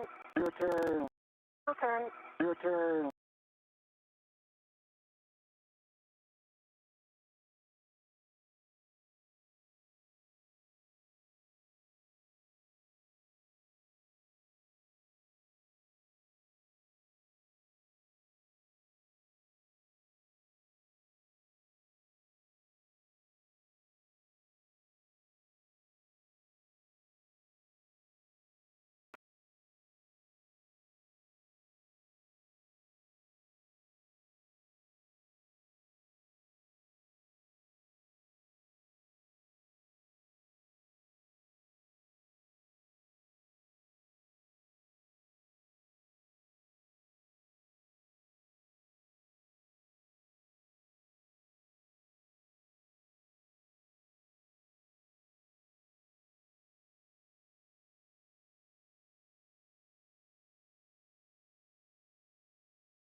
Ready.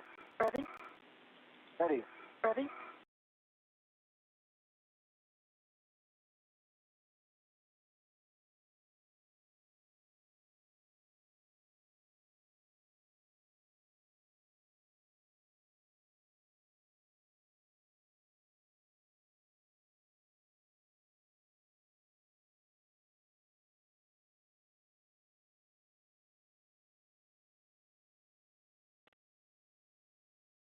Can you just reposition?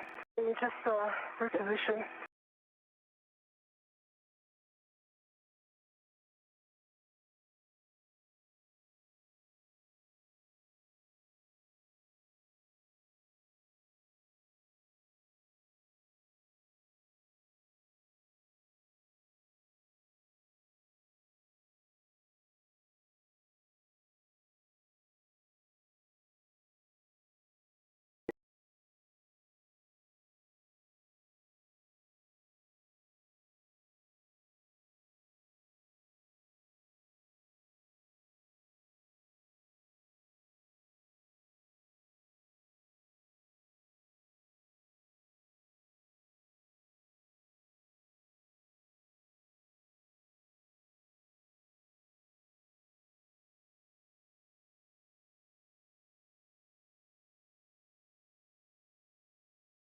Yeah. Yeah, that's good.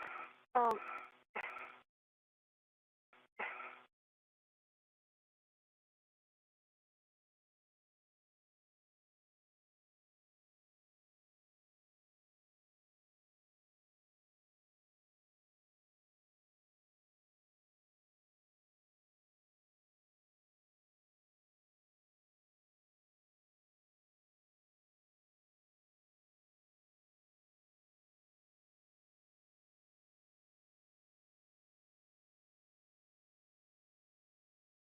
Alpha turns 19.2.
.8.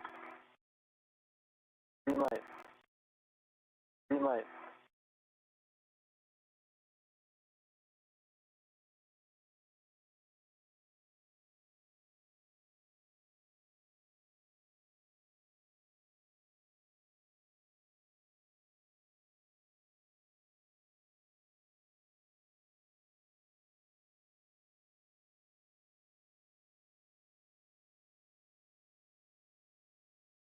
And Neil, can you report on the bolt being flush? Flush?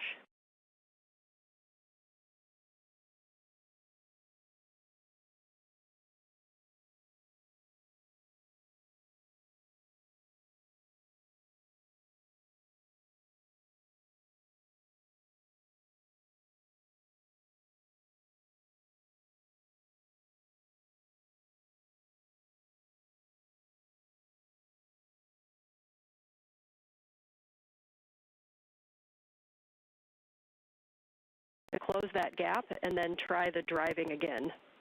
So if you driving again. So if you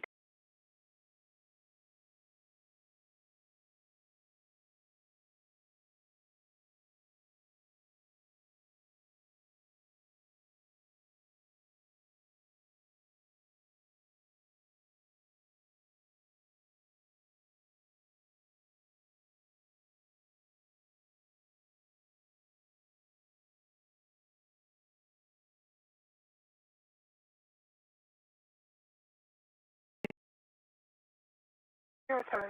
Okay, 19. Your turn. Okay, 19.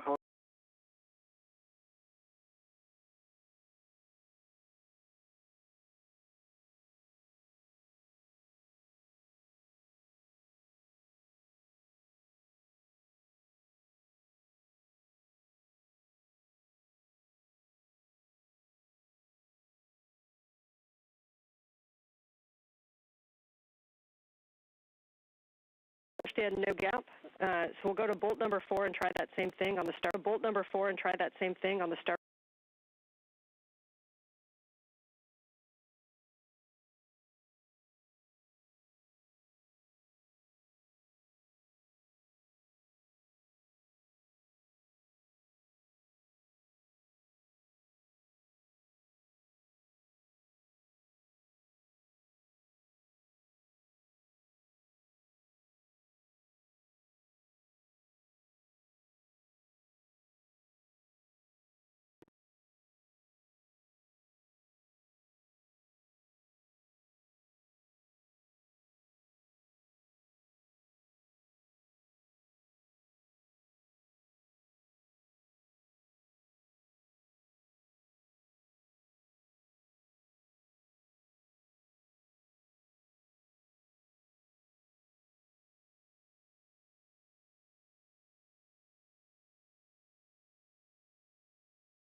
And 19.7 short green light. Green light.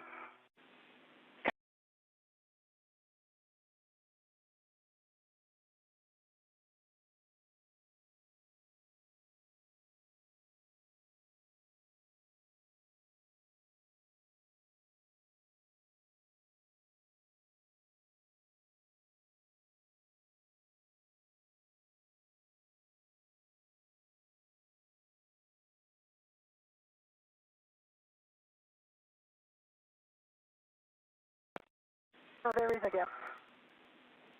Copy and understand. Copy and understand.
When there is a wiggle,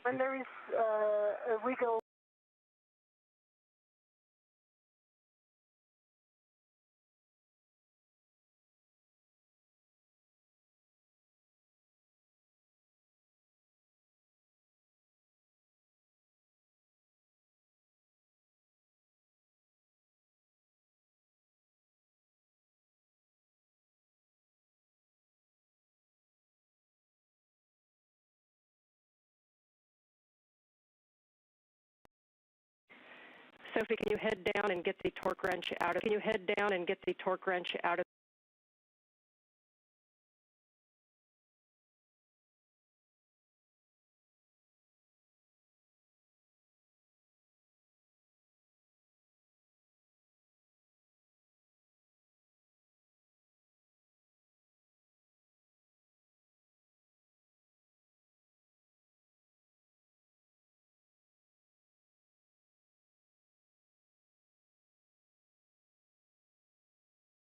On the Z1 truss of the International Space Station. They are currently working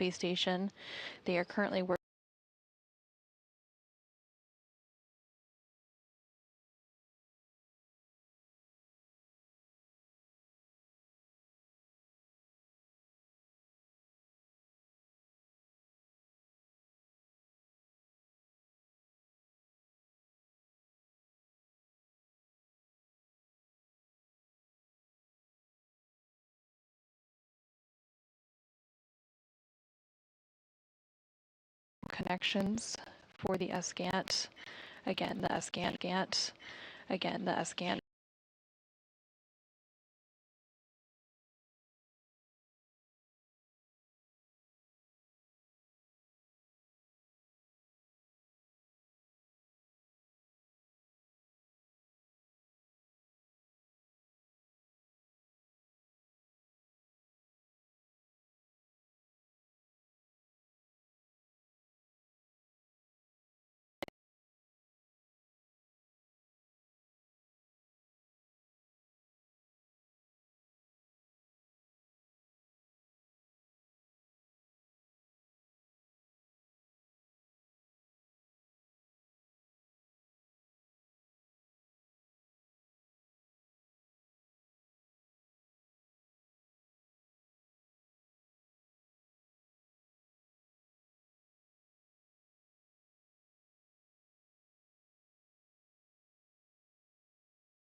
Okay, I have a route I've confirmed.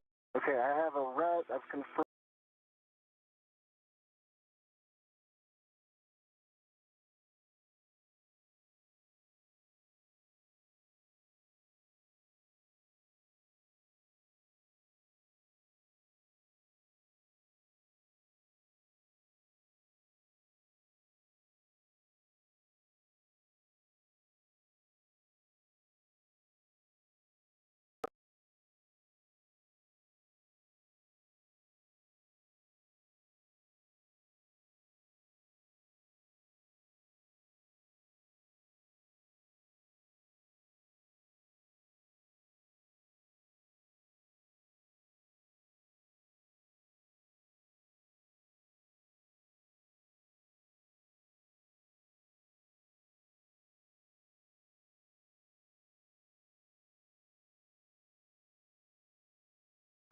we're going to put on these return fasteners again. Return fasteners again.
Did not.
Do you have the pups?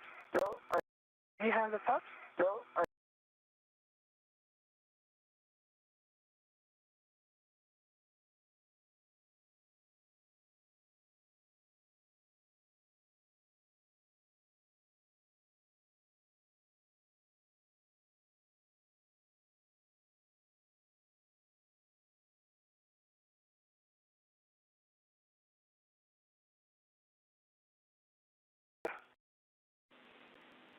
Copy, understand 2, break over.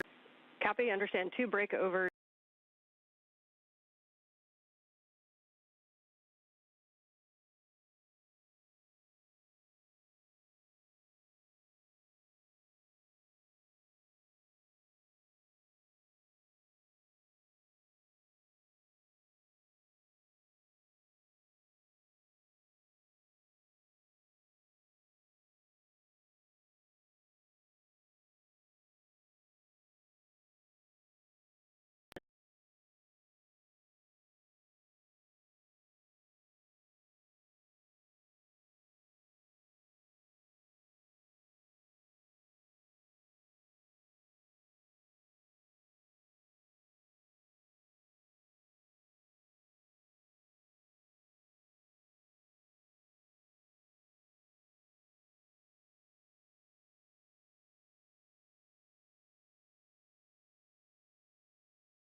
We can remove the gimbal locks. We will likely come back.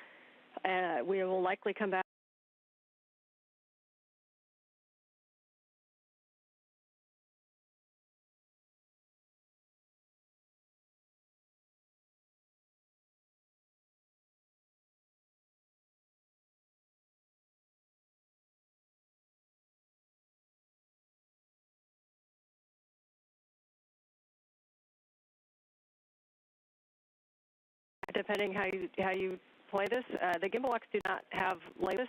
The gimbal locks do not have labels.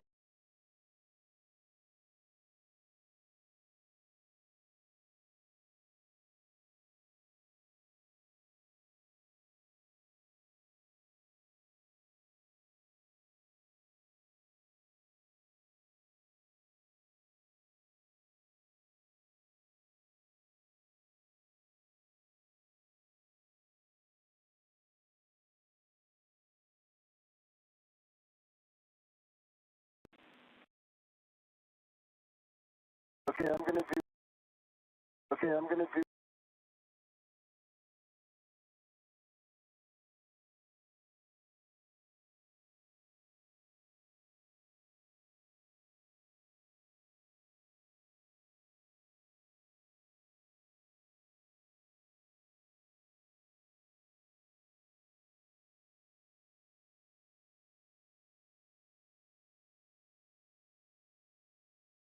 I am gonna benefit from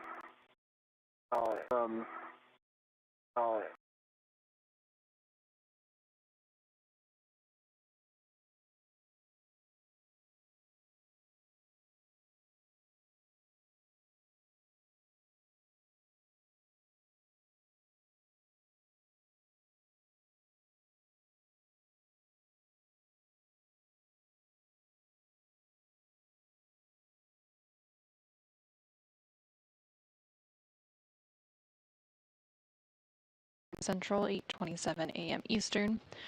We're in a brief but expected.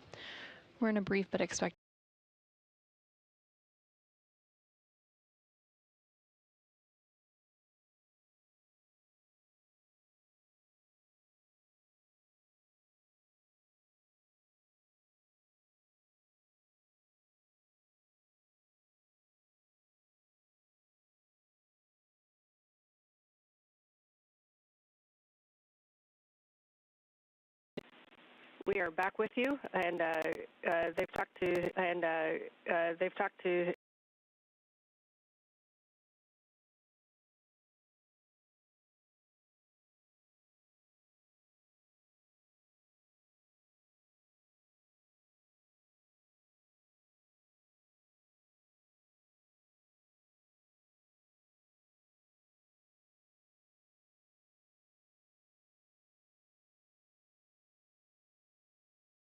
Takes off.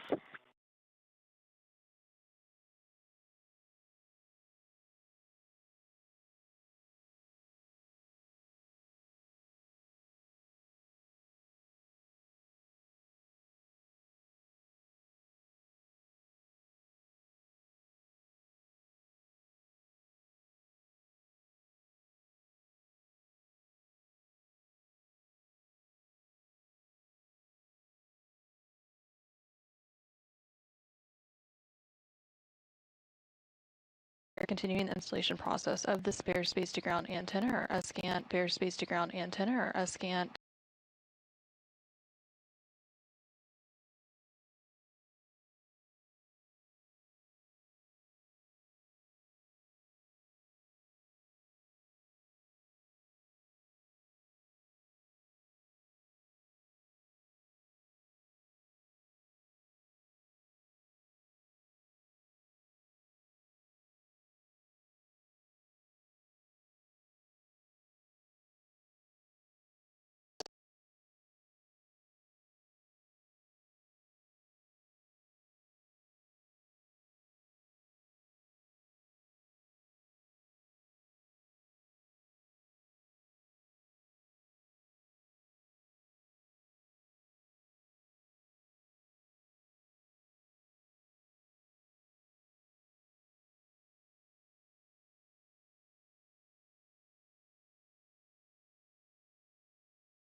For me? Yeah, your PGT settings will be alpha 6. PGT settings will be alpha 6. Count.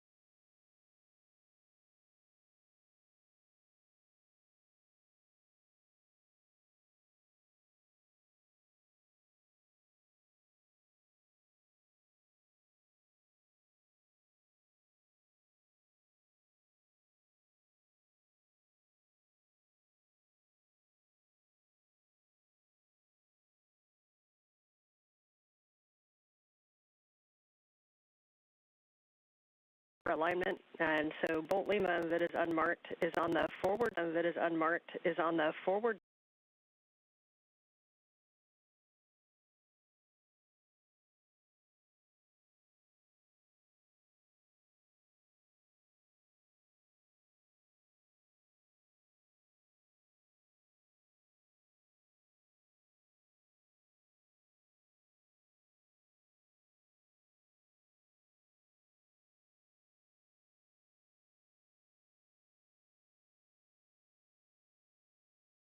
To remove the gimbal locks, there are two gimbal locks. There are two gimbal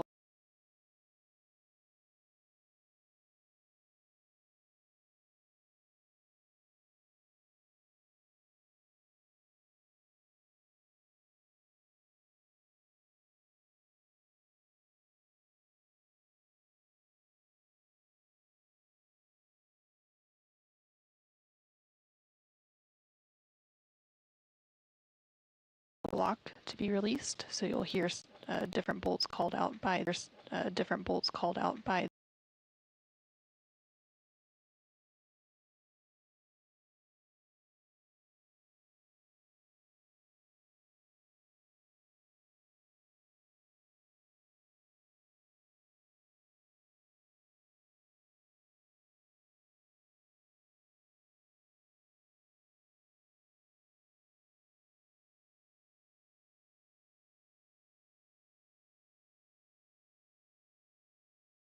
So you guys are go to start with Bolt Lima. Again on the forward Lima. Again on the forward.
One.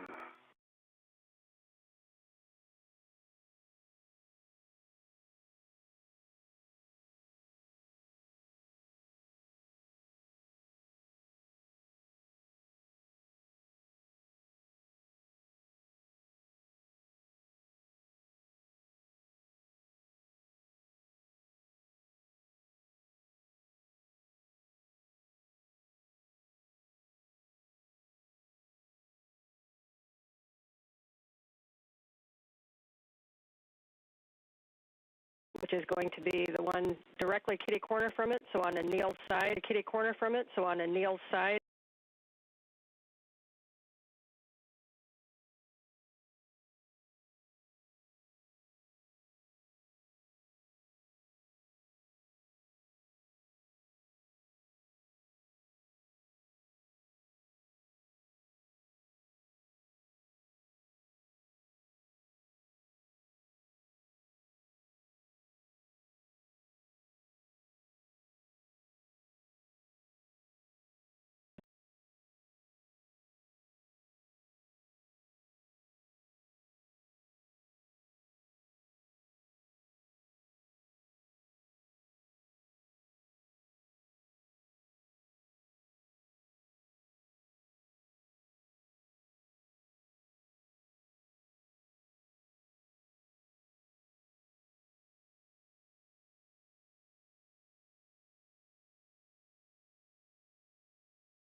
So directly across from this one, Volt Kilo.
Going to be the Zenith port bolt. So on Sophie's side,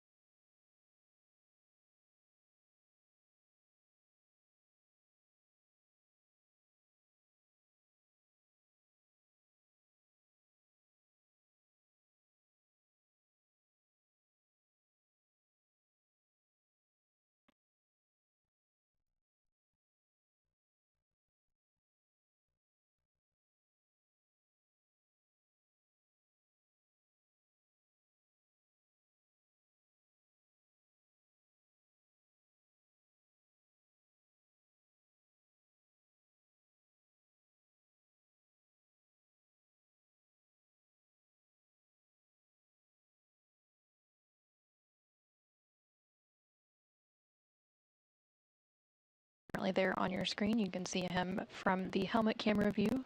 From the helmet camera view,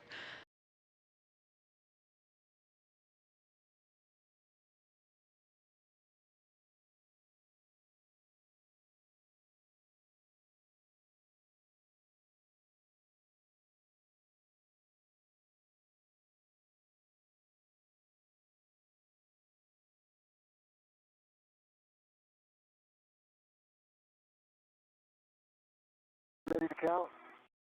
I am ready to count. I am ready to count.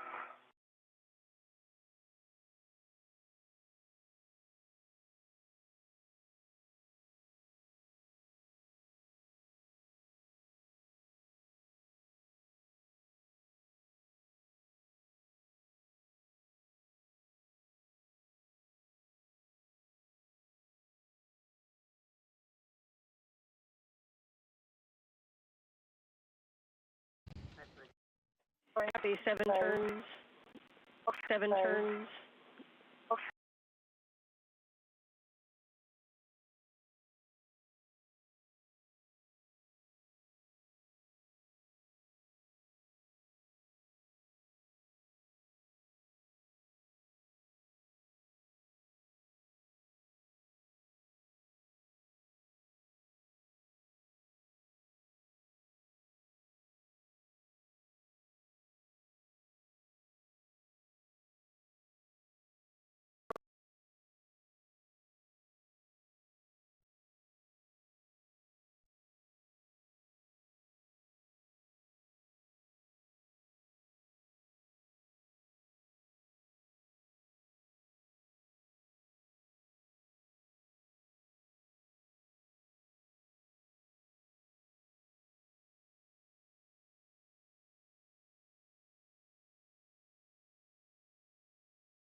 Ready to count.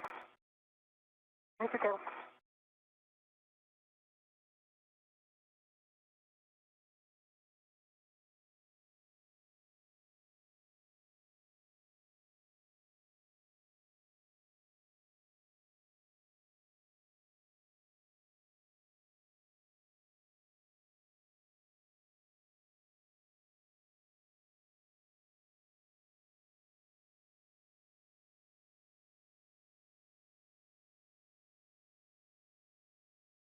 7 turns. Copy. Copy.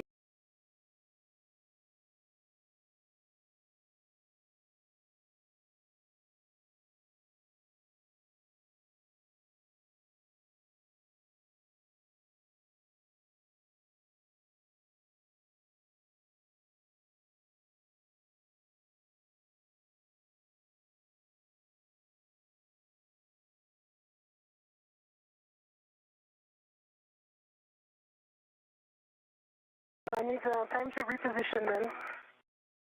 We cannot have.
For brakes off now.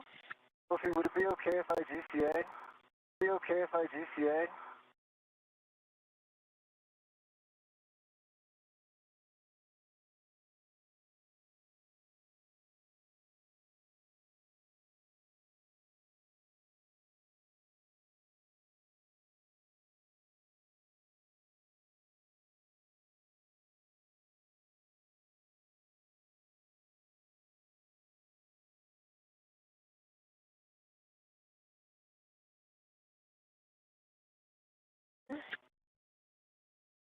T-motion, it's good motion, I've got. T-motion, it's good motion, I've got.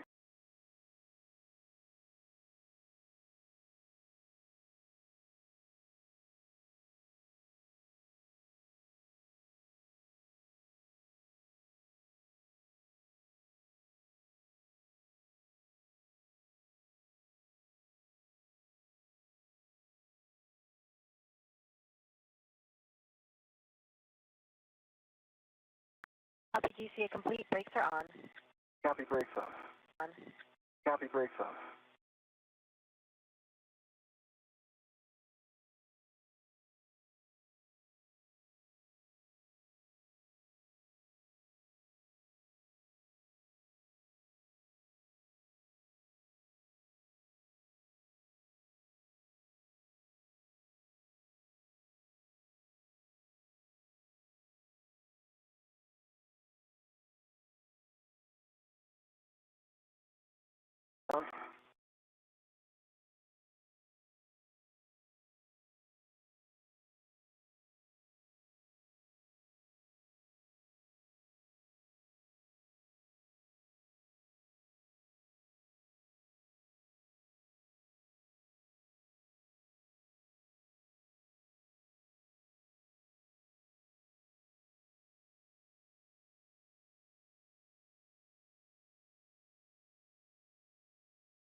Yeah, I concur. This is also.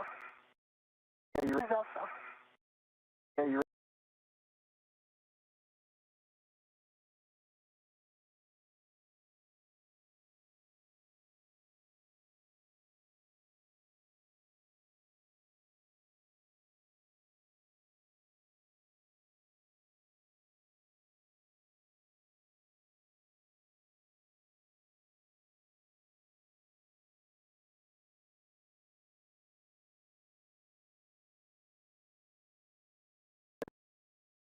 Seven turns. Ultra.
6 minutes into today's spacewalk. NASA astronaut Anil Menon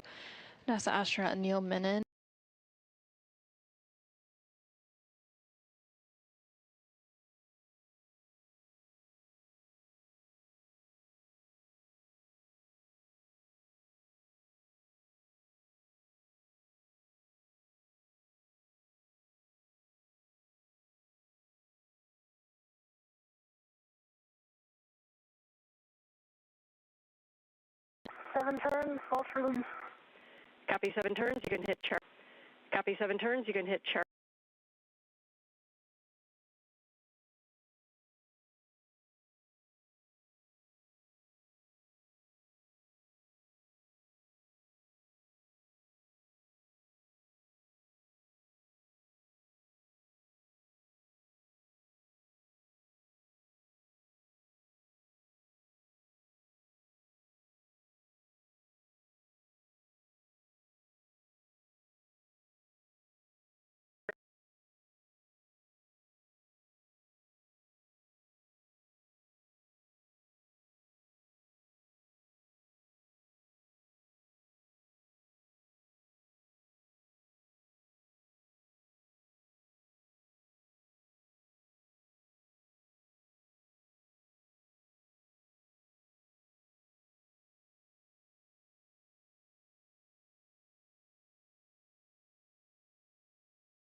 Tickling the heck is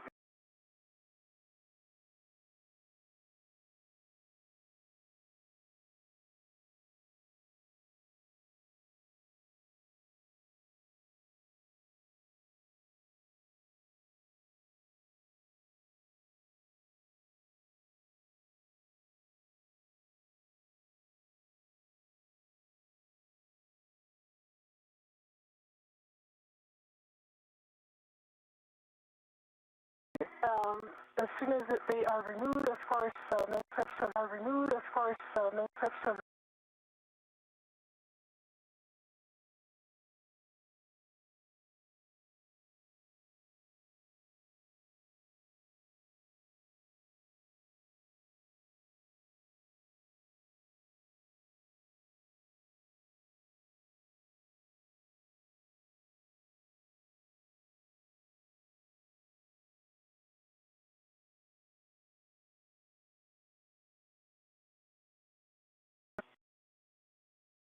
I'll be with you. I'll be with you.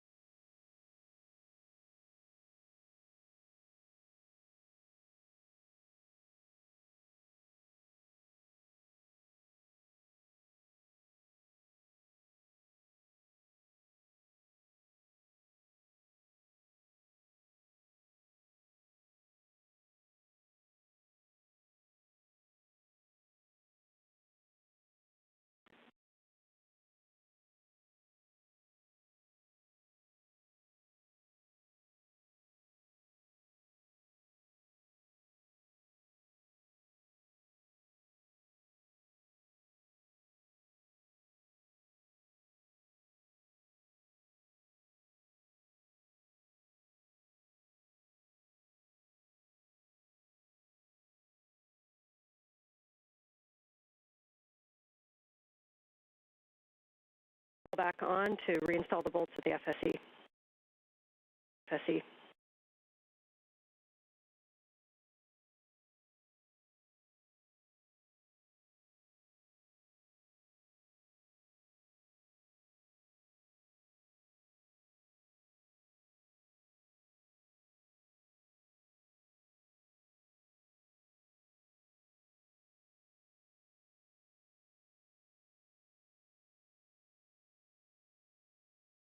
prior to getting your tools set back up, if you can assist Sophie with it back up, if you can assist Sophie with it.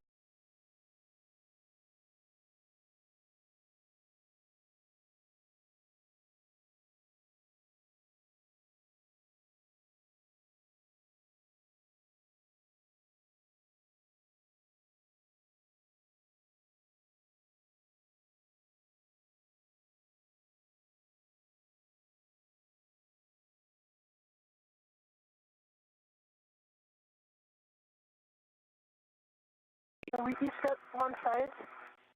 Okay. The only thing is, Okay. the only thing is that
Nice handoff.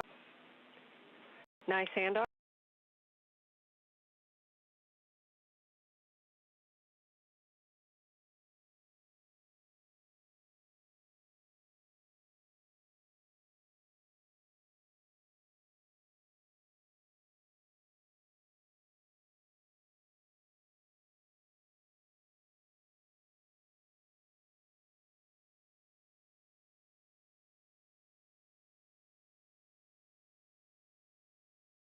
Torque bolts 2 and 4 again. The aft and the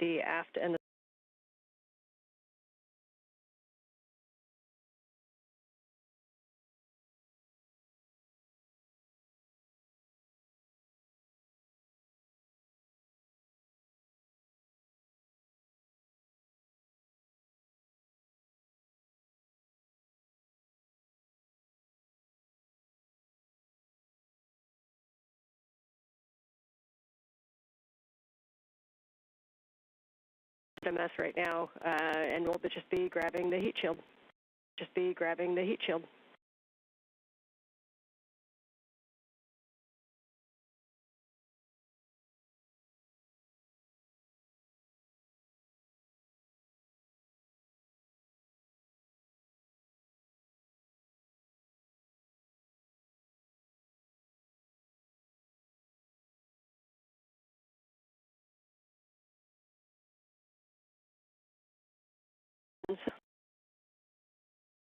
Sorry.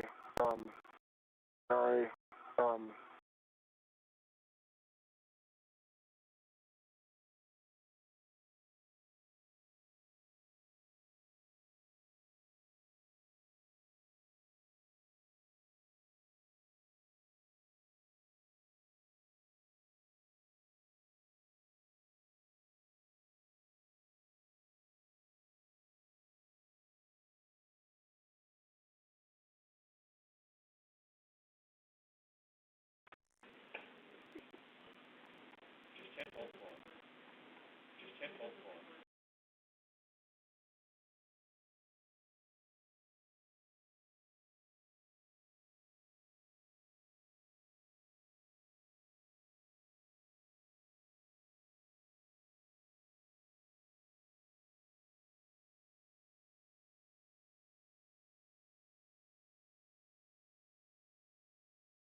Yes, well, you can hand it down to Sophie.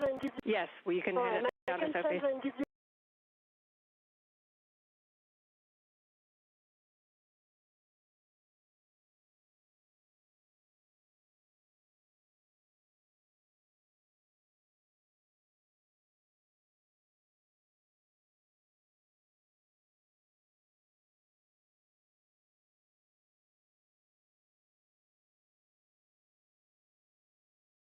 Want me to hold it and wiggle it? So it just has to be. So it just has to be.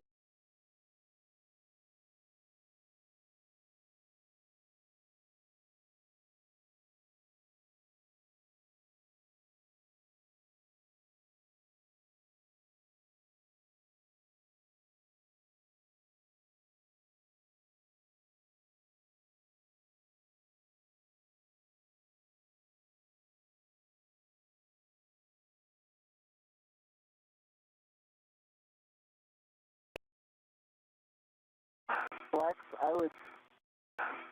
I would.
Waveguide bolt, and then you'll have 2 quarter-turn fasteners. You'll have 2 quarter-turn fasteners.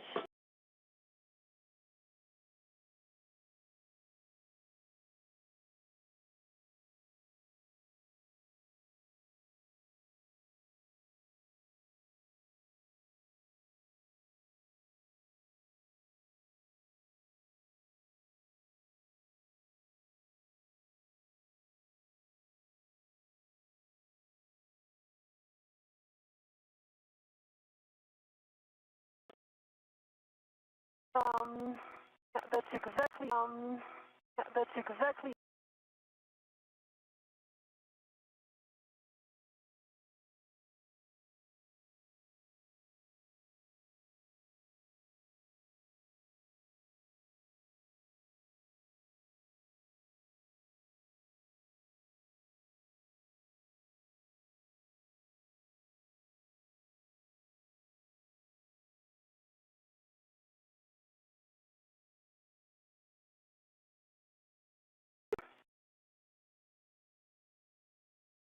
Okay. Okay.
Yes, yes, yes, yes.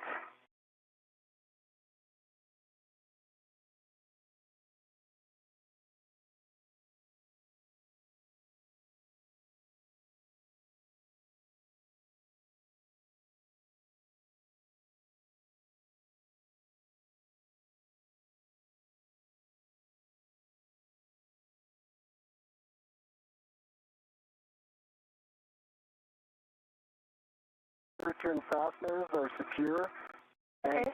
I'm just put, and Okay. I'm just put.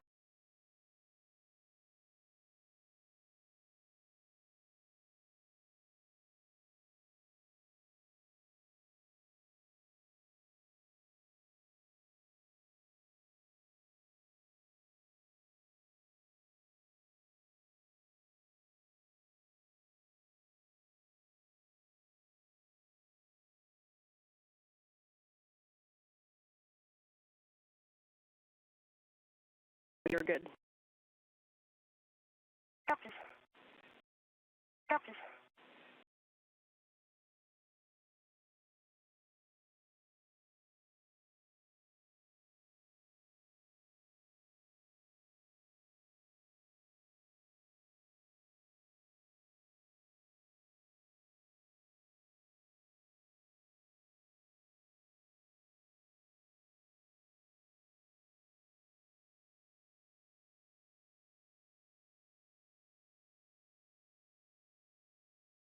Number 4, down toward the ORU bag. Anil bag. Anil.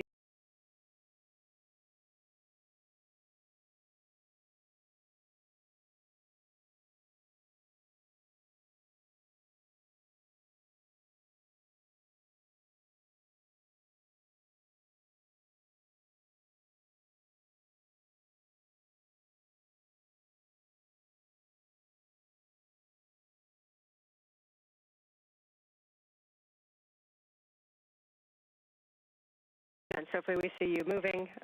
So once you have that bag stowed with you,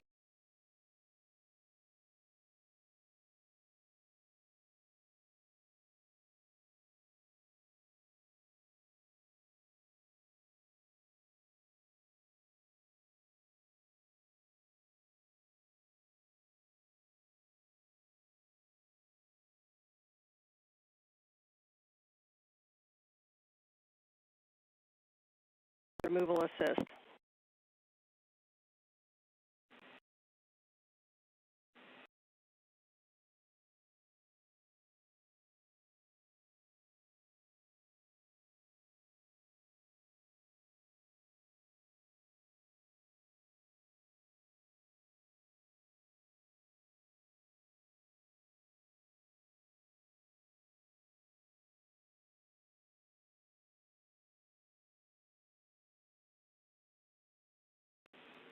And Anil and Anil, Sophie. this is going to be the three-part series.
You want me to pause and help? No, I've got it.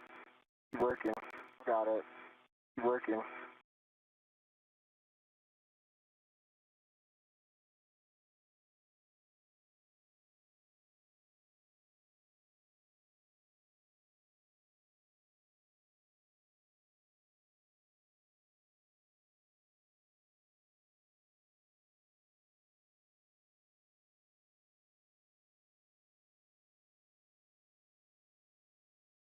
Got good clearances.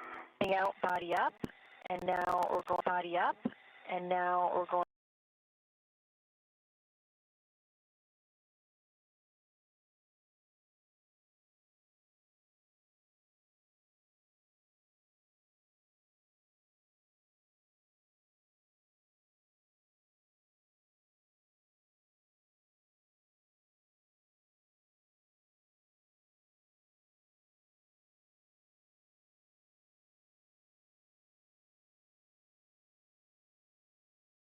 About 4 hours and 18 minutes into today's spacewalk, which began at 7. Into today's spacewalk, which began at 7.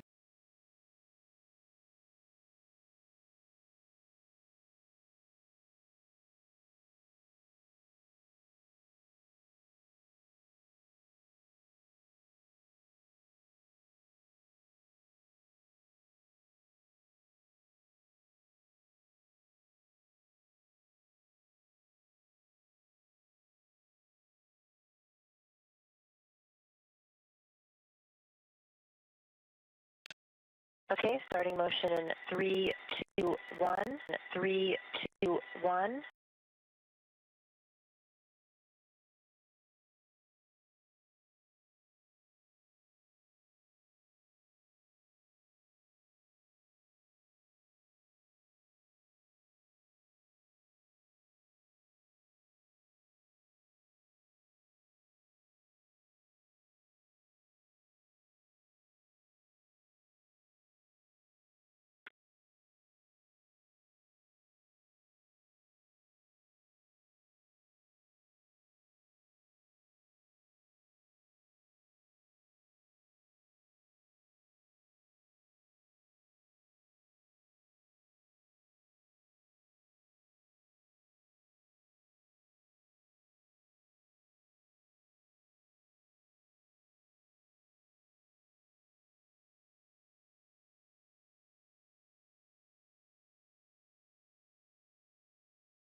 Got good clearance. Got good clearance.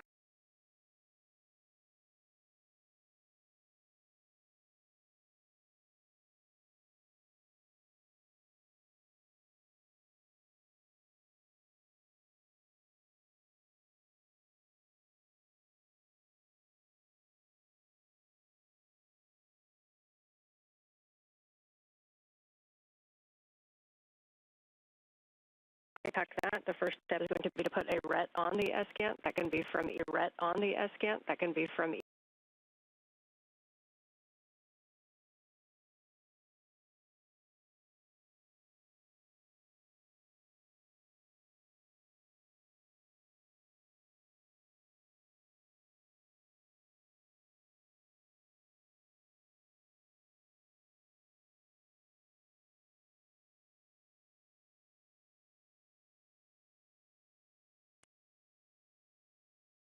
So maybe pausing a second. So maybe pausing a second.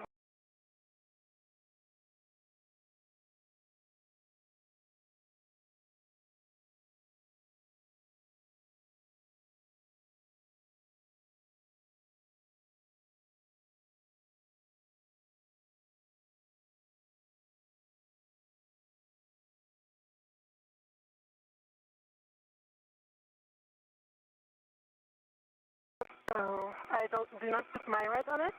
You do not have My red on it. You do not have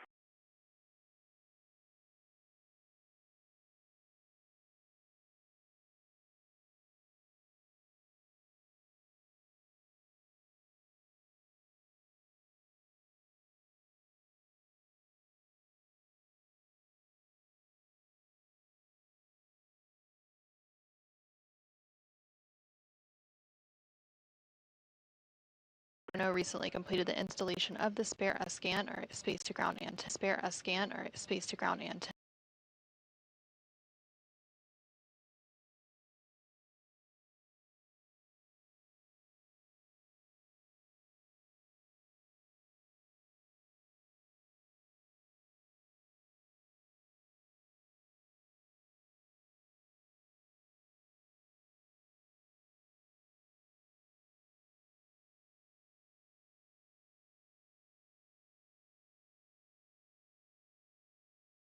antenna group interface tube on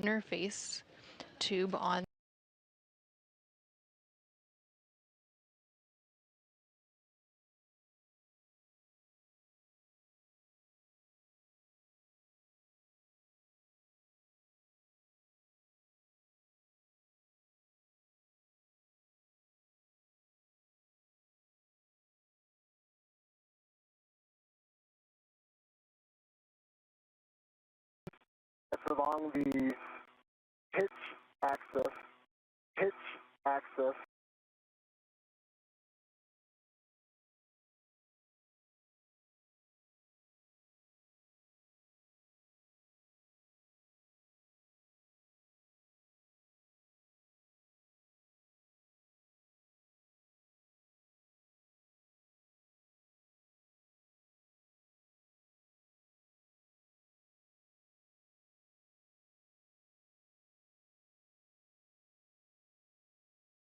We're starting motion body in 3, 2, in 3, 2.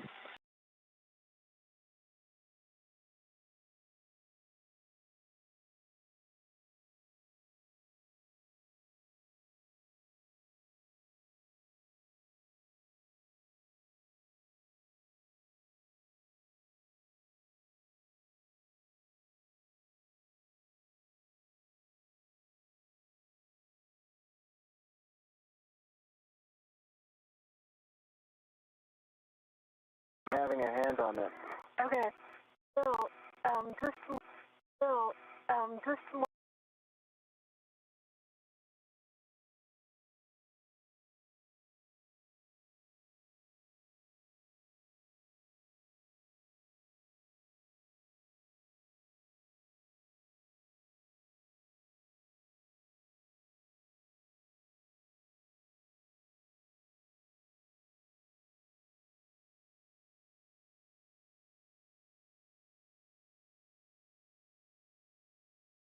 Probably like set my suit up for a long hold, right?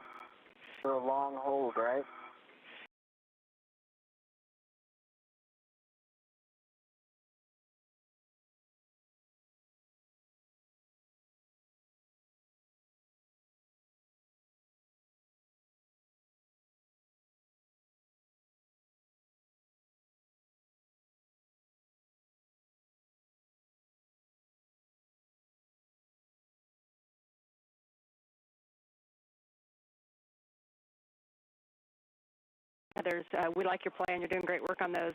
If you want to leave one on those,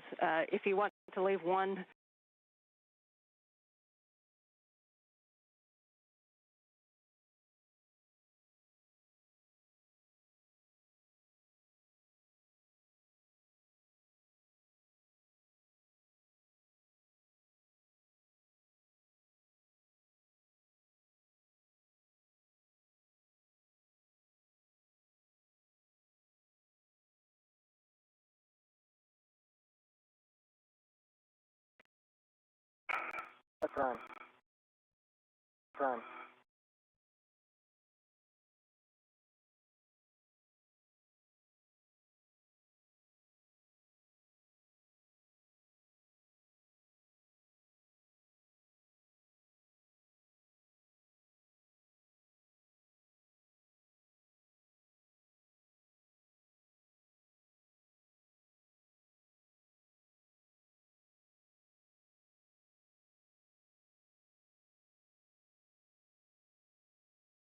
I've got control of the S scan right now.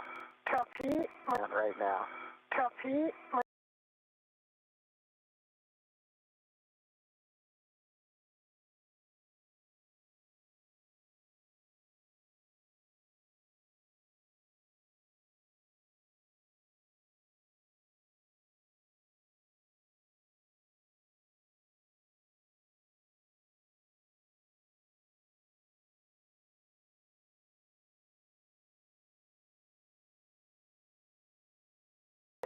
Okay, we copy, and brakes are on and no.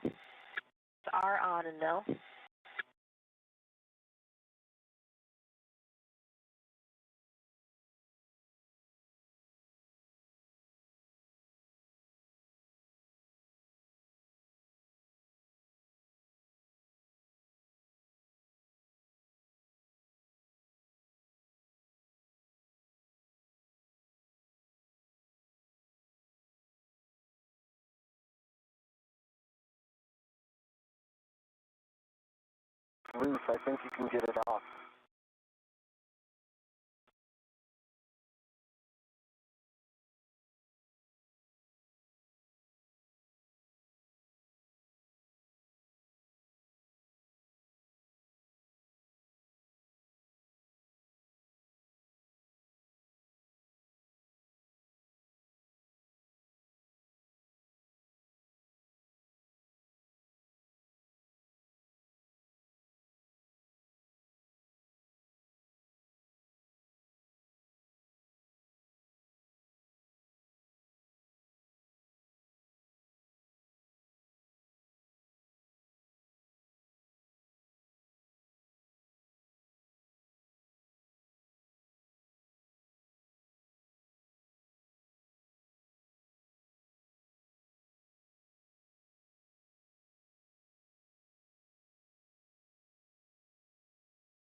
Can I give you a suggestion?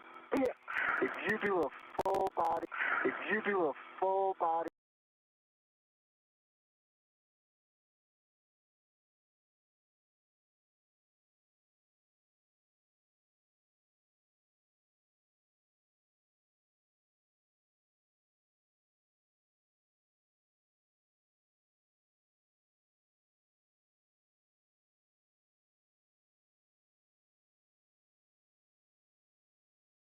About 5 to 10 degrees. I think I'm fine.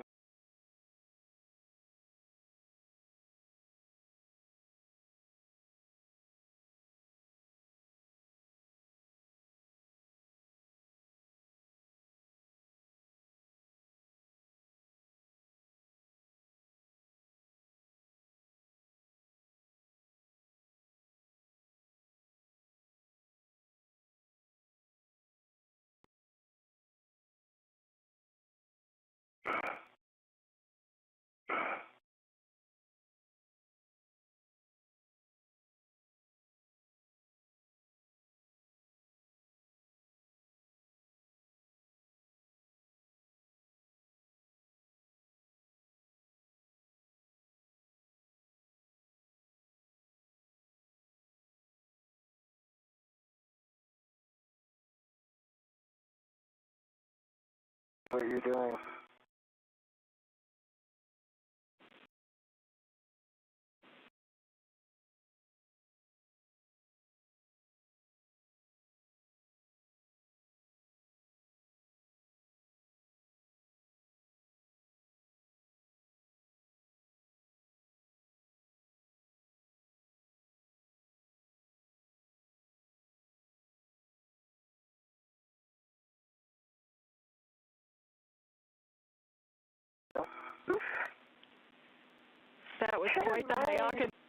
That was quite the Hayakin.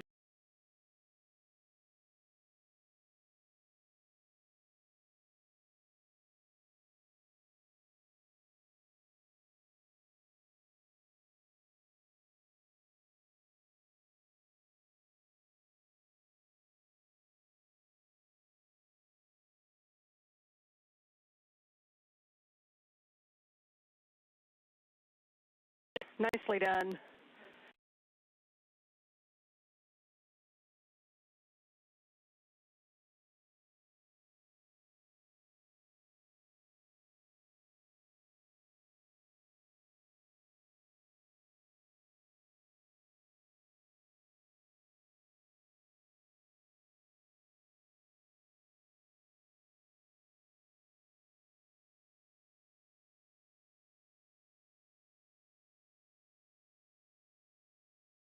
Okay.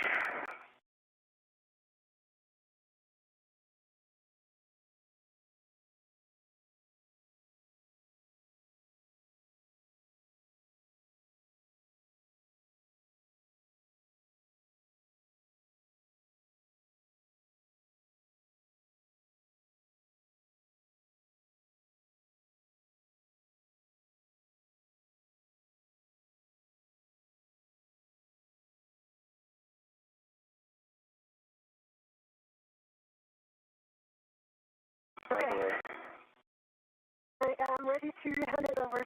I am ready to hand it over.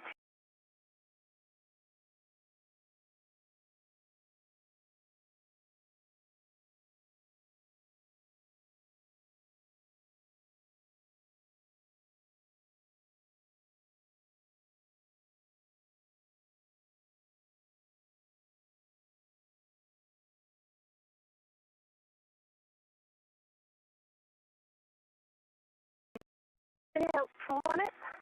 I don't have a lot of leverage. I don't have a lot of leverage.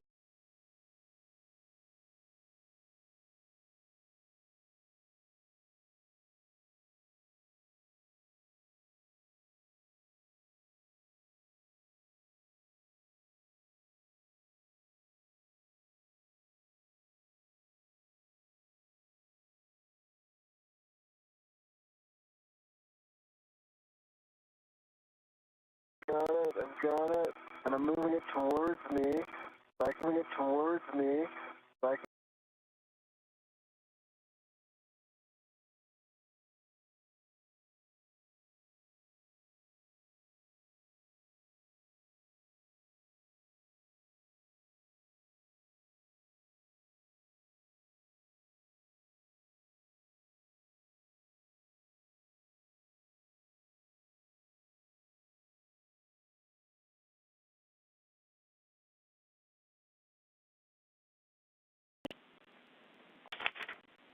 Z1 back off position. Z1 back off position.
Cameras caught.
Body right back to that Z1 back off position where you were. Right one. Position where you were. Right one.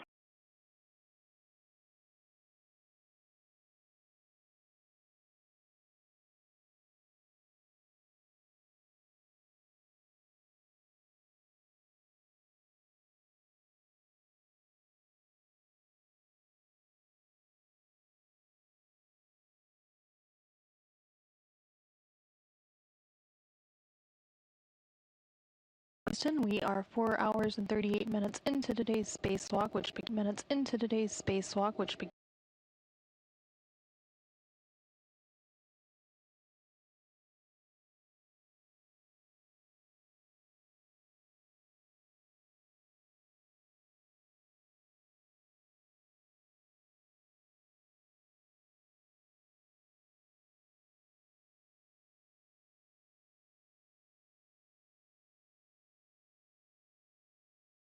over on the Z1 truss following the or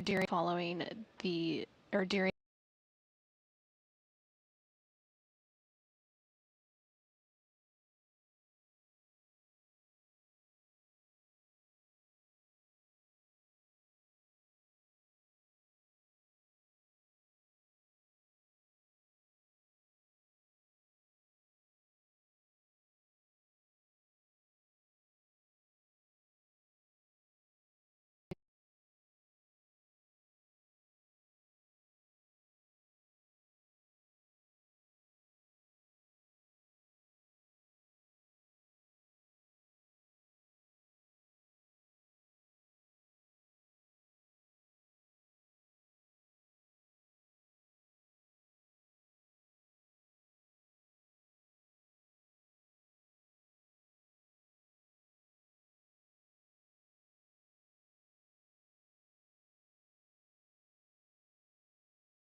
EV1 and ESA astronaut Sophie Adenot serving as EV2 are currently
cleaning up the SSRMS, which is the Space Station Robotic Manipulator.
verify how that went. We have plenty of time. That hand.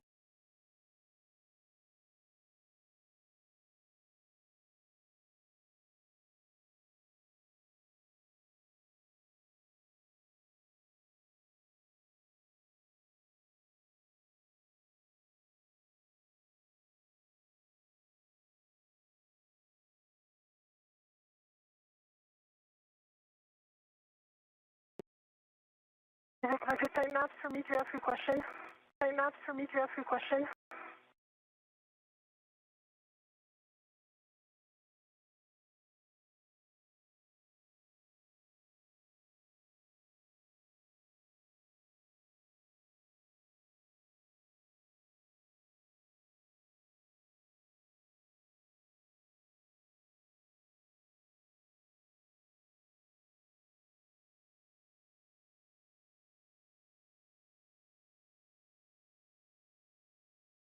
I see the two game locks.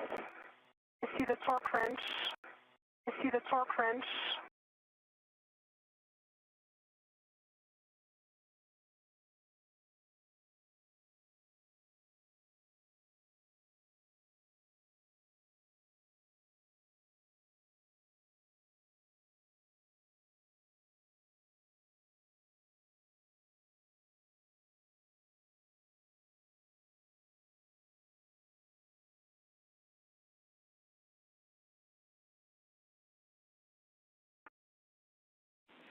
Yes, we agreed not to open those doors. Yes, we agreed not to open those doors.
Uninstalled and temporarily stowed on the Z1 truss.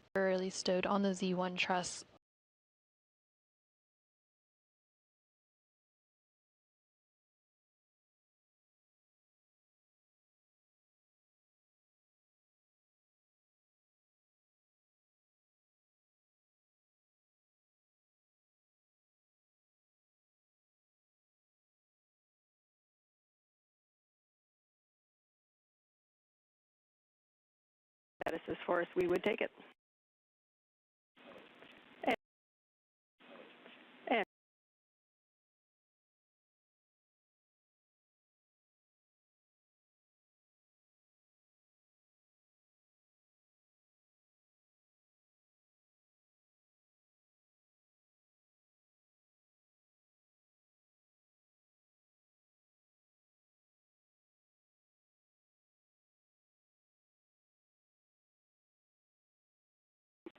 copy, that sounds good.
Viewing translation. Viewing translation.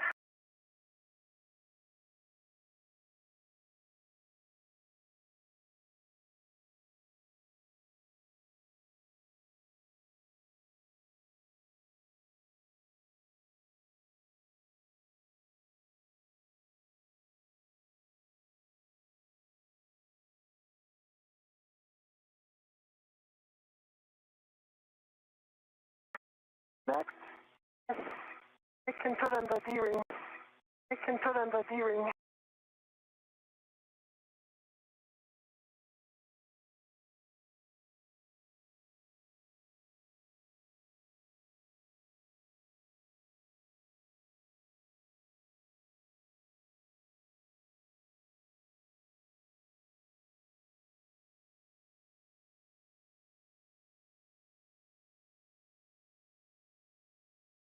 Hours 51 minutes into today's spacewalk, and you're currently seeing a view from the helmet.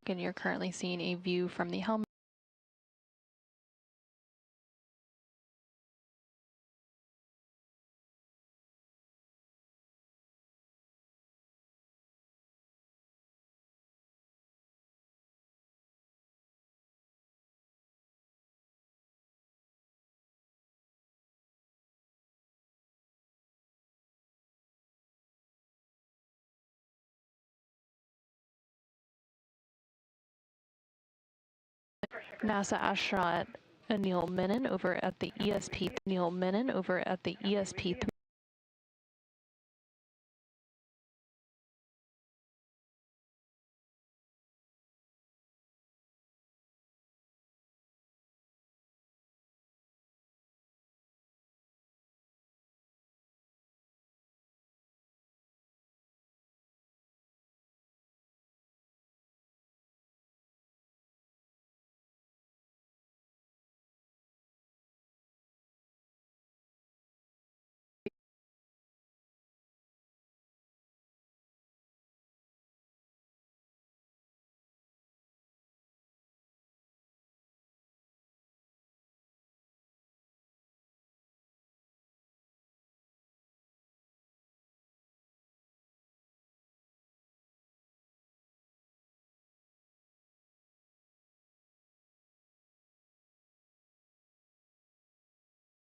1.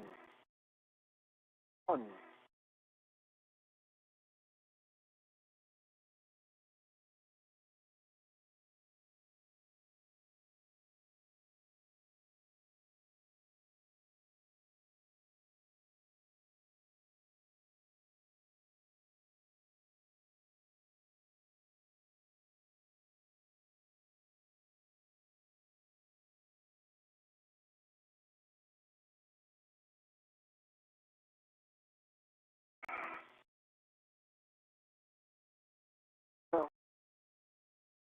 No.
Sophie, TCV setting 7.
$17.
See motion, good motion.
Copy.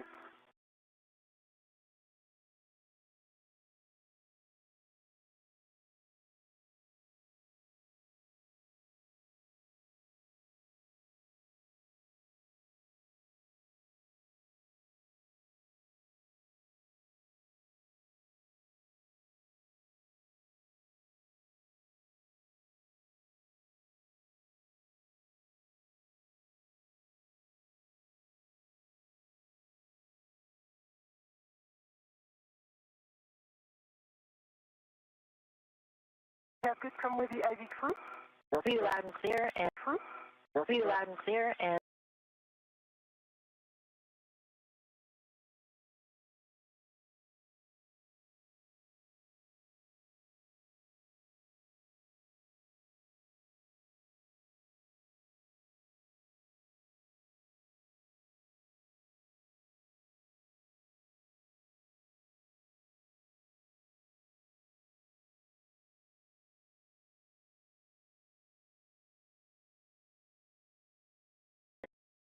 We'll see Weta.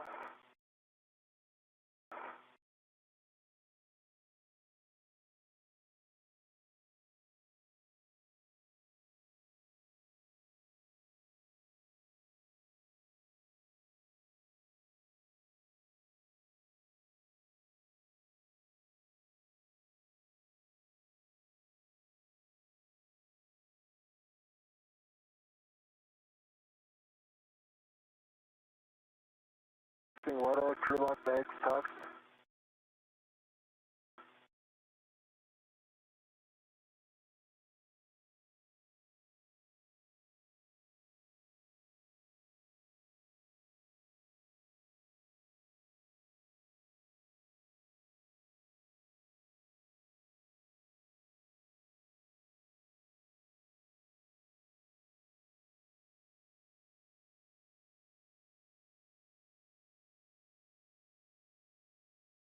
Good tether checked, and TCV 4, and TCV 4.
translation. Copy and we see you. Copy and we see you.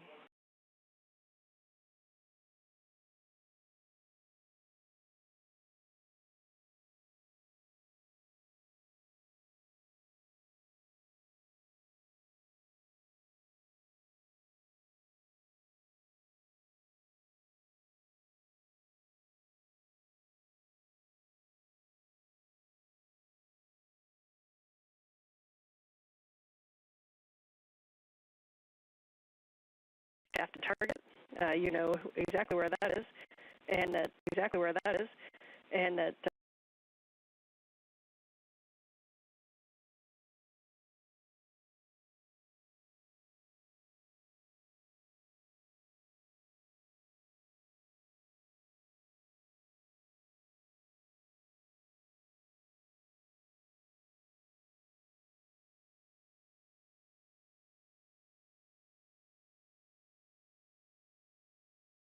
Sophie, you can just tell me, stay where you are, more forward, stay where you are, more forward.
That spacewalk officially beginning at 7:27.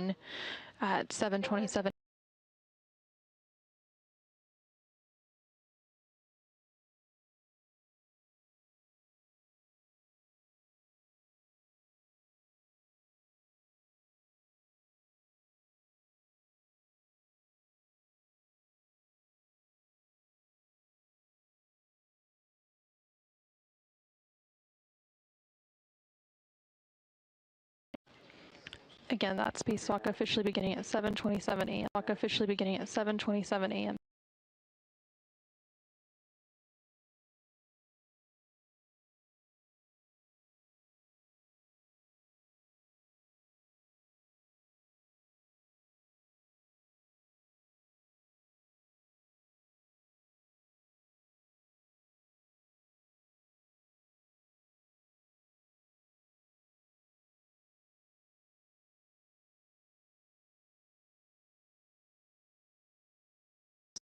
Yeah, I see motion. It's good motion. I like your speed.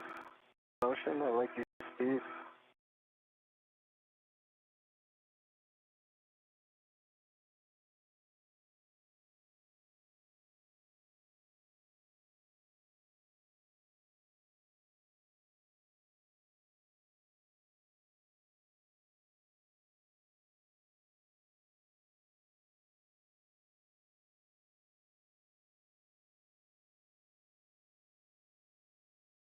Continue leaning forward, that's good. Forward, that's good.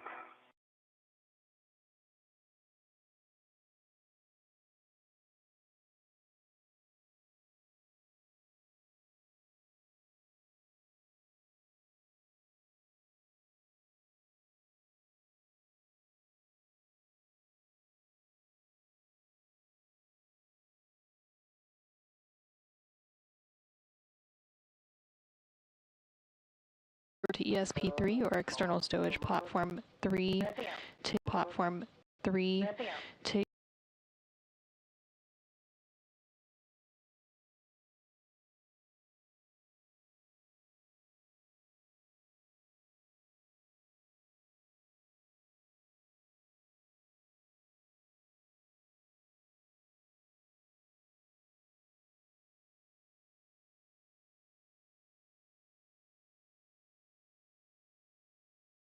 there is an intentional KU outage while the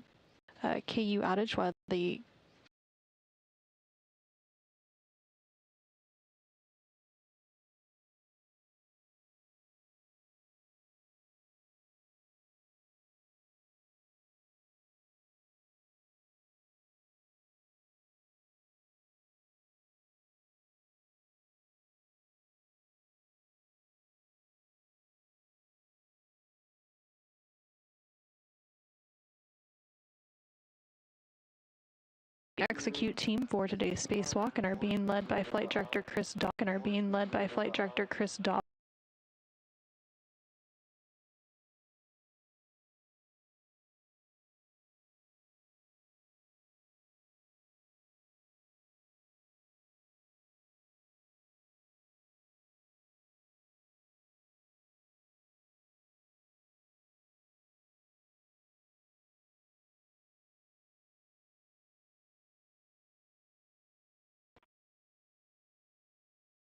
Ascend. Ascend.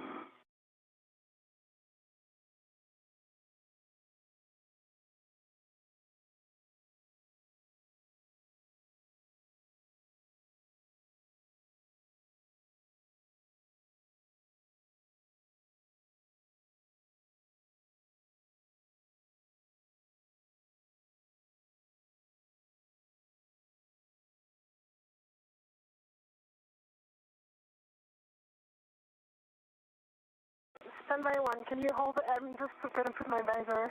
You've got. Just going to put my visor. You've got.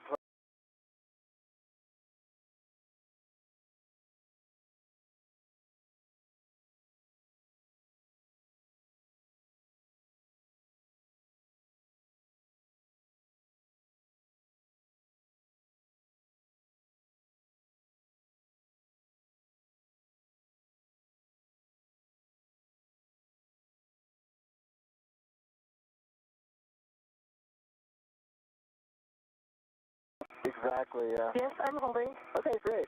I think we're in a good spot. Okay, great. I think we're in a good spot.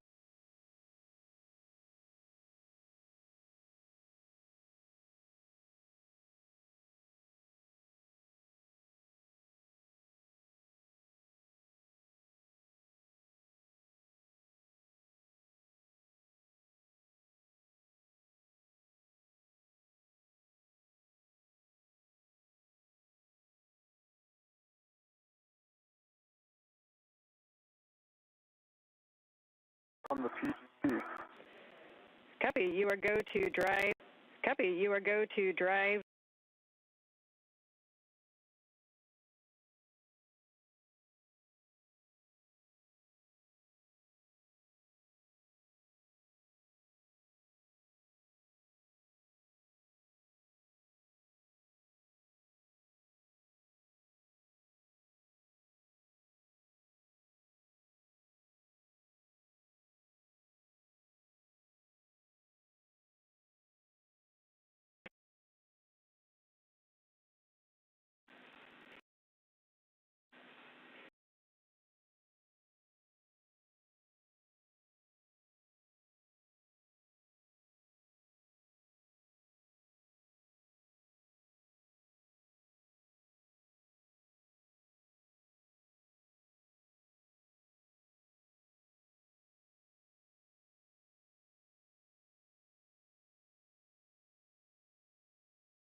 Yeah, that is great news. News.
That the newly installed spared scant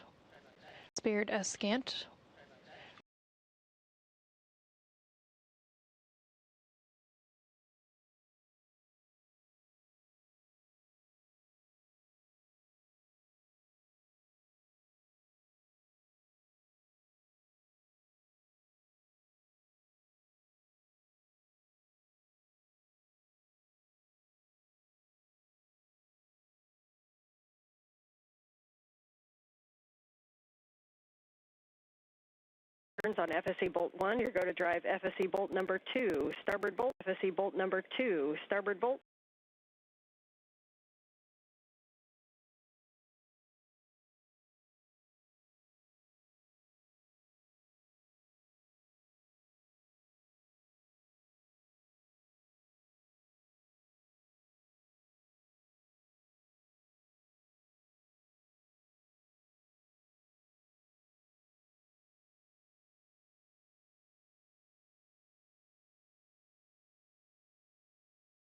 firmly install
.3 torque.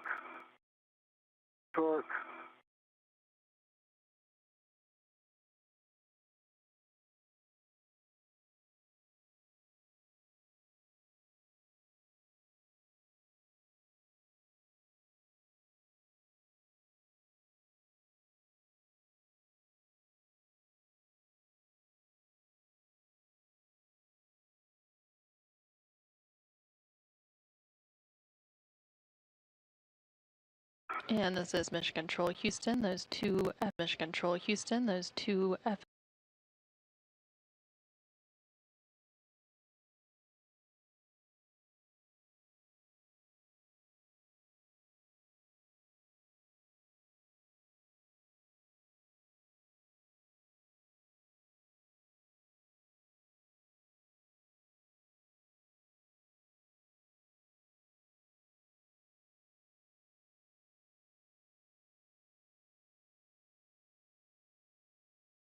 At this time, we are going to go clean up the arm.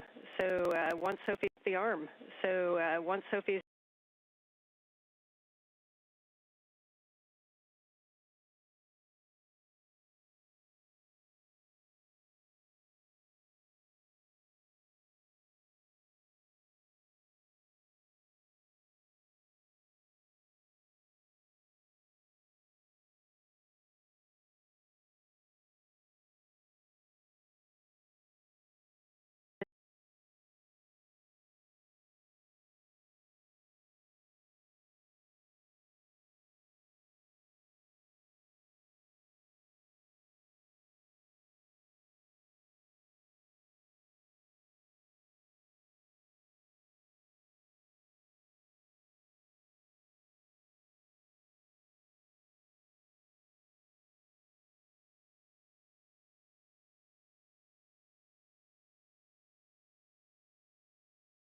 I do have a close passage here, but I got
antenna on the Z1 truss of the International Space Station.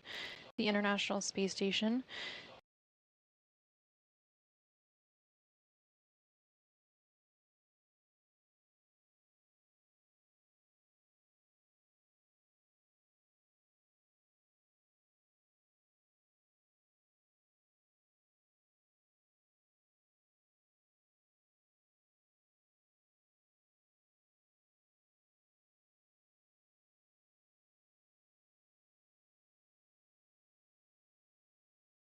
robotic arm. Throughout today's spacewalk, NASA astronaut Anil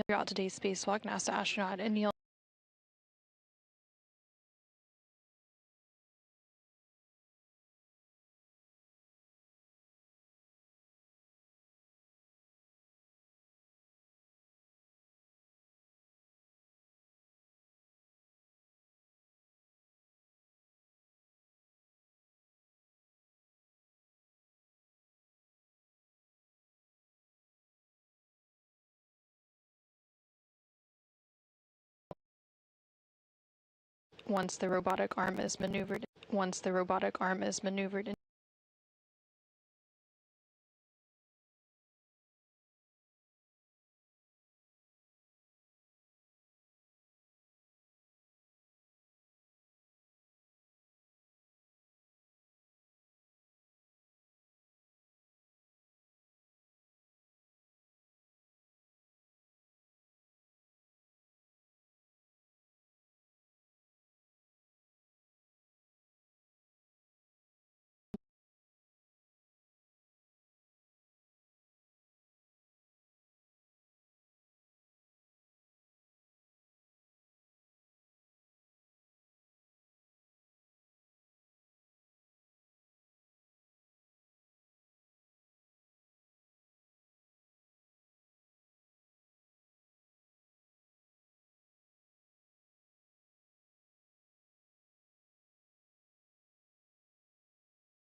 two, one.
And our plan is to clean up the arm and do a nominal ingress. Clean up the arm and do a nominal ingress.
Three, two, one.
Welcome.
Okay.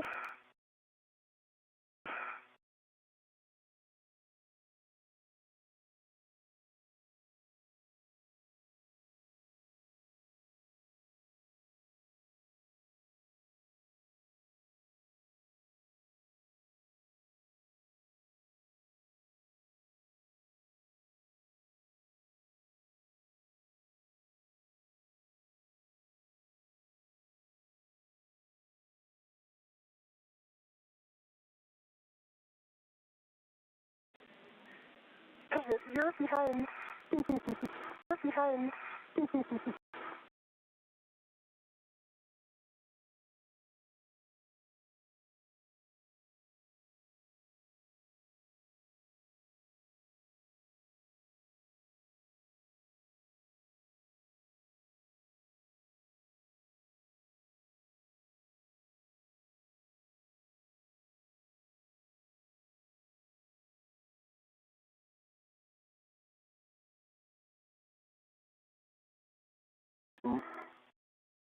Let Sophie get situated for 1 second. Let Sophie get situated for 1 second.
Go for TA to publish, APF, TA to publish, APF.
See motion, good motion. We got great clearances. We got great clearances.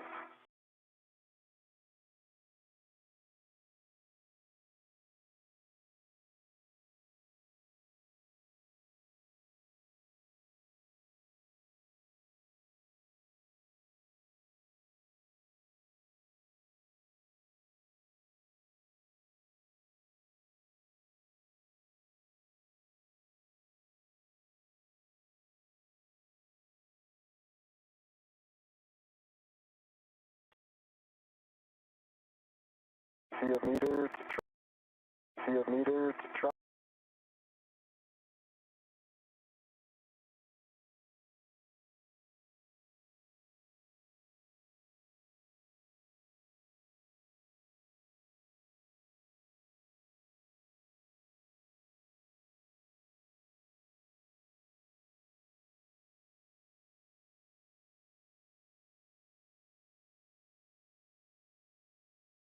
All right, there's your published position. TA complete. TA complete.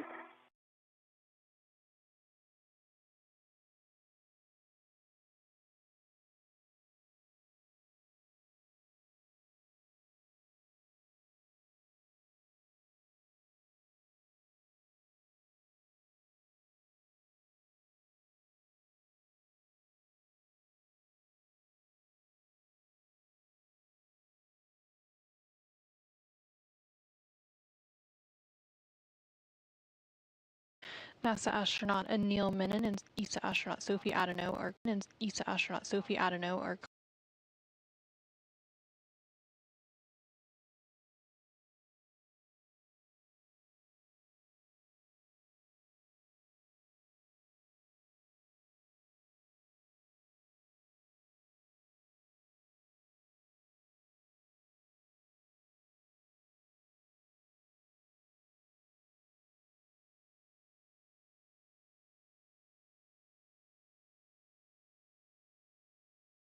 astronaut Anil Menon has been strapped into the articulating portable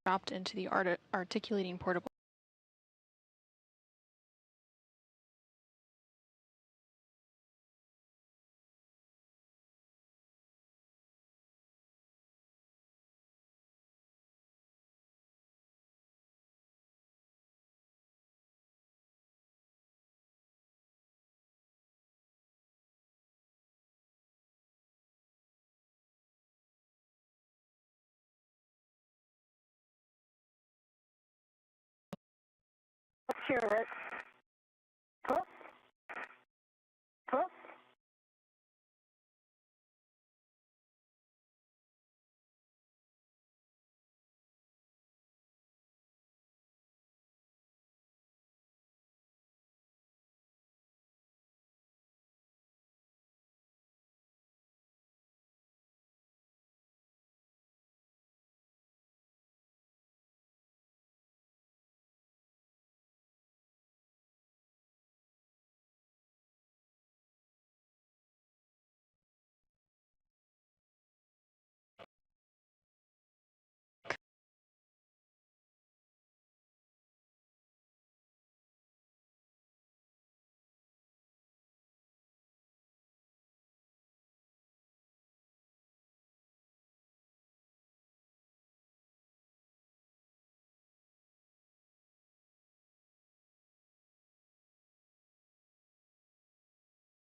You take the APFR over to the port Cedar cart with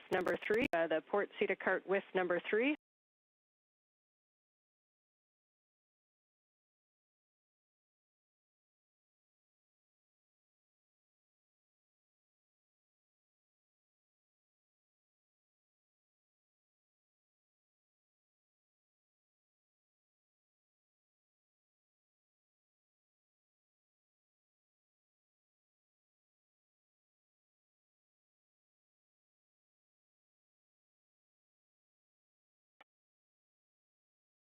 Tether is down, and I'm going for that.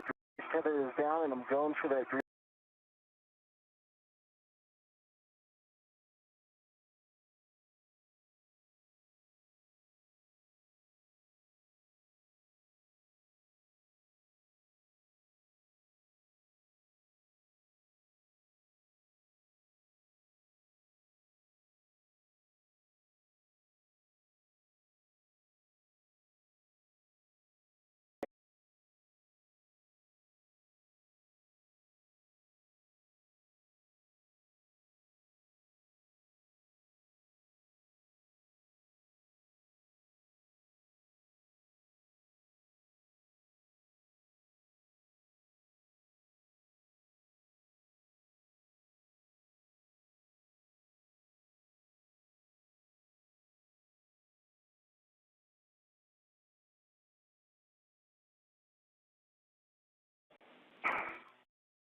So, so,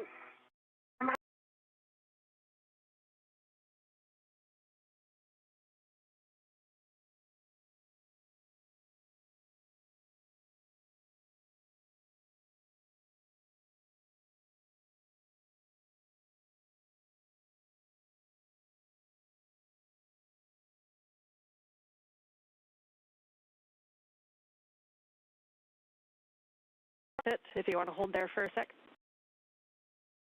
yeah, yeah.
Close lock, black on black, on black.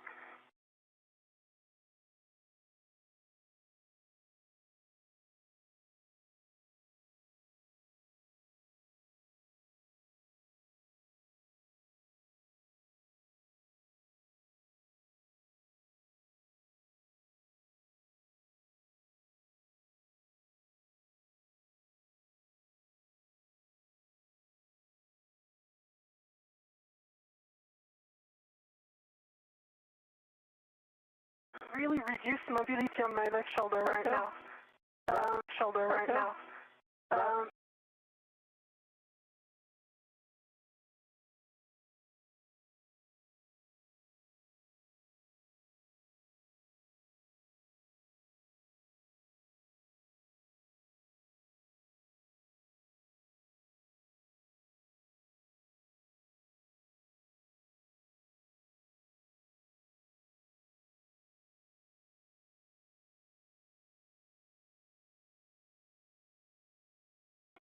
Okay, what I suggest is I go back to the port seater cart. I go back to the port seater cart.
I have limited motion on my left arm. He's gonna stop. He's gonna stop.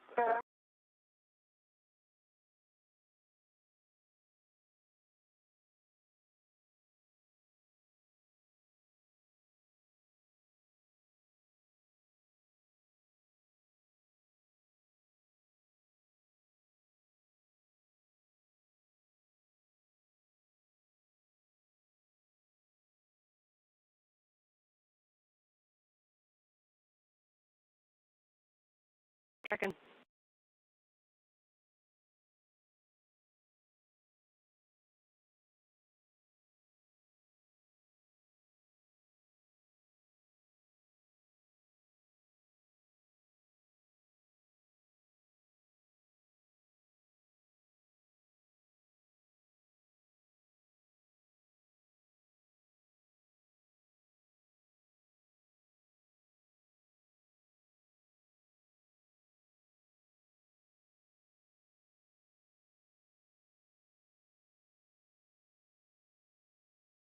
Okay, I'm in a great position. Okay, I'm in a great position.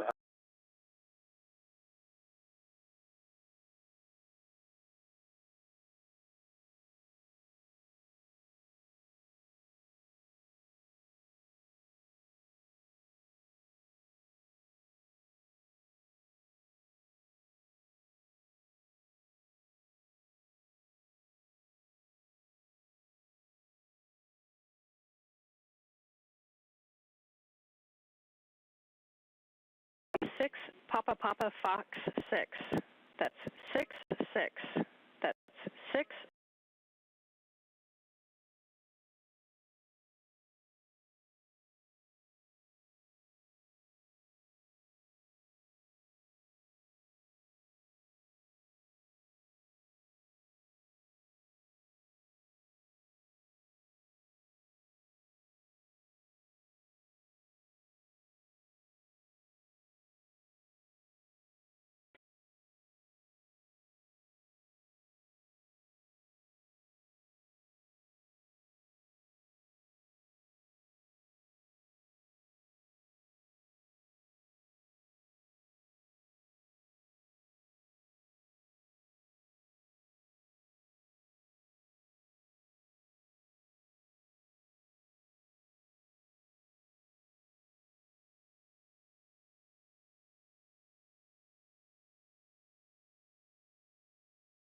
Confirmed.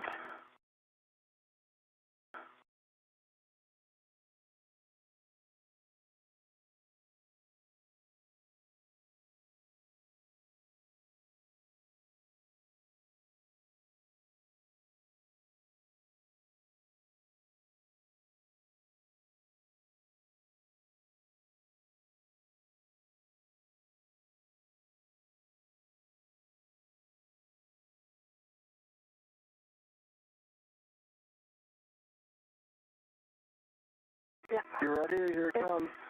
Got it. Got it. Got it. Got it.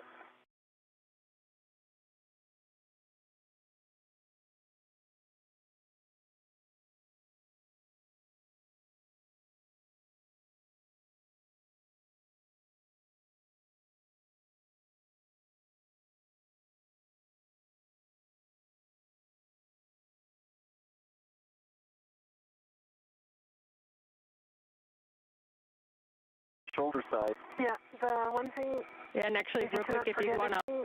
Yeah, and actually, real quick, if you want to.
Arm joint bothering you right now.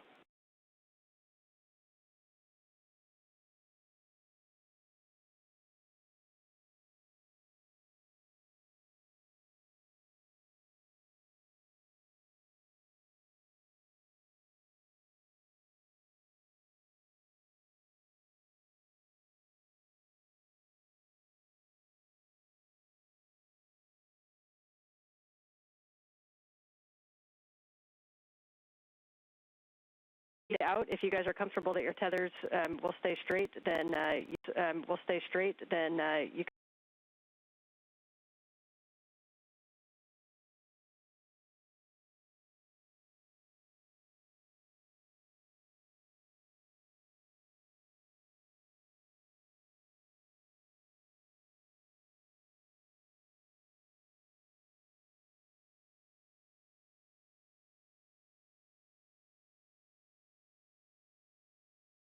at the airlock. So yeah.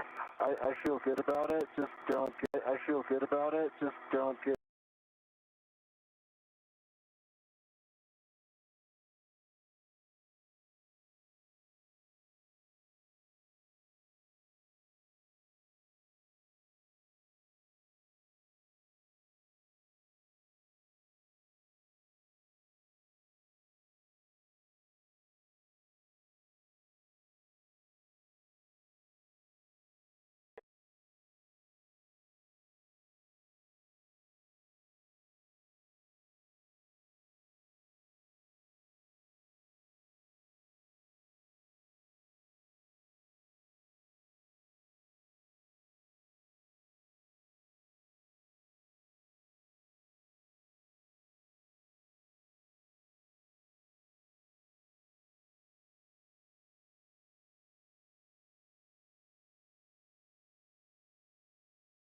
Copy. Good plan.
EMU arm, in particular for movements that you will be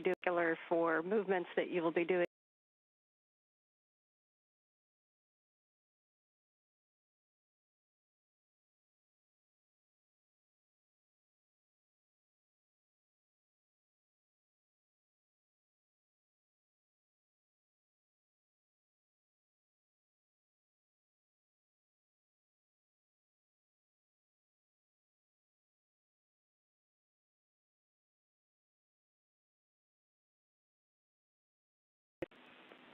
And I know we appreciate the offer. We don't think that there will be anything.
On the mobility of that suit, in particular when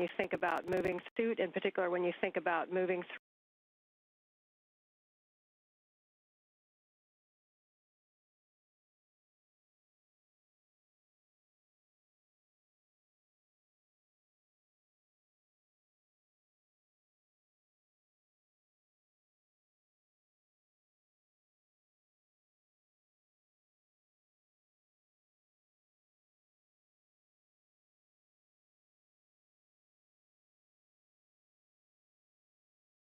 my arm closer to my body. My body.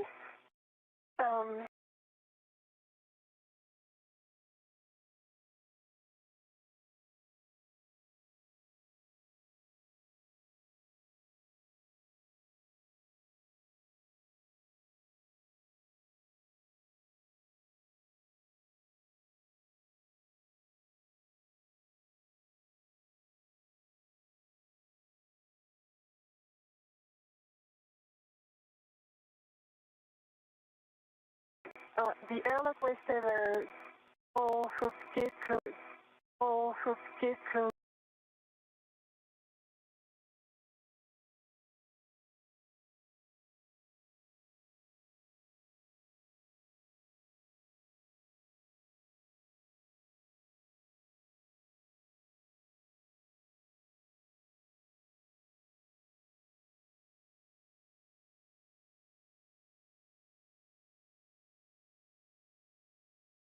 Okay. You want to pass me the bags? And you want to pass me the bags? And you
MOU bag, I'm trying to head in your way. Yep. Okay. Yep.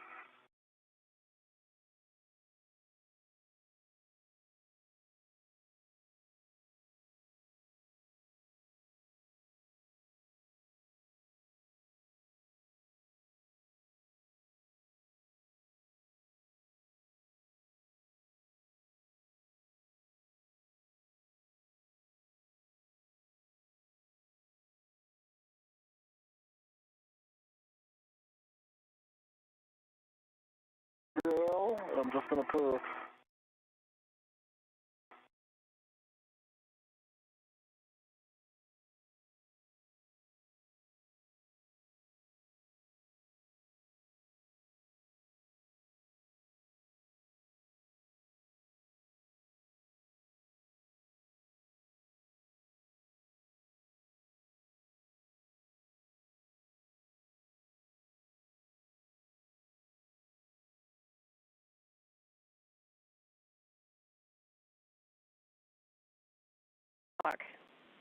Sophie confirmed that she had her waist tether to the airlock D-ring. That she had her waist tether to the airlock D-ring.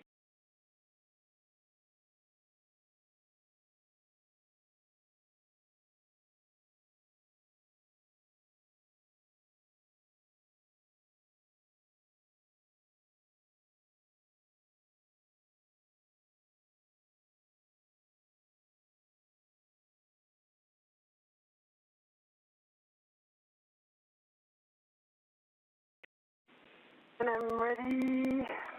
So give me a second. So give me a second.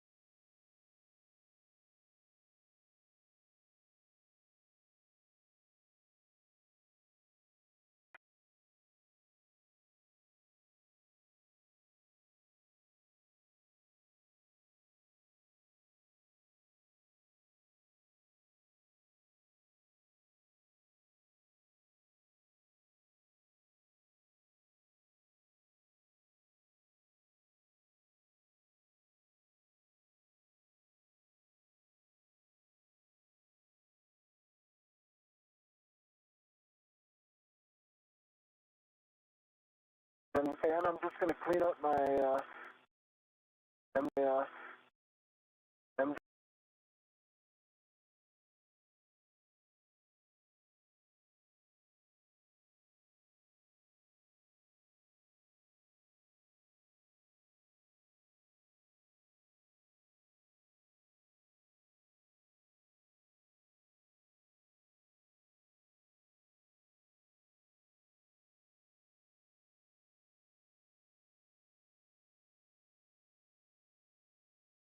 as EV1 for the duration of today's spacewalk.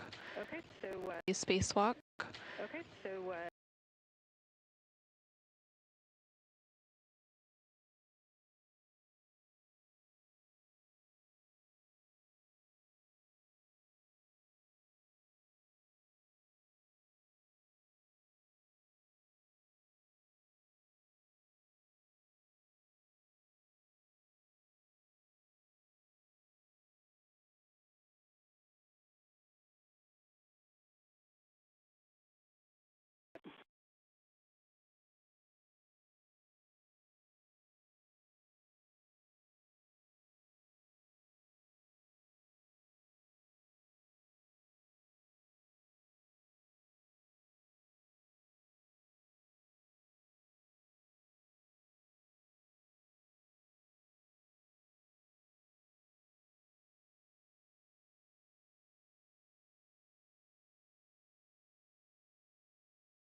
Quest airlock.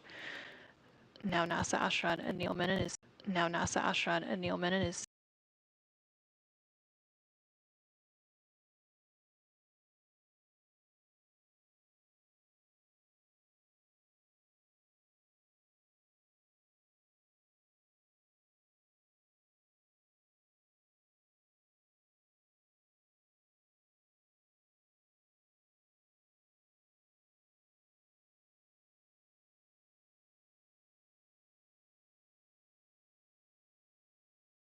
a.m. Central Time, 8:27 a.m. Eastern Time, 27 a.m. Eastern Time.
out of it. And I think that's emblematic for this. Emblematic for this.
I'm ready to grab your sheet as soon as it's right. As soon as it's right.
This is Mission Control Houston. This is Mission Control Houston.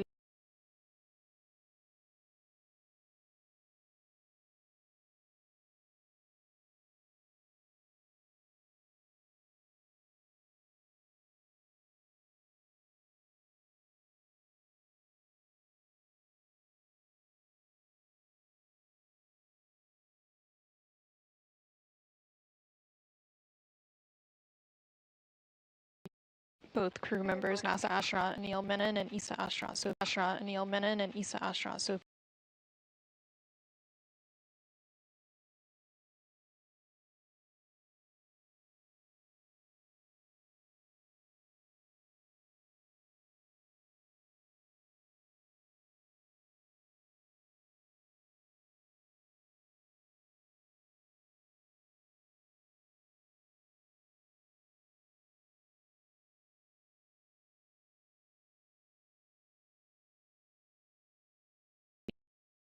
I can verify that now. It is engaged.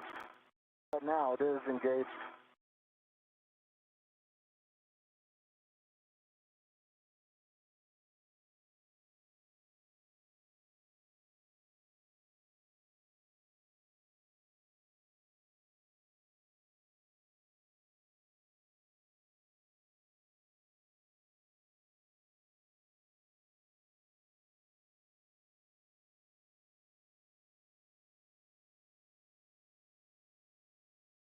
Okay, one's SCU.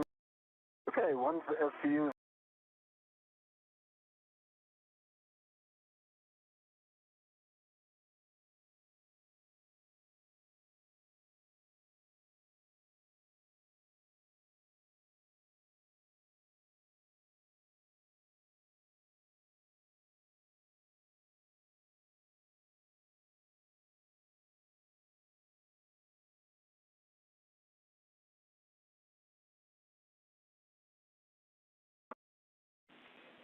Copy, thank you. Copy, thank you.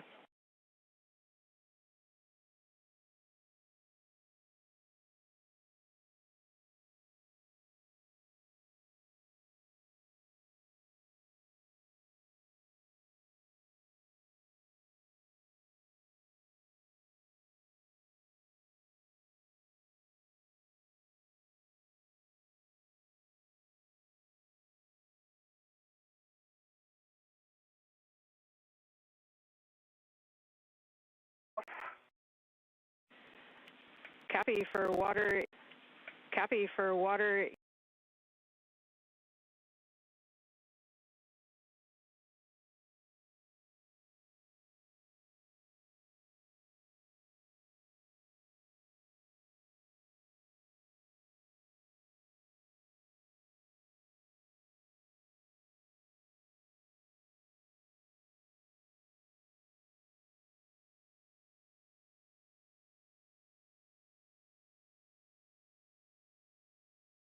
but if we had a moment, we wanted to say a few things as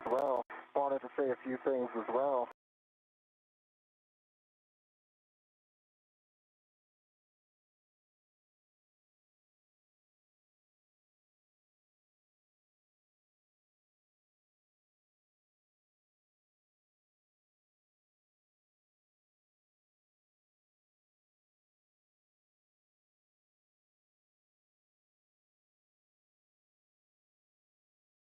In today's expanding space economy, communications is a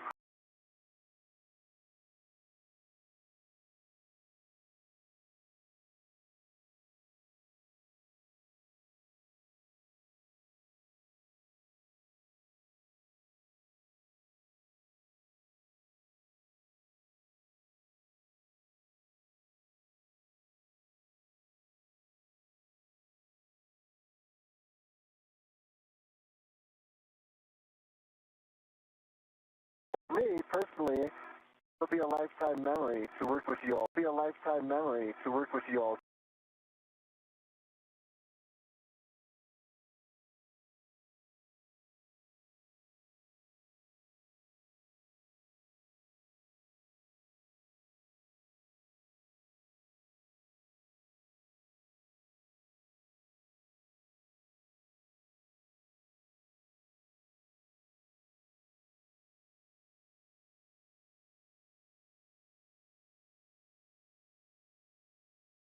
Thanks, Anil, for the great words. I can only concur.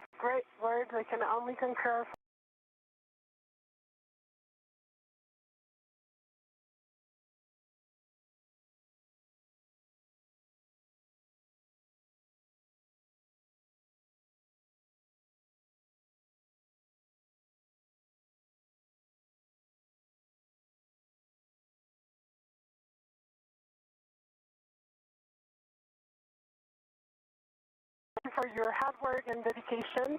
It's amazing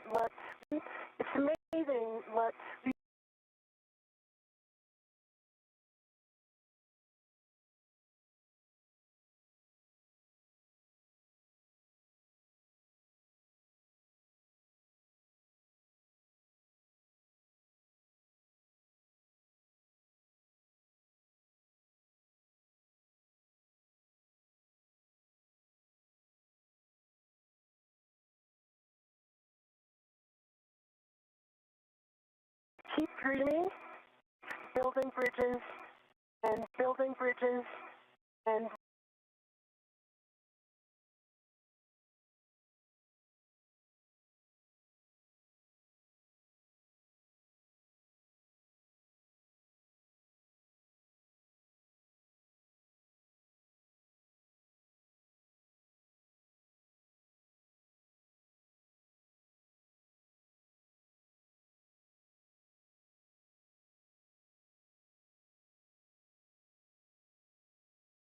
here. I'm just gonna verify it. Here's the decal and then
This is Michigan.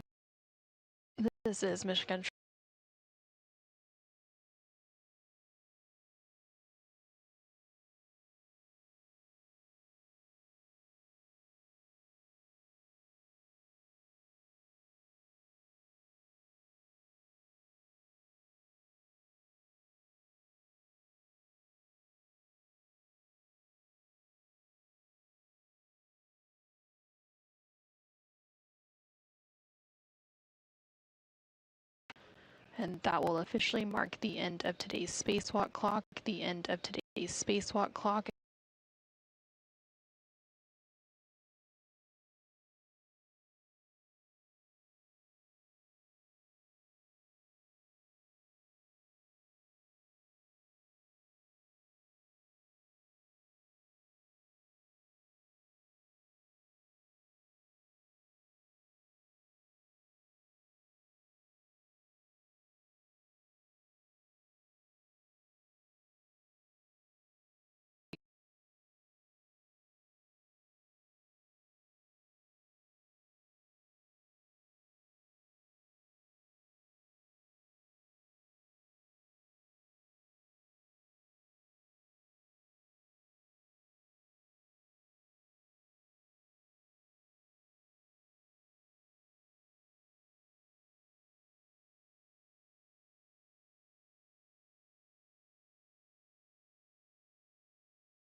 Freeze, let's FU, Sophie.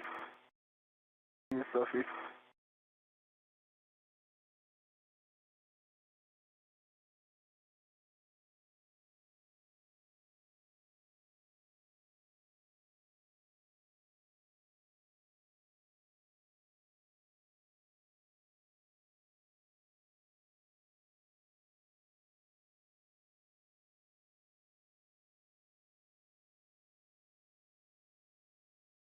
Closed.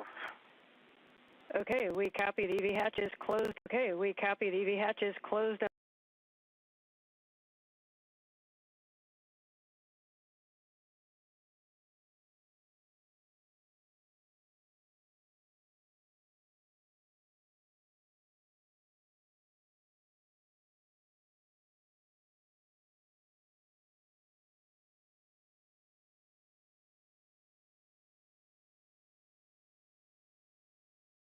One and two valves are open. All right, switch the EV1. All right, switch the EV1.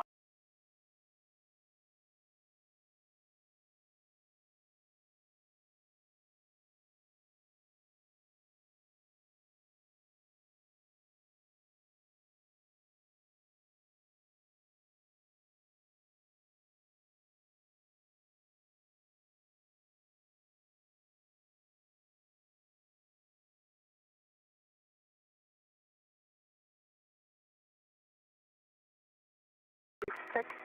Right, sounds good, and we'll do this sequentially. So EV1, we'll do this sequentially. So EV1 and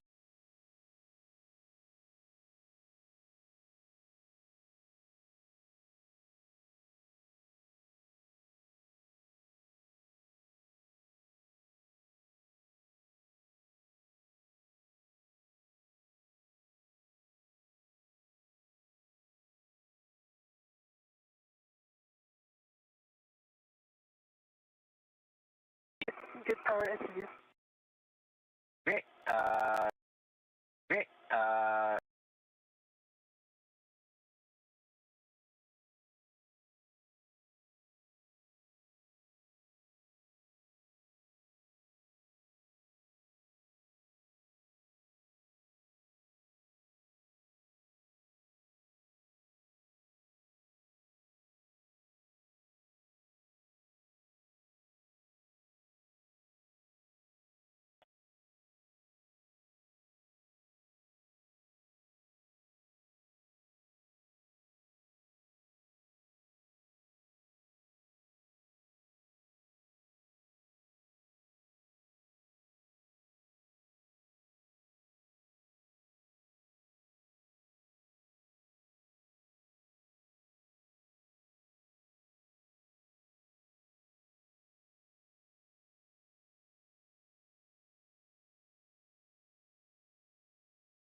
Great work, Sophie. Just verify for me that on your DCM it does say O2.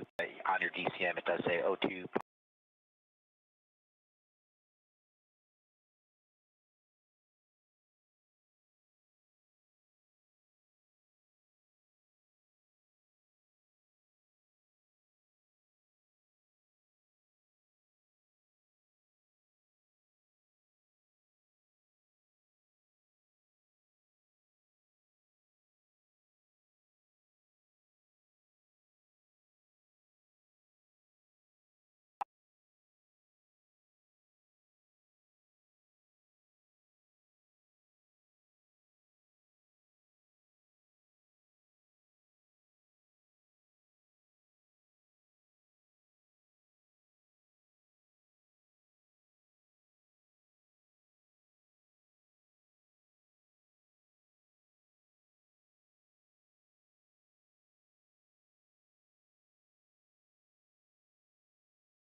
This is Mission Control Houston. Now that the crew lock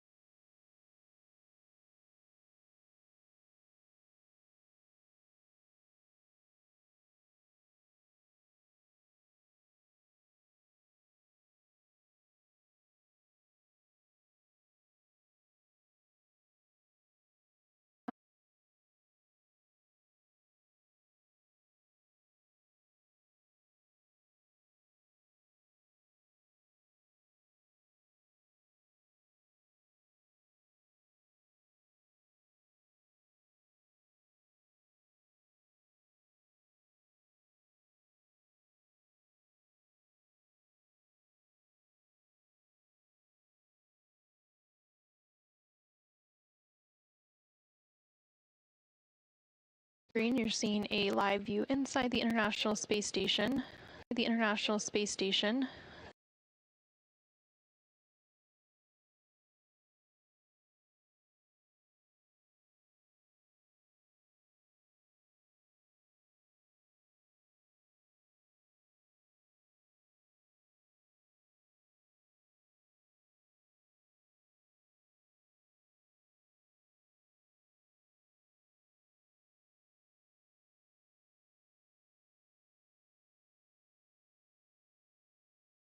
Until it reaches the pressure to match the rest of the station, which is about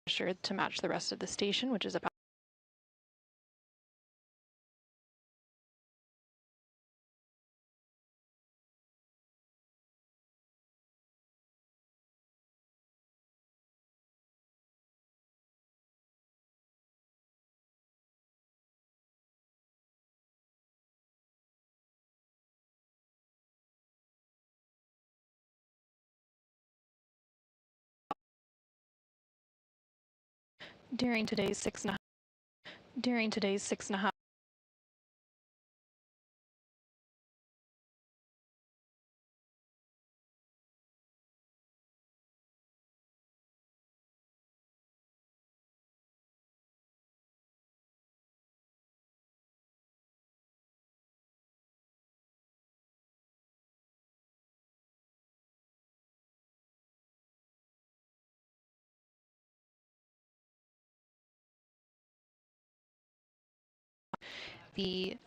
failed escant that had been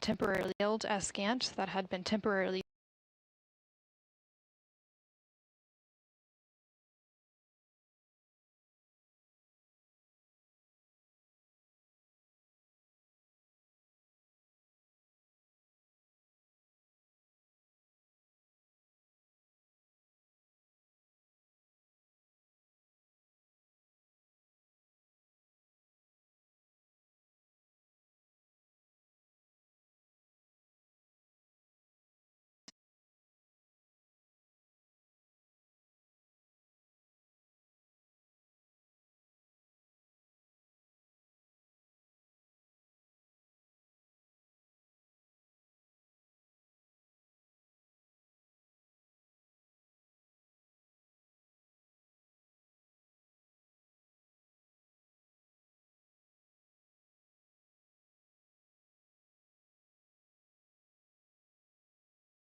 Today's spacewalk lasted for 6 hours and 30 minutes, conclude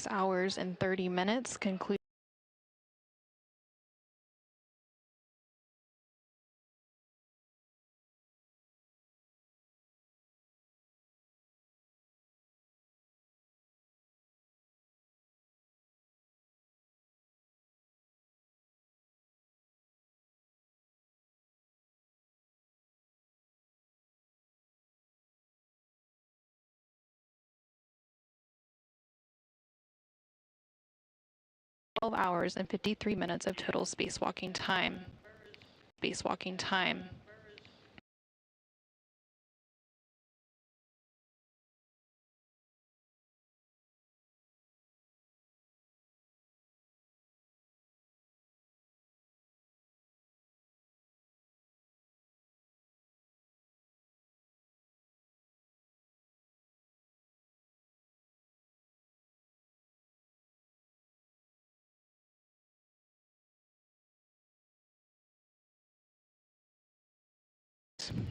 And then they will continue the repressurization process back up.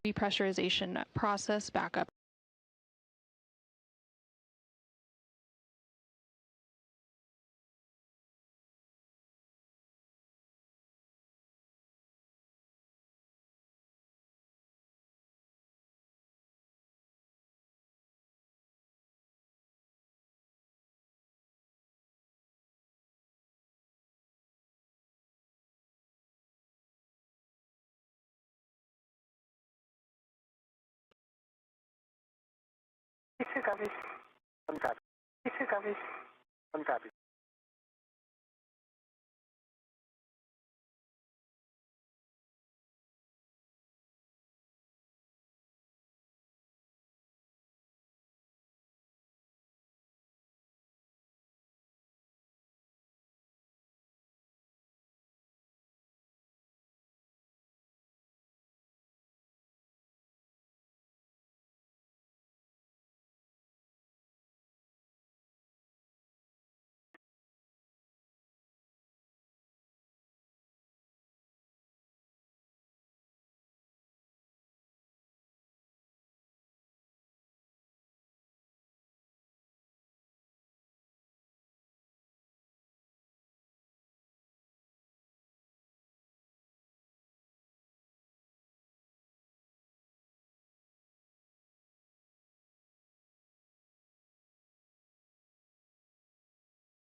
That's a minute. Pressure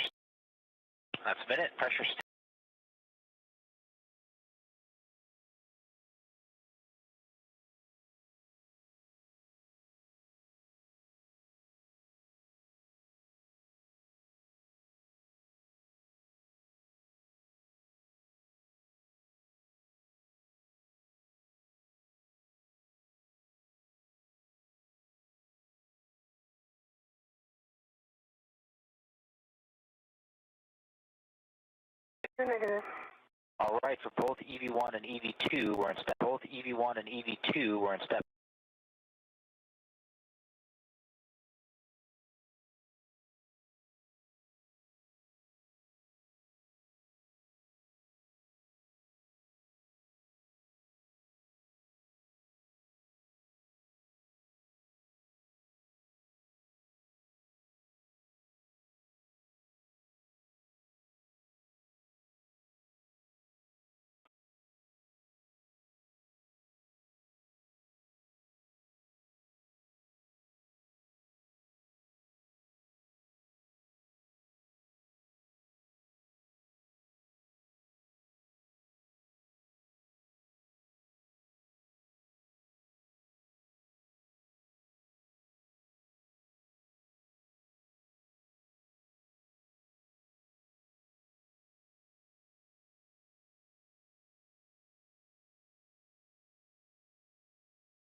They recently paused the repressurization at about 5.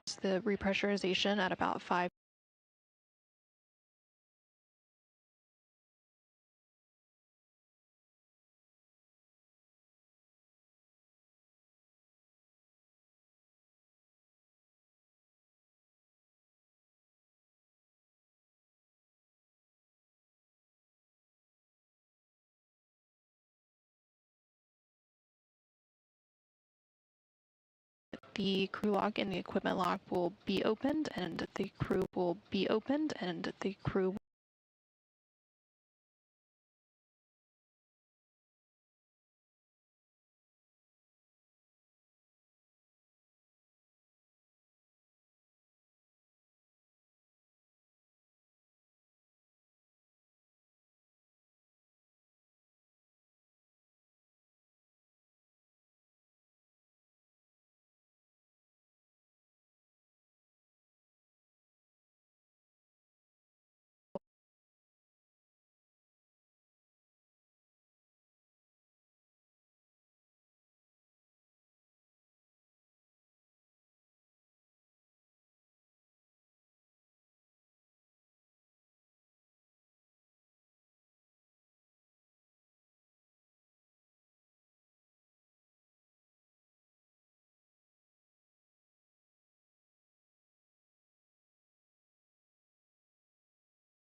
Your 10 PSI about 5 minutes ago.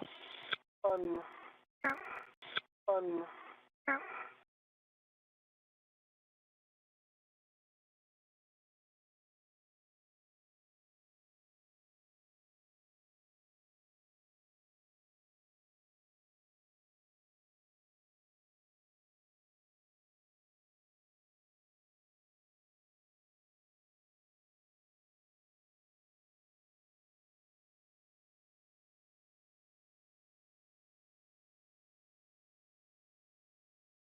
Log portion of the International Space Station's Quest airlock is continuing.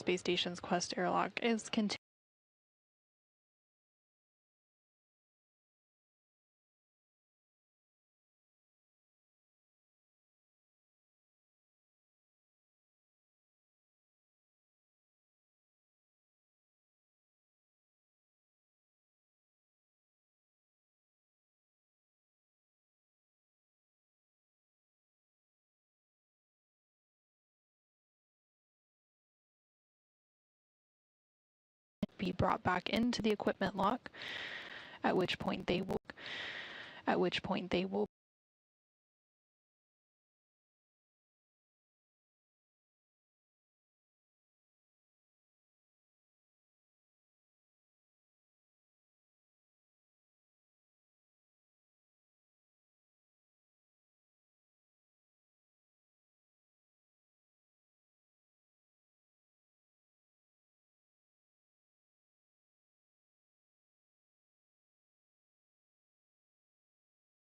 was able to successfully retrieve and install the spare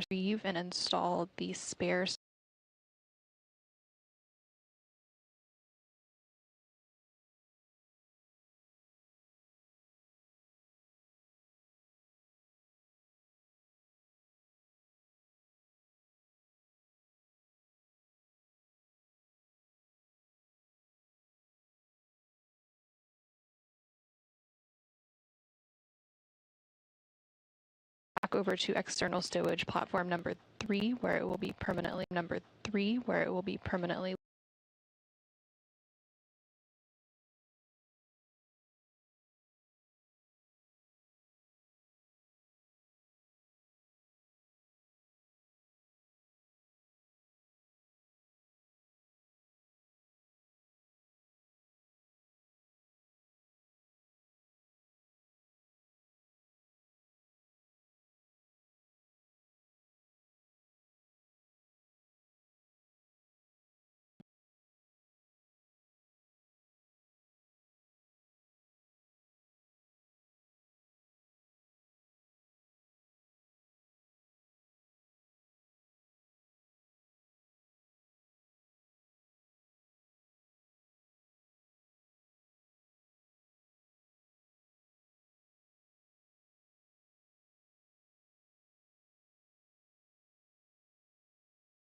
We copy at 18. We copy at 18.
Per square inch.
This is Mission Control. This is Mission Control.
classified aid for EVA rescue from NASA astronaut Anil Menon's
uh, 5 minutes or less to walk through a couple troubleshooting steps. That'll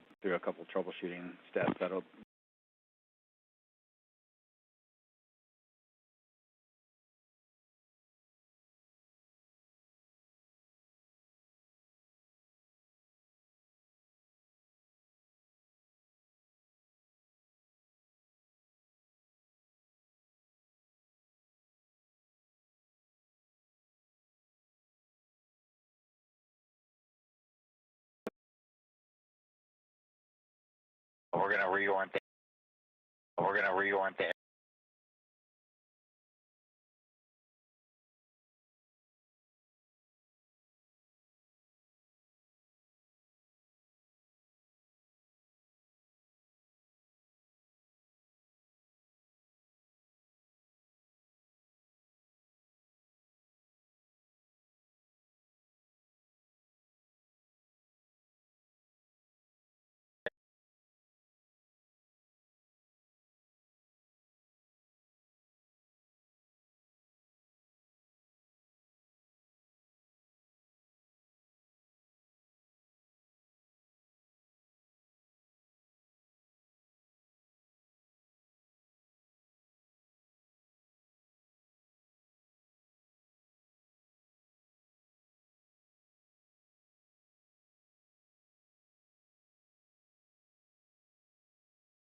like that to begin with.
Minutes, and we'll get those pictures and video from you when able.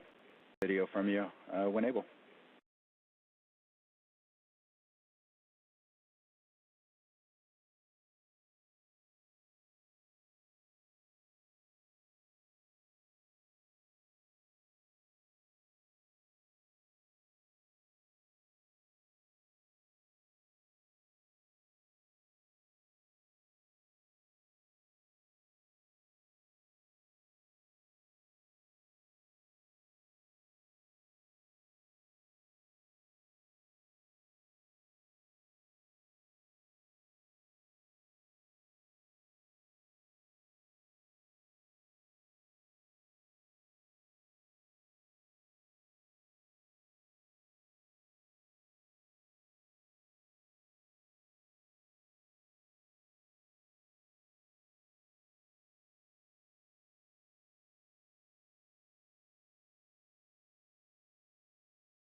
6-hour and 23-minute spacewalk to remove the failed antenna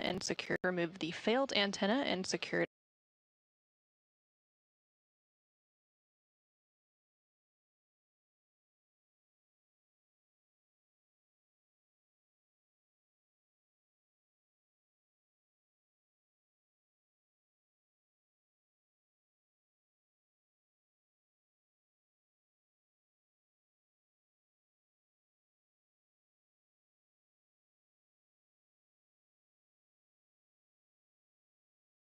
is now complete, marking the 283rd spacewalk and support